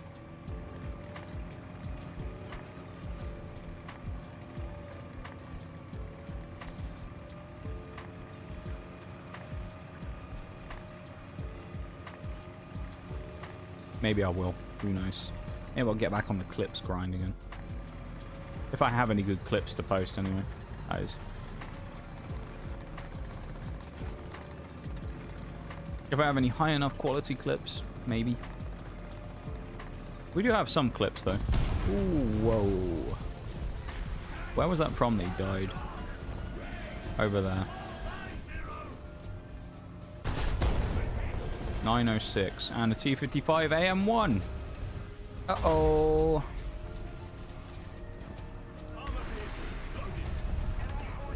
Okay. Well, being here at least is... What is that?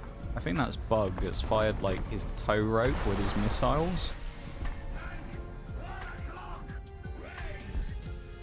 Come on, 906. You know you want to.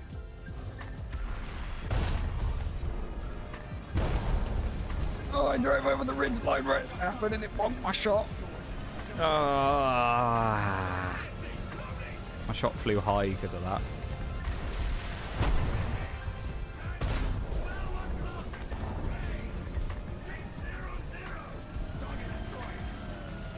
Come on.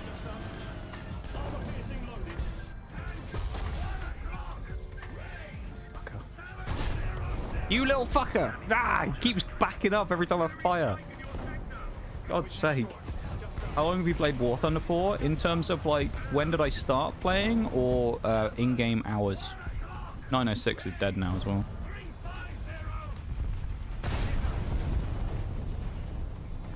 In-game hours on PC, which is where I've been playing recently. I have 500 and something hours, I think. Yeah. If you want to like go back to where I originally started playing, it was like years ago on PS4, I think. So it's a long time ago. It's probably like, I don't know, 2015 or something maybe. And then I stopped. So I've been kind of like on and off, where I'd like play for a little bit, then I'd stop, and then I'd come back and play it on like another platform, and then I'd stop. And then I properly got back into playing it on PC. So when I like really started in 2023, no, yeah, 2023, I think. Because funny enough, I've been offered a stream sponsor for War Thunder, and I was like, oh, well, I played this before. That'd be interesting to do a sponsor stream for, which I did, and it was, you know, vaguely successful. And I was like, well, I'll keep playing it. Why not? So I did. So I kept playing it afterwards, and yeah, it was good. The I am no shill. I actually play the game that I promote. I actually do it with all of them. Every game that I've ever promoted on stream, I do play or continue to play after I finish the sponsor.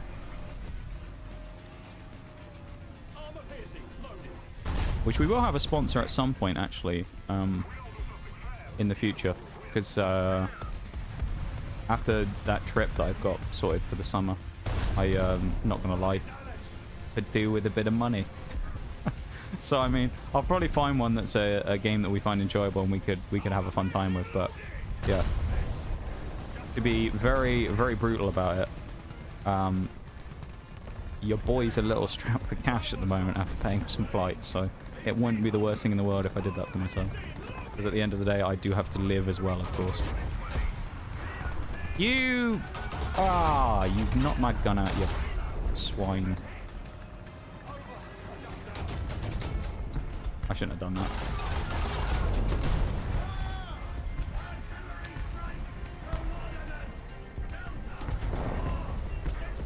I wish he'd driven into me now.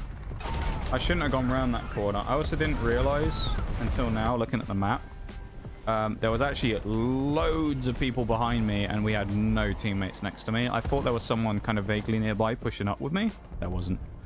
Do you just stick with playing tanks or dabble in aircraft too? Pretty much just tanks.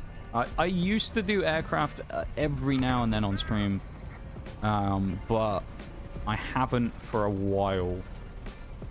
It's very low tier on the aircraft as well. I think the highest I've got is like 3.0, maybe 3.3. I'm not sure. It's not particularly high. But I feel like I've just kind of enjoyed the tanks, and there's so much to do there, and also Silver Lions wise is spread so thin. It's like I can't really in-game afford to do too many at the same time because of just how much it costs to run multiple nations and stuff at the same time. Because I also play Americans off stream for tanks, and then I also have French. I have French very low tier as well, and German sort of about 8.0 or so. 7 point something, 8 point something. So I have like a few nations kind of around that same point at the same time where it's getting vaguely expensive to run them all now. So if I ran planes as well, it'd probably be a bit too much, I think. I might... Remember the days of mass Silver Lions? I feel like it's definitely nerfed compared to what it is now, though. I mean, I can't really remember what it was like back in the day all too much. Top of the team there. Not the best game in the world. It was quite casual, but we got through it. Yeah, I don't really remember exactly what it was like back in the day. The good old days of War Thunder, if you will, when it first came out and things like that. But from my experience of playing it recently, I feel like there used to be more lions running around.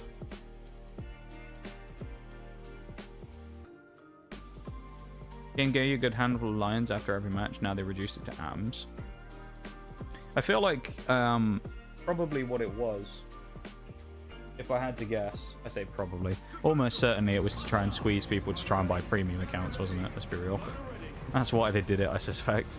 Because they thought, we'll subtly do it, reduce it by a little bit, and then people will want to buy premium to make up for the lions. Which, it's kind of like I was saying with the Russian premiums thing earlier. It's like, you can't blame them to some degree, because obviously free-to-play, they want to make money. Fine. Morally, though, it's a bit questionable to start doing things like that. Especially if they... It depends if they mention it as well. If they choose not to say anything, and they do it, they stealth nerf it, that's a lot worse. If they at least own up to it, you can have some small shred for at least the fact that they said it, and you go, oh, okay. You know? Gotten to rank 5 aircraft without premium, AOL. Not bad, though. I'm sure it's taken a long time, though, but fair play. Fair play. I don't know how far I got without premium. I think I got to the... In terms of Germany, I got to the Tiger 2P without any premium. In tanks, there's something over there.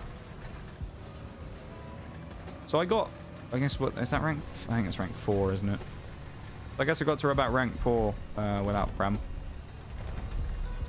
And then eventually I ended up doing it. Funnily enough, after I did that sponsor, I was like, well, I might as well buy some premium if I'm going to keep playing it, which I did play it on stream afterwards. So. And then I had a phase where I stopped playing. Me and Chili were playing a lot. And then we both kind of went for a phase where we stopped playing for a bit.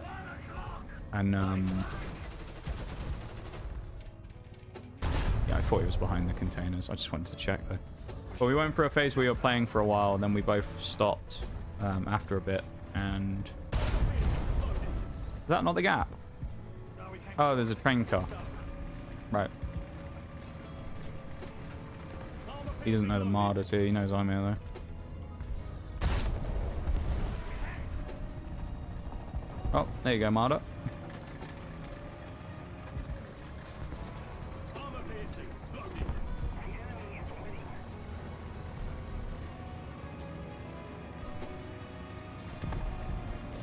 There are a few things in this game which do go nicely for helping the lions, though. So, hello. Another wasted shot into the wall.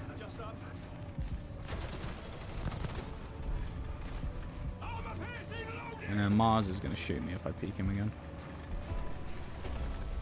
I don't want to peek him. At least I don't want to peek him while he's looking at me. If he's distracted, I'll go after him by all means. But right. He's behind the corner. Alright, well I don't have to worry about the Mars bar anymore, I don't think. Right now, anyway. Through the toll gates. I'm paying my ticket.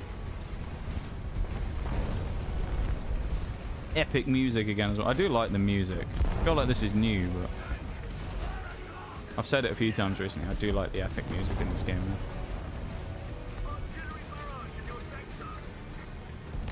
Oh, I thought there was more of a gap here. This is a bit awkward, isn't it? It's me and the Marder again. Agent from earlier. Agent 322.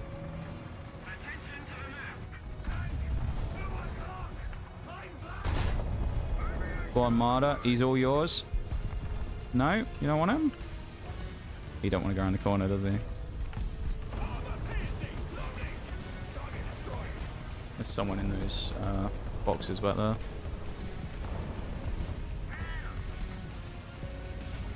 No one... Oh, we could have seen that medium. I guess not. Oh! Hello. Some very unfriendly faces over there. And a mouse who came around the corner. Love it. I should have backed up. Ah. That was actually looking good for a minute there, but that was... I got a bit over-exuberant there, should we say. Also going to switch heat up front in this case. Put the heat rounds in. Go deal with them. 1 kill, 2 assists. It was okay. I'll take that. Not a bad run. Yeah, not too bad. It's, I wasted a lot of shots, but I mean, it happens. I've also been playing for 4.5 hours. So, you know, it happens that we deteriorate over time playing the game sometimes. I had my between 3 and 4 hour point where I was playing like crap anyway. And I needed to walk away from it because the amount of times I've been spawn sniped, I was not happy. So anyone who was here can probably attest to. I was not very happy during that period of time. That was... Of all the things it could be, it had to be a ZSU, didn't it?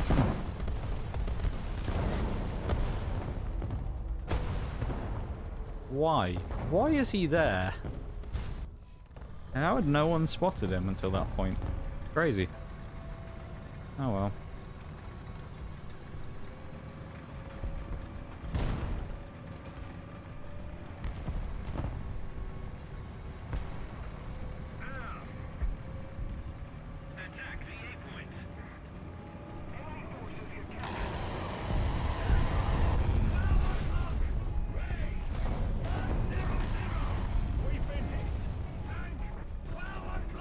Shaking my head after the last little run we went on there.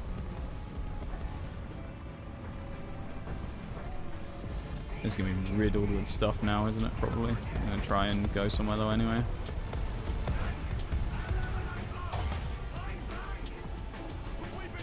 The two people he hits, the gunner and the driver. Can't move and I couldn't shoot. Well, I couldn't shoot initially. Now I can, but it's too late. If I could have fired the first initial shot and killed the T-62, I might have been okay, but nope. That was piss poor. The start of that was okay, and I just played like shit.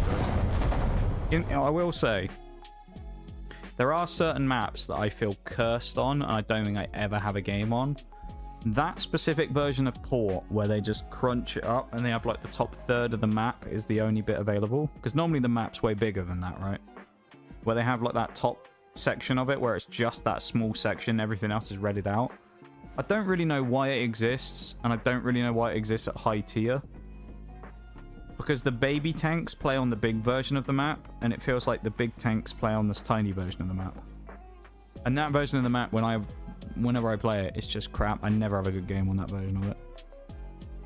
I always just sit here and bash my head against the wall trying to play it, so... I mean, some of it's probably my vehicles aren't really very well adapted to it, considering they're all like mediums with not a lot of armor. But playing in a town isn't great, but... I was just watching the end of a squash match. Hey, oh, squash, eh? Never played squash. Feel like it'd be an interesting thing to play, though. An interesting game. Bit of squash.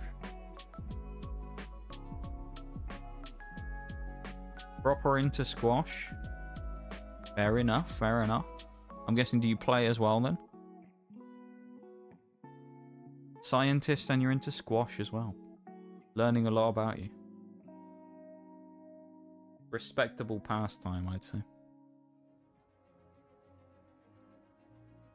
One of the players is being coached by family friends, so I want to support him. Oh, nice. Okay, fair enough. Yeah, I've never played squash. I used to be a slightly more sports-focused person than I am now. I used to play a little bit of sport, but... Anyway, I started blasting. I said a little bit. I used to play sport. I've never played squash, though. These days, not so much. Sadly. I feel like I would enjoy getting a chance to do it again, but... eh. I don't know if I want it on my body anymore. I don't know if I want contact sports being something that I do anymore. I've paid the price on me knees over the years. Thank you, Shags, for this one. Anyone else start blasting? Squash ain't a contact sport. Oh, I know. I know. But for me, though, I can't go back. I don't think I want to go back to sports these days. Just in general.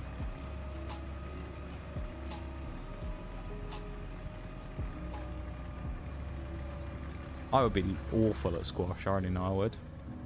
I feel like the kind of reflexes, maybe, and kind of flexibility required for it to be able to land quick little shots with a mini racket like that would be too much for me, I think.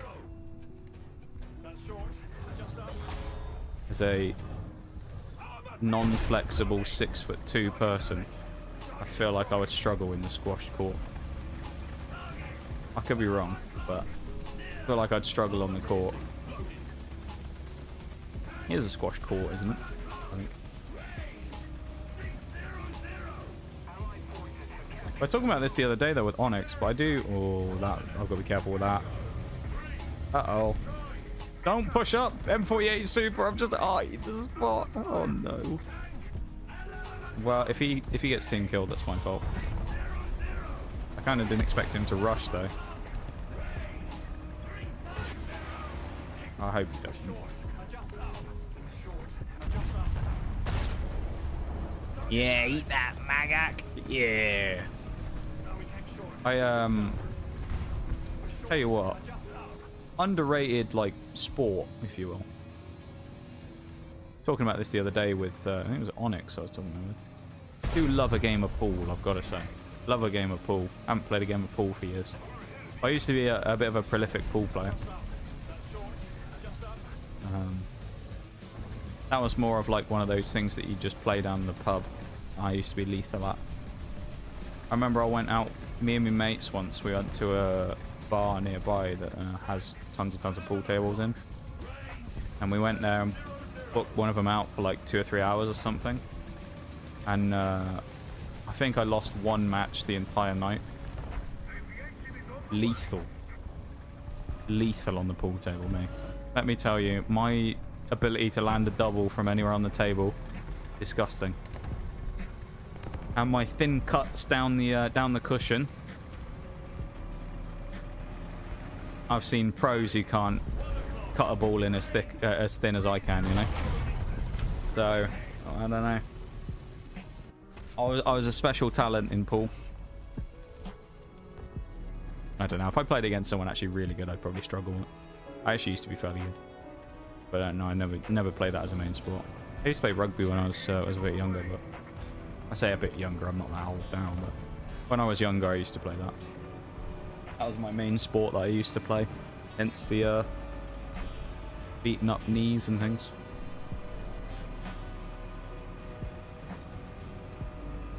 I picked up a couple of knee injuries and things, so it hampered that a little bit.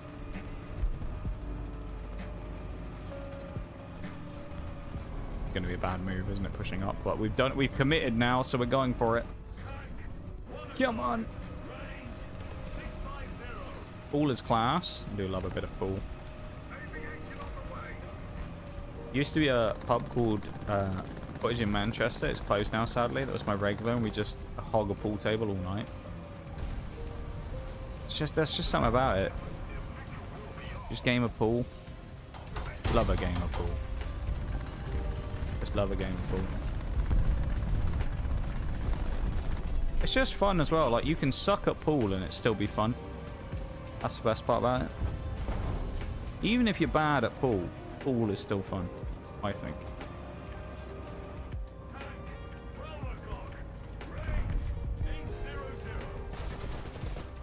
I've never been to Manchester, actually. Cheap as fuck. $2.50 for a pint. Bloody hell. I thought I died to a plane, then that's my fault for stopping in the middle. Yeah, not that cheap round here. Oh, God knows. Last time I went out anywhere, restaurant, pub, whatever, and bought a pint, I think it was about 5 or 6 quid. Outrageous prices. Yeah, $2.50 in a city centre is actually mental, right? Probably why it went under. Yeah, they probably went bust. Ran out of money. I mean, in fairness, though, over the pandemic years, it was kind of brutal for some of the pubs, what with things like CO2 shortages and stuff, so they couldn't get the taps running properly and all that kind of stuff. Or they couldn't get beer, and it was a right pain in the arse, wasn't it?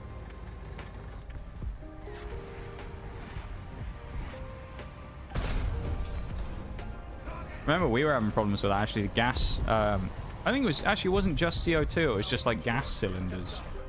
We had a problem with it at the lab as well, I remember. Because we needed what was the cylinder? I can't remember which one it was. We used one of the cylinders for, or we needed a cylinder for our AAS machine. And we couldn't get it, and I think they had like 2 weeks or something before we could get one, which for us was really bad because we used it basically every day. We needed the gas. That was a big pain in the ass. And I know the pubs were all complaining because they couldn't get any gas for the beer or anything. And breweries couldn't get any stuff either. It was a right pain in the ass. The country was in ruins.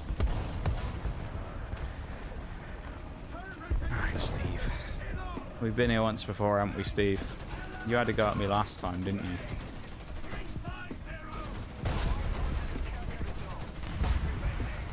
Bugger off, Steve. That's what you get. You get bombed by a 500-pound bomb. Enjoy it. Hate that little guy. Rakuten Automat. Not a fan. $2.50 was on a student discount, though. Still, though, that's good. 99% of patrons for students. This is one homeless bloke that kept coming in and trying to sell a mixtape. That's how you know it's like a proper, you know, bar pub type thing. You gotta have like random local coming in doing something funny like that. Right, I haven't been to the pub for a while actually. I like a pub, but sometimes I just like a quiet drink on my own. Just at home, you know. I don't drink very much though in general. I probably drink maybe a beer a week or so. Maybe. On a Saturday or something. Treat myself. Come out for a pint. I've actually talked about that before. I was so I'm in June I'm taking a trip away from here for the first time since about late 2017, early 2018. I'm heading over to America. So I'm going to be gone from streaming for a whole 2 weeks, which is crazy because it'll be the longest break I've taken ever, I think. And I was saying a while back when I was like spitballing the idea a few months back, I was like, that's what I should do. I'd travel around America on like a road trip, meet up with all the people from stream that I know and have a pint with everyone. Go and have a beer with everyone I know.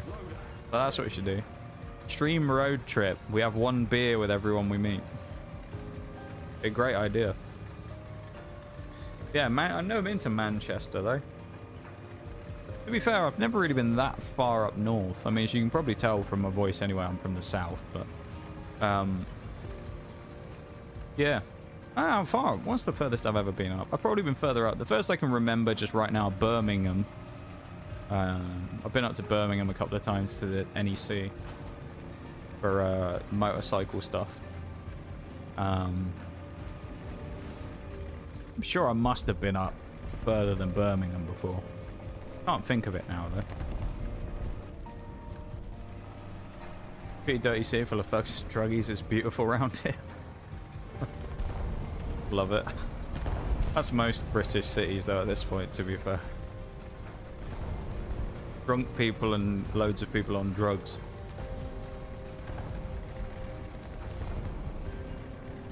And kids carrying knives, that's the other thing.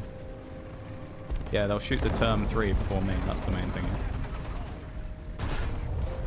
Yeah, shoot the term, not me. Don't back up, no! No, no, no, no, no, no! No, no, no, no, no, no, no, no. Done me right there, haven't you, term 3, mate? You were supposed to take the hit, not me. They almost shot me. Honestly. Audacity of this guy. I was just using him as a shield and he just, you know, threw me out there. Very nice, now is it? Where the hell was that 120? Come on. Oh, he's looking at me. I see. I think he knows I'm looking at him. He machine gunned me. No, please, don't shoot. Ah, 279 again as well. I feel like turret on that thing is going to be the way to kill it. Yeah, of course. Sulka! That's what I imagine every time a Russian... yeah, it's straight through the mantlet. Whenever I go up against a Russian tank like that, all I imagine is just someone at the top of their lungs shouting Suka Blia every time they fire the gun at me. Just some really like loud thing just going Suka, and then I just die every time when he fires the gun. That probably peaked the mic and no one heard it. But... been up to the NEC, results were amazing. I think I've been to the NEC a couple of times. From what I remember, I've only been once to the bike shop there. So once a year, and usually about November, December time, they do a motorcycle show up there where all of the manufacturers of motorcycle stuff go up there and show off all their new kit that they've got for 2020, whatever it will be next year. So in this case, it'd be 2026, the one this year. So I've been up there once, which was really fun. I wanted to go again this year, but I didn't get the opportunity, sadly, because the people I went with weren't able to go, so I didn't fancy going up to Birmingham on my own. So I didn't go, but hello.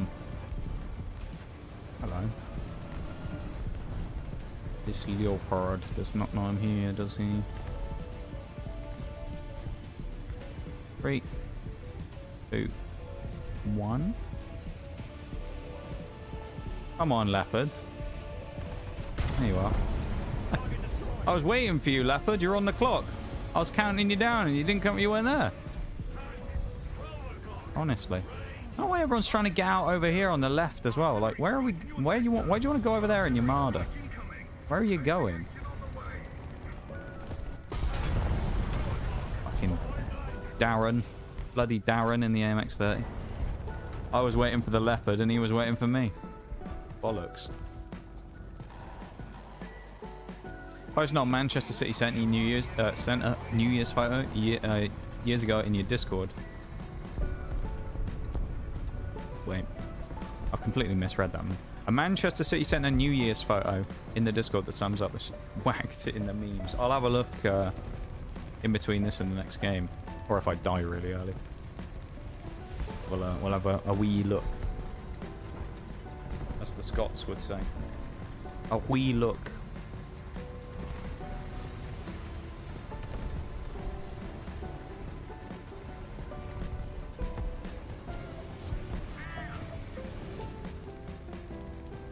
I feel like today has been vaguely productive as a War Thunder day. I've definitely had worse days than today on this game. So I think it would be wrong to... Are you fucking joking me? You again? In the 279? Oh my god. This lad needs to take a fucking long walk off a small pier, honestly. Fucking hell.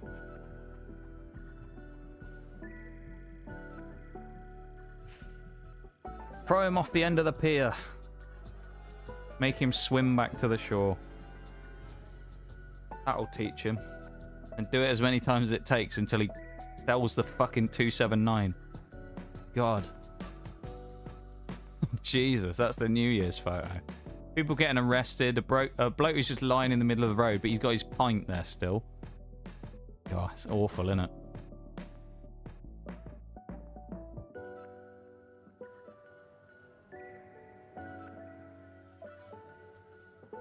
Christ, man.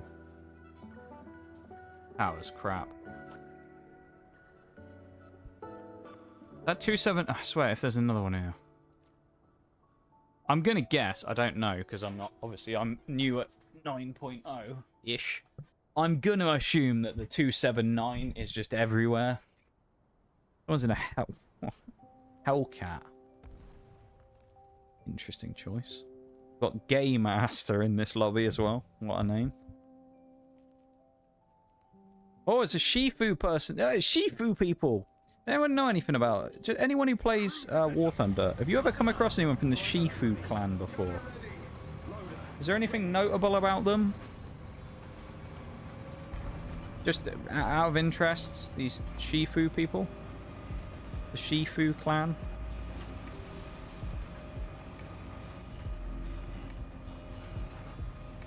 I've never found out if they're like some well-known name or something. Like a well-known thing. The clan specifically. The Shifu clan. Because every encounter I've ever had with Shifu players in this game, they are the most toxic fucking people I've ever met. Where they're either like shitting on everyone in chat for no reason, or just playing like a bunch of absolute tools and then, you know, being a dick. Like, I remember I was playing a game a couple of weeks ago on stream, and there was a leopard who was one of the Shifu people, and he literally just rammed me around a corner constantly. And then every time he would bait a bunch of enemies to come over, and then he'd just fuck off around the corner and let them all shoot me while I was repairing. And it was one of those things that I'd say it wasn't deliberate if it was for the fact that he hadn't done it multiple times, but he did it about 3 or 4 times in the same match, where he just kept baiting people and then he'd run away and wait for them all to shoot me and then come out again. Looks to be an arcade battle squadron. That explains it. Yeah, they just seem, the people that I've run into from Shifu, they all have been a bit toxic whenever I've found them, so I'm not a big fan of them. I don't have very nice things to say about Shifu Clan. They can all, you know, piss off for all I care. I mean, the STRV wants to shoot me, but hopefully he shoots the M60. Oh, you fucking rat, man. Like, he had the M60 was... Oh, it's Shifu, isn't it? Of course it is. The M60 was sat side on with his turret facing the wrong way, and the STRV wouldn't go for him. Campo Bloke is definitely a hidden name. Probably to be toxic and not get caught. Interesting.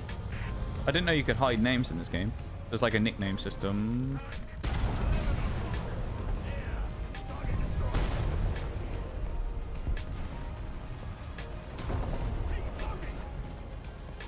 Just witnessing that just to make sure he didn't push the guy out. I was waiting for it. I was waiting for him to push out my pal in the Roy Cat. That's the type of thing a Shifu player would do. That STR... No, he's dead. Let's say that STV's still alive somewhere. Bad shot. This tree is really annoying. It's right in the way. Ah. Hello, mouse. Bloody tree, man. It's right in the way of where I want to, like, swing out and get wide.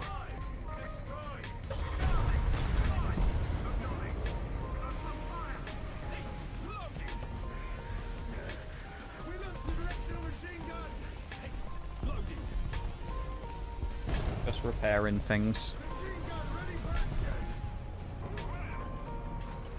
Do we think the mouse is going to come back? That's the question. Probably.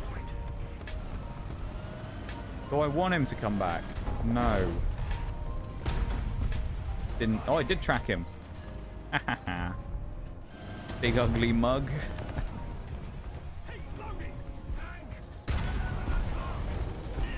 Smile, YT. Yeah. Come after me with your mouse again. I dare you. I'll track you again before you get around the corner. You plum. Come on. I don't like the mouse very much either. I'm not a fan of the mouse. Stupid vehicle, really. I didn't... Okay, nice. I didn't track him to kill me. Lovely. So just over a year ago, it appears Shifu Leader got their account hacked by someone. They kicked all the squadron members and added their mates, and that's how it came into being. Interesting. Wonder if they ever got it back, or if it's the same people then. Forum screenshots to be believed. Interesting. You never know. You never know. Would explain the toxicity. What are you shooting at? Don't think he knows either, to be fair.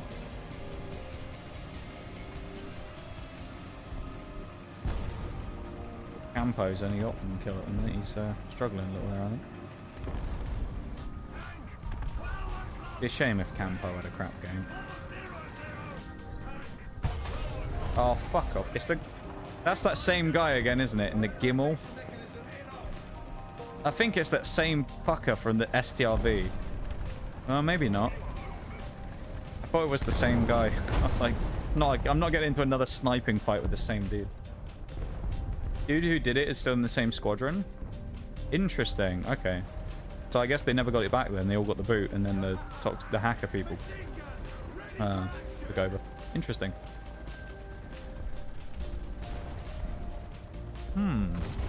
Very interesting. Guessing I got punched in the mantlet.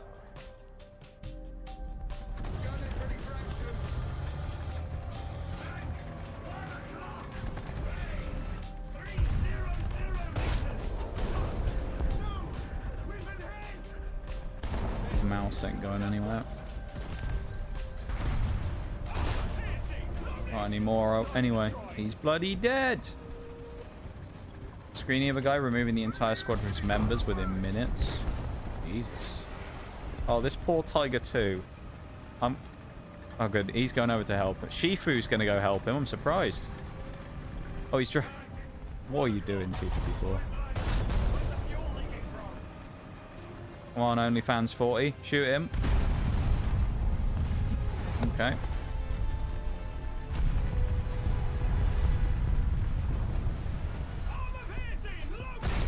Oh.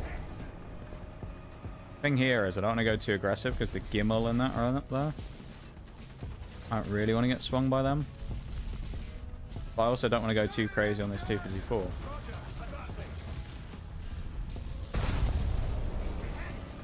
Probably just gonna have to keep like stopping this guy. They're a bunch, basically. Yeah, it seems like it. You having fun there, T54? Have another one. Oh, it's a weasel. I love it. Oh, he's finally able to move again. Oh, he shot behind me. T54 fired. Alright, the Gimel... Gimel's dead. I don't know how that pen That was outrageous that that went through his upper plate. What? Yeah, and then naturally, yeah, I get killed by the fucking mouse in it. The guy in the mouse in his jet. Oh, man. That was outrageous, the shot on the Gimel, though. The fact that pen through his upper plate through the reactive armor is quite funny. Oh, dear. What a shame. Oh, our team's getting destroyed. Both of the Shifu guys are still up there. Campo with 1 kill. Boa... what is it? Boa Dupicio has 6 kills. He's AMX 1390. Campo's dead. He just got knocked out.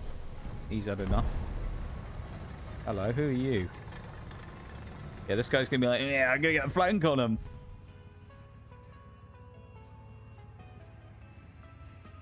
Oh, he's down there.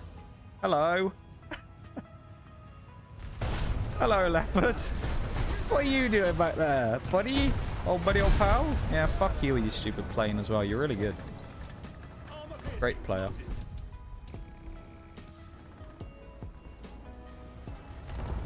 The thing I don't like about planes, right, this is my problem with it is, when I've said about it before, and I've said about planes and ground battles, people go, it's to balance the OP vehicles. When have you ever seen someone in a plane go after the OP vehicles? Because I don't think I ever have. Anyone who's in a plane always just goes after the easiest target to shoot at. They'll find someone who's got no armor, or someone who's just like sat in a spawn doing something, and they'll just fight them. They never actually go after any of the people that are like the big threats. I just don't get why they're in ground battles. It doesn't make any sense to me, personally. I don't understand. What I do know, though, is that we're going to play this match now, of course. And it's going to be great. And it might be the last one of the day, I don't know. Possible it will be.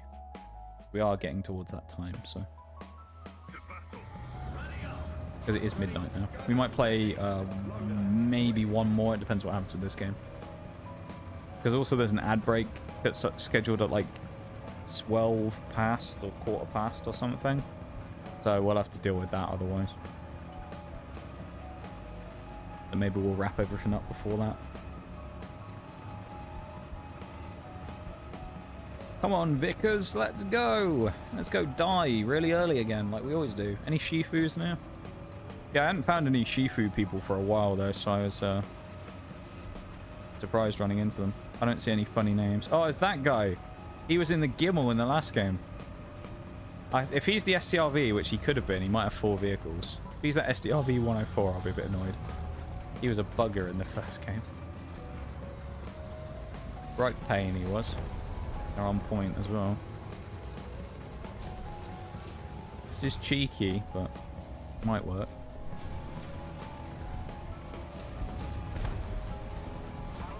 This really all just depends on what they're looking at and if they're looking at me. Because they're not like Mr. Leopard there, then it's very free.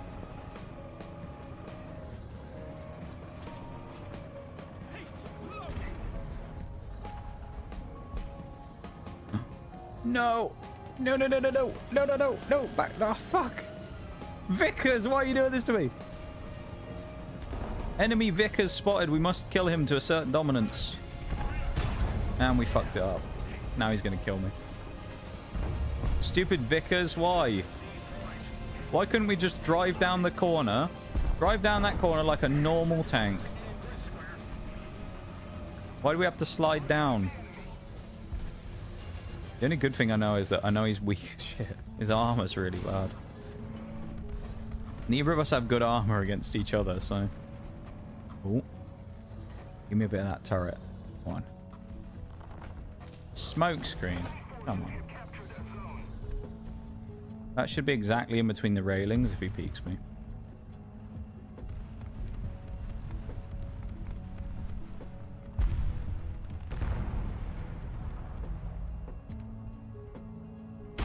Never know. He isn't there. Very sad.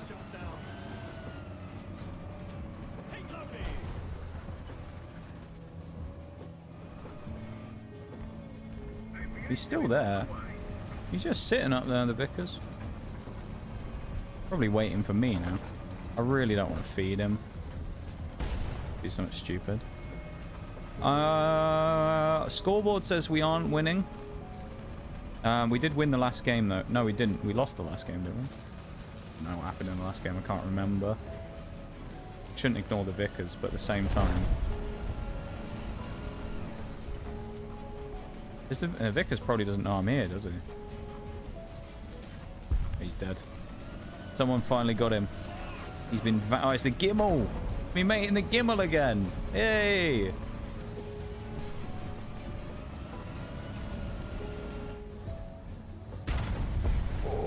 Okay. I was having a scrap with him in the last game. Round 2, my guy. I don't think he has any friends here either, which is nice. Bad shot. Hit his armor. He's reactive. Welcome back, though, Lever. Come on, Gimel. Come on. Come on, old buddy, old pal. Round 2. Come on, let's go again. We had fun in the last game fighting each other. Fight me again. And I'll hit you with another bullshit pen for your mantlet. Oh, not mantlet, for your upper plate. Let's make it look like I've accidentally overswung and forgotten he was there. Right, shoot. Whoa, how did that not hit the Zaklum? That shot, I thought that was going to hit him. Thought I had that Zaklum Tiger dead to rights then.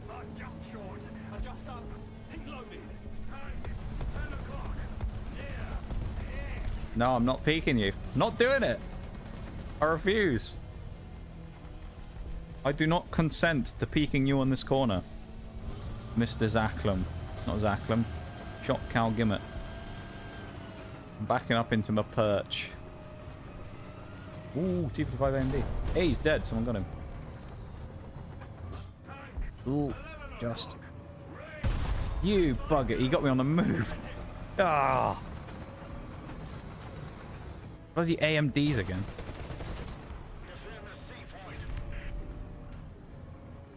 Where did that pattern go? There's an M48 over there as well. Do the sensible thing. Let's back up and get the crew up. Maybe the AMD will come around the corner. Because I don't know who this is. A mouse. Okay. He's coming. He's on his way, the AMD. Don't think he's going to full send, though. He knows I'm here, and I know he's here. Hey, buddy. Tiger 2 back there as well. Oop. Oop. He doesn't want to go, does he? Come on, mouse. Pull up. As soon as the mouse gets up here, I'll probably go for him. Stop camping, mouse. Come on.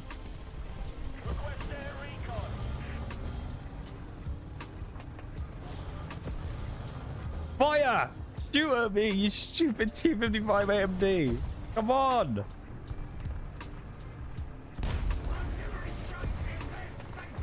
Oh god, what is this? This geezer's about to have a go at him. God. I'm going for it. I'm going for it. We're going. We're going. He's looking at me. He's broke my breach. Oh, the one shot he could have got on me. Is the mouse dead? Yeah, I don't know how he died. He died to someone. Just realized I never said hi. I've been looking, but it's time for me to head to bed. Have a good one, Shelley. Thanks for hanging out, my dude. I appreciate it as always. You have a good one. Okay. We actually might be ending after this game. I don't know. We might. It's been fairly decent today, though. I think we might wrap up after this one. So thank you for being here, my dude. I appreciate you hanging out and lurking. We appreciate the lurkers very much. I'm going to reclaim C as well from the clutches of that guy. Gnidon. T55 AMD, T55 AM1, Object 435. Ugh. Disgusting. Who did he die to? That guy just died to a Magak or someone. Ferdinand. Oh, I need to be... Oh, he might have died from the middle. I mean...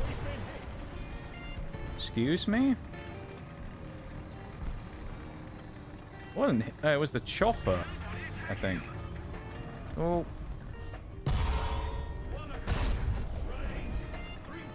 I have my ass hanging up here. I'm dead. This is not good. I need to get to the rock. Oh, I'm just an idiot. What the fuck was I doing? Turned around to look at the chopper and then got shot in the ass like an idiot.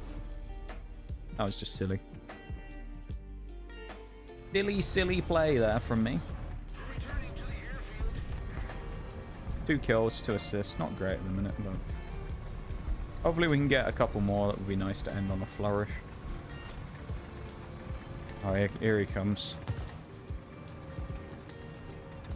The AMD. Once again, back up to his bullshit. He's on the ridge line.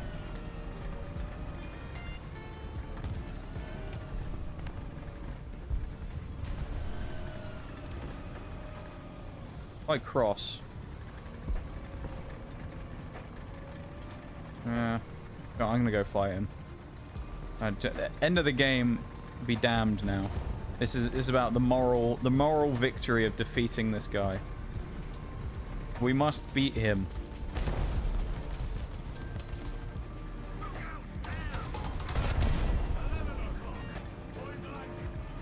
Okay, he's on fire. He's putting the fire out as well.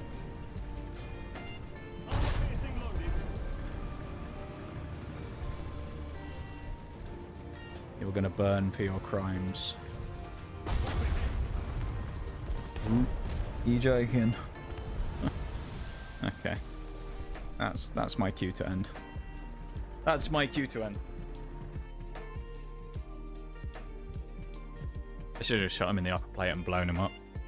But, it is what it is. I was playing with him. It is a game after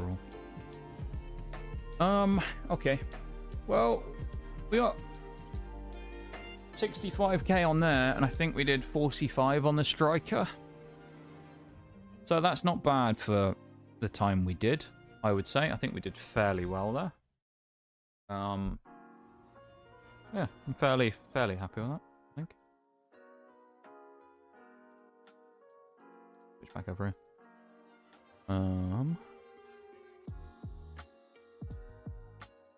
Okay.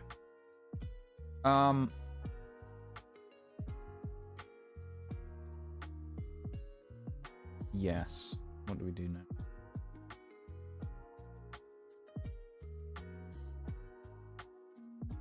Let's end the YouTube stream, shall we? So first of all, before we do anything else, YouTube people, thank you for being here. Thank you for lurking, chatting, all that stuff. I appreciate hanging out and vibing and all that. And I hope you have a good one. I will see you for tomorrow's YouTube stream. So bye, YouTube people. Have a good one.